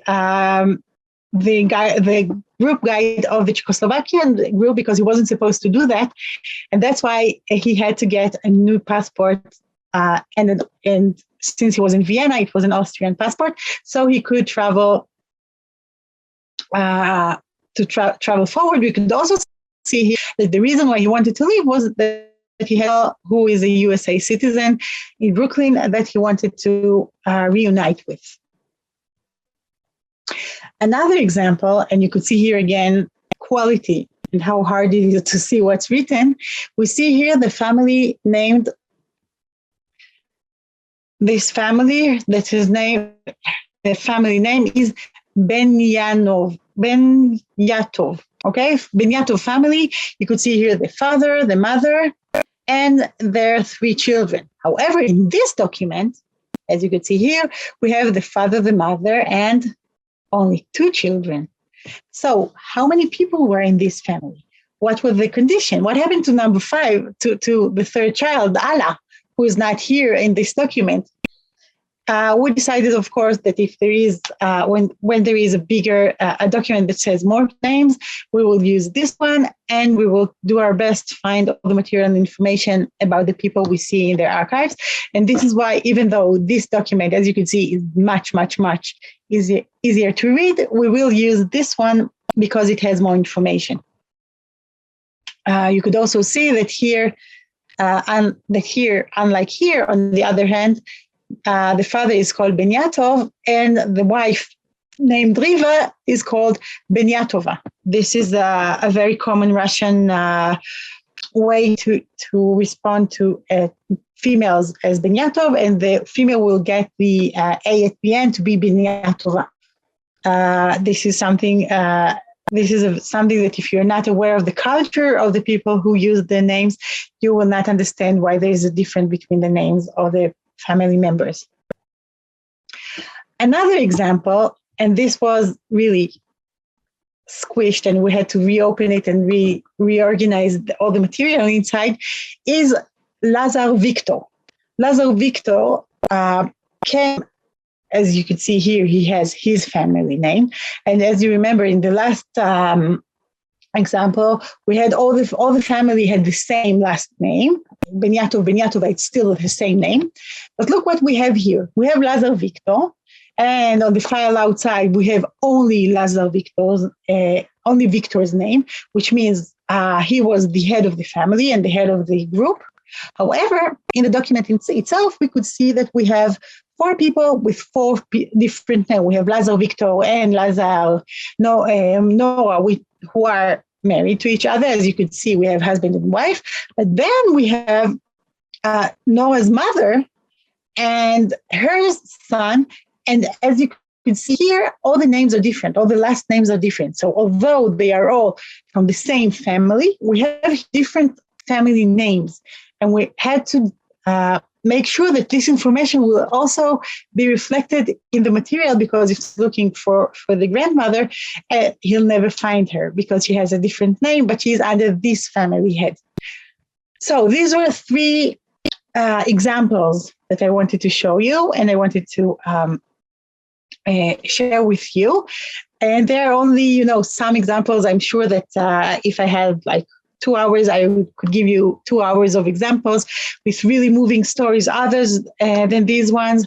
And I did not even mention the fact that the United States government decided to give Mr. Lazar and his wife visa to the United States. However, they decided not to give to Mrs. Lazar's a visa and refused to live without her, so much that Victor announced that he'll start a hunger strike in order to make sure that, in order to targets of the cold people at the American embassy in Rome. However, at the end, he got when they heard that he's going to hunger strike, they understood he really loves his mother-in-law, and they allowed his mother-in-law to go to the United States with them. So as I showed you before, this is the first page out of 178 of the people. Let's say I'm looking for someone. I could look, as you know, this is a PDF. So as you search in PDFs, and you could see here that many of the names are double. You see, we have Abramovich Meyer twice. These are not 2 Meyers Abramoviches, but these are Abramovich Meyers that are fractions. One is V for Vienna, and one is R for Rome, because first of all, he got to Vienna, And then he moved to Rome, where he got help from JC on both sides. This is why for many times we have two files for many of the people that we have in the list. And many times this is the way that we could find them, because if they appear in two places, we might get more information about them. Let's say I found someone for my family that I really want to know what to do with. I really want to see the file, and this is my grandfather, my uncle, whatever. The best way to do it is to scroll down on our website. As you could see, you go to the contact us, or the request information. And when you request information, this is the page that will open to you, and you have to fill all the details, as you could see here. And in your inquiry, please write the number that I showed you before, so that it will be easier for us to find the document you're looking for. And now I see I have a few more minutes, so I would like also to speak a bit about our picture collection. We have a photo collection which is quite huge, as I showed you before. This is also on our website, and we also have pictures of some of the smiles who were on our programs. When you get to our website, archives.jdc.org, archives.jdc.org, you get to our collections, and then when you press on our collections, you'll get to our photo collection. And as you can see here, you have possibility of search, and when you will search the transmigrate, for example, transmigrate, as I did here, you will get a list of all the pictures, as you can see here. And those pictures you could also order on our website on the special page for pictures orderings.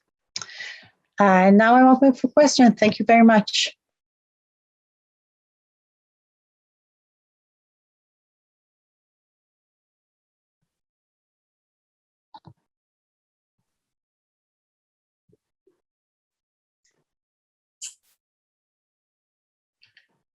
Can I ask? Yes, sure. I took a class from Yad Vashem, and one of your colleagues presented this archive. And I went and tried to research. I did not find it friendly, user-friendly. I had really hard time. Is it possible to just put a name?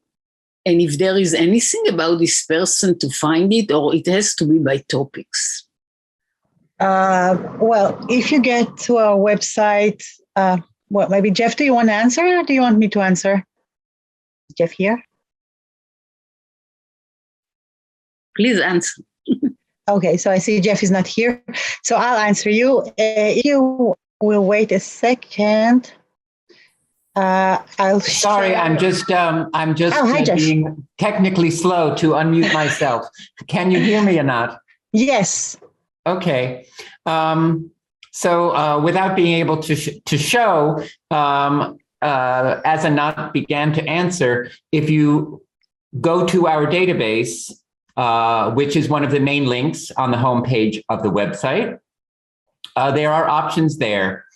And if you are just searching for a name, as others have mentioned, we have a large names index, and most of the material on people who have been assisted by JDC in some way is there in that names index. Can you see my screen? Exceptionally, however, this transmigrants index that Anat has just been presenting on is not within the database.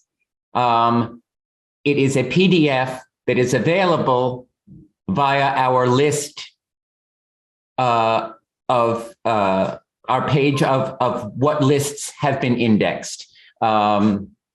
If you go to the Learn More link that Anat is showing on the screen now,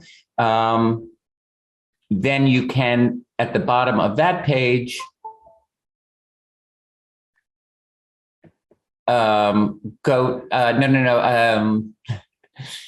if you click Learn More at the names index, a little higher up. Okay. This is hard because I'm trying to do 5 things together. Just where you were. Yeah. I know where I'm supposed to be, but okay. So if you click Learn More, you get to the explanation of the names index. And then at the bottom of that page, there is a link to the lists that are in the names index. And on that page is where the transmigrants index is described and the link to the PDFs. It was too much material to create individual database records.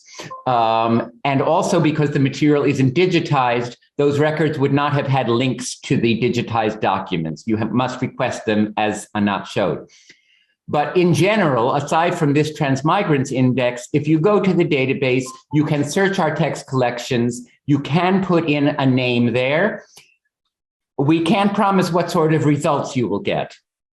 It would depend in what context the name comes up in a document, whether the optical character recognition for the full text searching is working well for that particular page, which may have been poorly typed or a bad carbon or handwritten.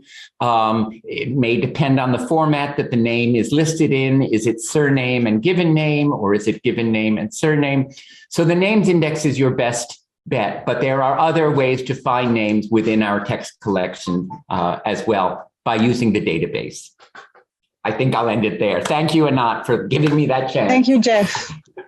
I was asked about lists from the Holocaust period, which is not what I was talking about today, but I will be happy to answer. As Jeff said, when you go to learn more, you'll get all the lists that we have on our website. We have, as I said, since JDC was founded in 1918, we have even material from a bit before. Help in Poland, help in Israel, etc. And there is special parts for lists from the Nazi period and aftermath, which means either from the Nazi period or from the DP camps after the war. There is also, of course, a lot of other materials that has to do with our collections, that has to do with the work of JDC in those years and in some of the places. And it's all on our website, open to the public, and very, I find it very friendly, I'm sorry. Especially when you compare it to other websites. There's a lot of information, and the information is very, very well organized. So I hope I answered the question about the Holocaust period time. I agree that perhaps by the time I got to this subject, I was so saturated with so many new archives that I lost my patience. But certainly I find the Yad Vashem website, the names, the way they archive the positions, to be, for me personally, way easier to search than JDC. Well, so, maybe I got spoiled there. I don't know. I will give it another try because it sounds like maybe I was not doing my best. Well, if you still feel that you need more help, you could go, as you can see, down every page of the website. When you go down, you see you have the request information, contact us and ask the questions, and people will be able to, I think, if we could, we will help you. Thank you. This is the best way. Okay, so do we have any more questions? I can ask another question, but I want to let other people have an opportunity first. Okay, so thank you very much. The presentation and my lecture will be on Yad Vashem's website. And thank you so much for being here. And well, may Zvi's memory be of a blessing. Thank you very much. Thank you. We are still collecting, and we We in the collection divide the collection into three broad categories. We can probably divide it in all sorts of catalogs, all sorts of categories. But the first category is those items which were created, like those you can see in the corner here, the prison camp clothing and the yellow star, items that were created as part of the implementation of the Nazi policy. Though these are part of the Nazi policy, they did take on a personal aspect for the survivors, but that's a discussion for another lecture. Then there are items that were created during the war. Here, one example is this little box here, a wooden box created in the transit camp of Gurs in France. But many of the items in the collection are everyday items that have taken on a significance because of the events. And a large number of these were brought to us by survivors. And the uniqueness of artifacts that are donated by survivors from all three categories really are that they focus on the survivor stories themselves, and they serve as very intimate testimonies of the events. But not all the artifacts in the collection come from survivors, though many do. We also have many anonymous collections of items that came to us in the period after the war, or items that were preserved from before the war. And sometimes we're lucky enough to be able to take such items that come anonymously. We don't know whose they were, but we managed to reveal the stories behind them. And in this way, we can fulfill one of the aims of Yad Vashem, which is to perpetuate the memory of the victims of the Holocaust. So I'm going to present two such collections of items that we were able to research. And you'll see in what way they are actually, they're artifacts, but they're also documents. First, I'll have to explain to you what they are exactly. It's a ritual item which is perhaps not that well known unless you're of Ashkenazi German origin. A Torah binder. It's called a wimple, and it's a long linen sash that was used to bind a Sefer Torah, and it was traditional in some Jewish communities. And the tradition was such that in honor of a boy's circumcision ceremony, the swaddling cloth or a sort of diaper-like cloth would be embroidered or painted with the details of the child's birth, his name and the date of birth, and then a common pasuk, a common formula. At the child's bar mitzvah, the sash would be dedicated to the synagogue and used to wrap a Torah scroll. Now, this tradition is common predominantly in Bavaria, in Germany, in Alsace on the French-German border, and to a lesser extent in Moravia. Significantly, it's not common among Polish Jewish communities. Now, seeing as we're going to be talking about actually the area that's in the center here, one of the main tributaries of the Rhine. The Rhine, of course, goes through Germany, through the border with France. Here we have Strasbourg, which is where the French connection comes in. And I always find it's a good idea to look at a map and see sort of where we are. But the items I'm going to present are connected to towns along the Main River. And the first collection are 4 Torah binders that were plundered by the Nazis and collected after the war by the Jewish Cultural Reconstruction Organization. As you can see, they're all quite decorative.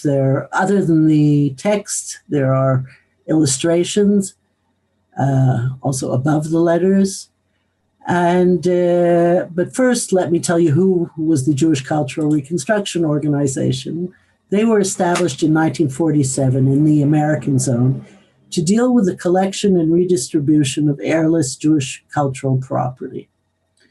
So these were collected, no one knew where they were from. They were all collected together in various places, much as the artwork that we know a lot about today because of the involvement with, The Monuments Men.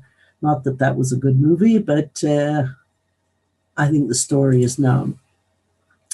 Anyway, specifically, let's get to this Torah binder. It's written in a set formula. There's the name, that's the first name of the child, son of, the father's name, often generally with a last name. And underneath the first name is also what the child was known as, because the Hebrew name was not always the name, or generally was not the name that the person was known, let's say, in Germany. So this was painted in the honor of the birth of Gershon Gert, son of Menachem HaKohen Katzman, who was born on Tuesday, the 17th of Tevet, 5684, which corresponds to the 25th of December, 1923. So we, of course, were interested. 1923 is somebody who we should find in the Holocaust databases that we have at our disposal. And of course, my first place to go was the Yad Vashem pages of testimony. And here I indeed found a page of testimony for Gert Katzman. Here it says he's born the 25th of December, 1924. But as anybody who's been involved in genealogy and certainly in Holocaust documents, the year is often changed for various reasons. Sometimes the person who fills out the page of testimony doesn't actually know the exact date. 1924, 1923, this doesn't worry me. And we see he's from a place called Kitzingen am Main, Kitzingen on the Main. Here's a image of this very picturesque Jewish Bavarian, not Jewish, but German Bavarian town, and along the Main. So this is the place. Then we have in Yad Vashem Archives the deportation list. And here on a deportation list from the area of Würzburg, I see there's a whole list of Katzmans, and one is Gert Katzman, 25th of December, 1923, from Kitzingen. And we see that he was a victim. He was deported on the 24th of March, 1942, as apparently most of these people were, to the area of Lublin. And as is mentioned before, there are the Yizkor books, the memorial books that are a very important source. And here we get even more information. We see that Gert Katzman, where he lived, what street he lived on. His parents were Emanuel Katzman and Frieda Katzman, née Mandelbaum. He also had a sister, Jette. And it gives further details that he was deported to the area of Lublin, and from there he was murdered in Belzec. Now, from the page of testimony, at the bottom is, of course, another very important source because it's the person that gave details. And here we learn of Yossel Cohen, who terms himself a family member. He filled out this in Kibbutz Yifat in 1999. By the time I came to look for Yossel Cohen, he was no longer with us. But that had the advantage of me being able to find on the kibbutz website a memorial pages to him. And I also found his son, who told us that Yossel Cohen was born in yet another Bavarian town in a place called Mauthausen, the son of Isaac Cohen and Sarah Selma née Mandelbaum. You may remember that Mandelbaum was the maiden name of Gert's mother. Yossel's parents and his sister perished in the Holocaust. They were deported and perished. Yossel was lucky enough to be old enough to be sent with 300 youths to Switzerland, and the whole group came to Israel. He came to Kibbutz Yifat. So that was my first collection of wimples. But we have another collection of 4 wimples that were donated in 2014, not that long ago. Now these 4 are all different. They were donated by the grandson of Moshe Greenbaum, who was born in 1889. And his grandson was able to tell us that he left Nuremberg, Germany, in the wake of the November pogrom of 1938, and he emigrated to the United States. What's interesting about the collection is how old some of them are. One is from 1735, one from 1781, 1854, and 1924. I'll get to them specifically in a minute, but first, to tell you about Moshe, who actually preserved them.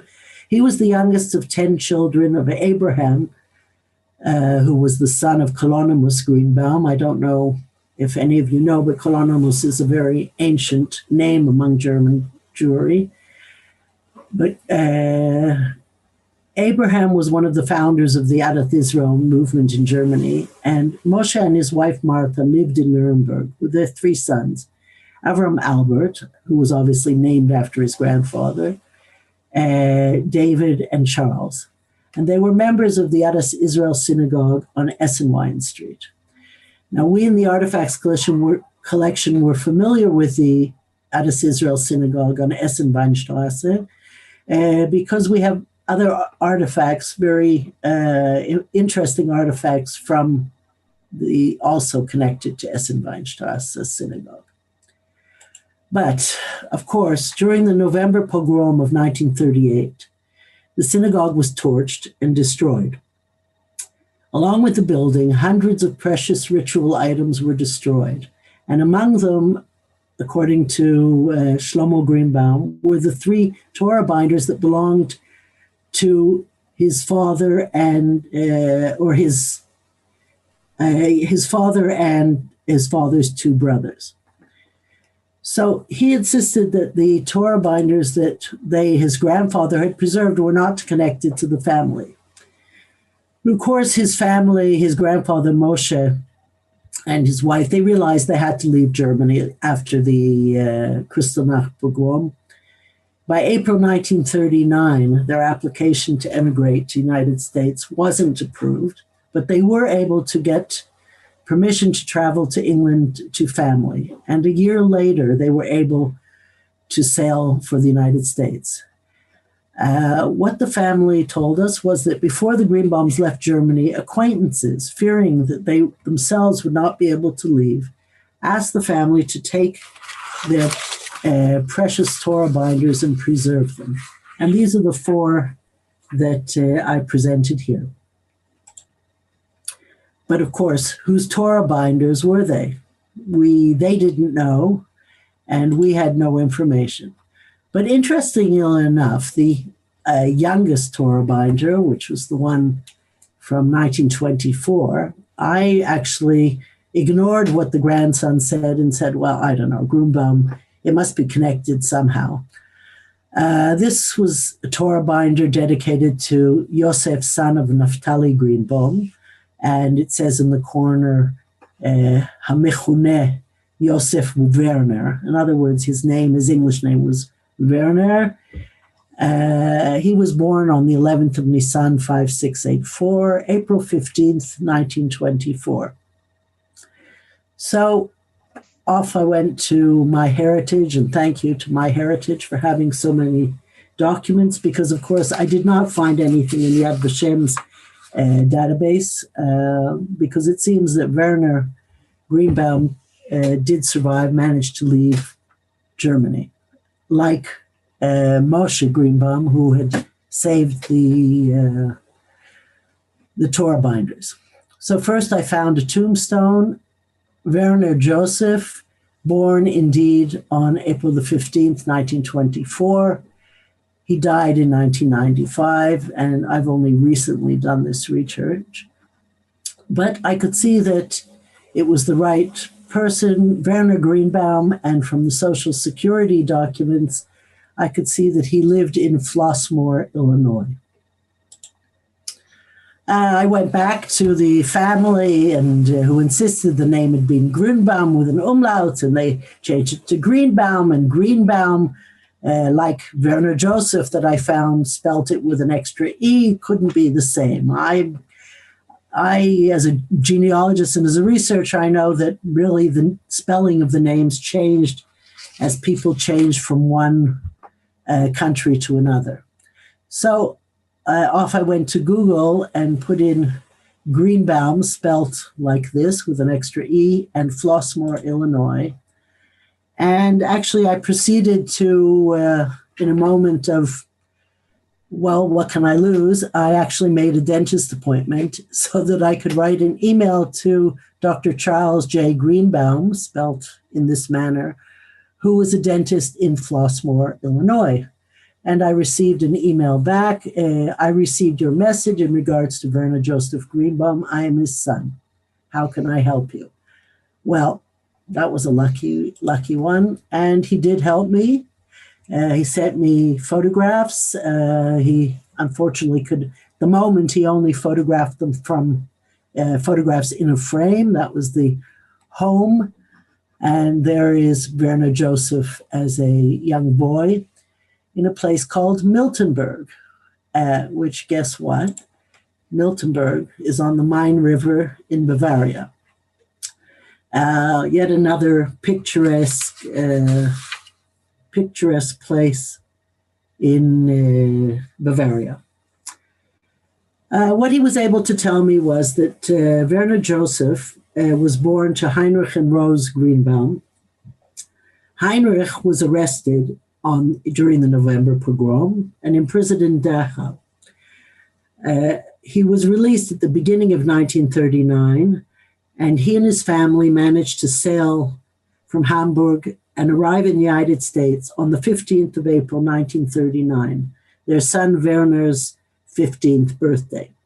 In the United States, Werner married a fellow German Jewish refugee, and the couple had two sons, Charles Jacob, the dentist, and James. Werner passed away in 1995, indeed in Flossmoor, Illinois, like we had found.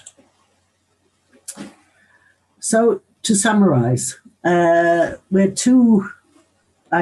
done research on two artifacts. I've done more, but I've chosen just to show you these.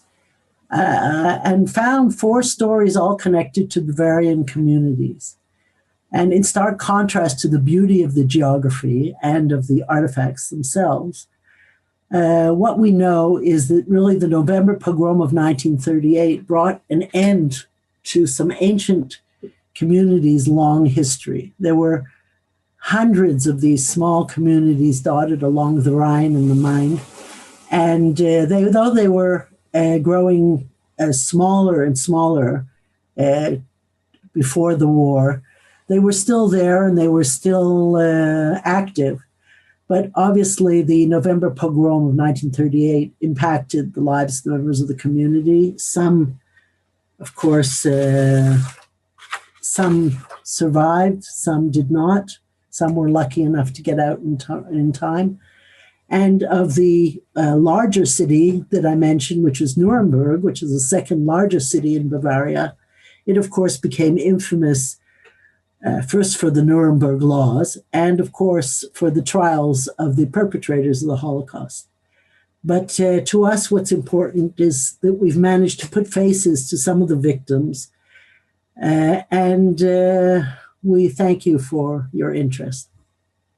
Good evening. Thank you so much, Sarah. Do you have any questions that you want to raise concerning Sarah's story about the artifacts that were presented? Okay.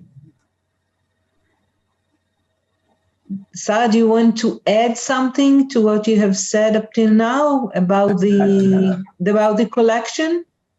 Well, we've basically been, I'm having trouble getting my Zoom back. Do I stop share? Oh, that's Do bad. stop share. Mm-hmm. Yes.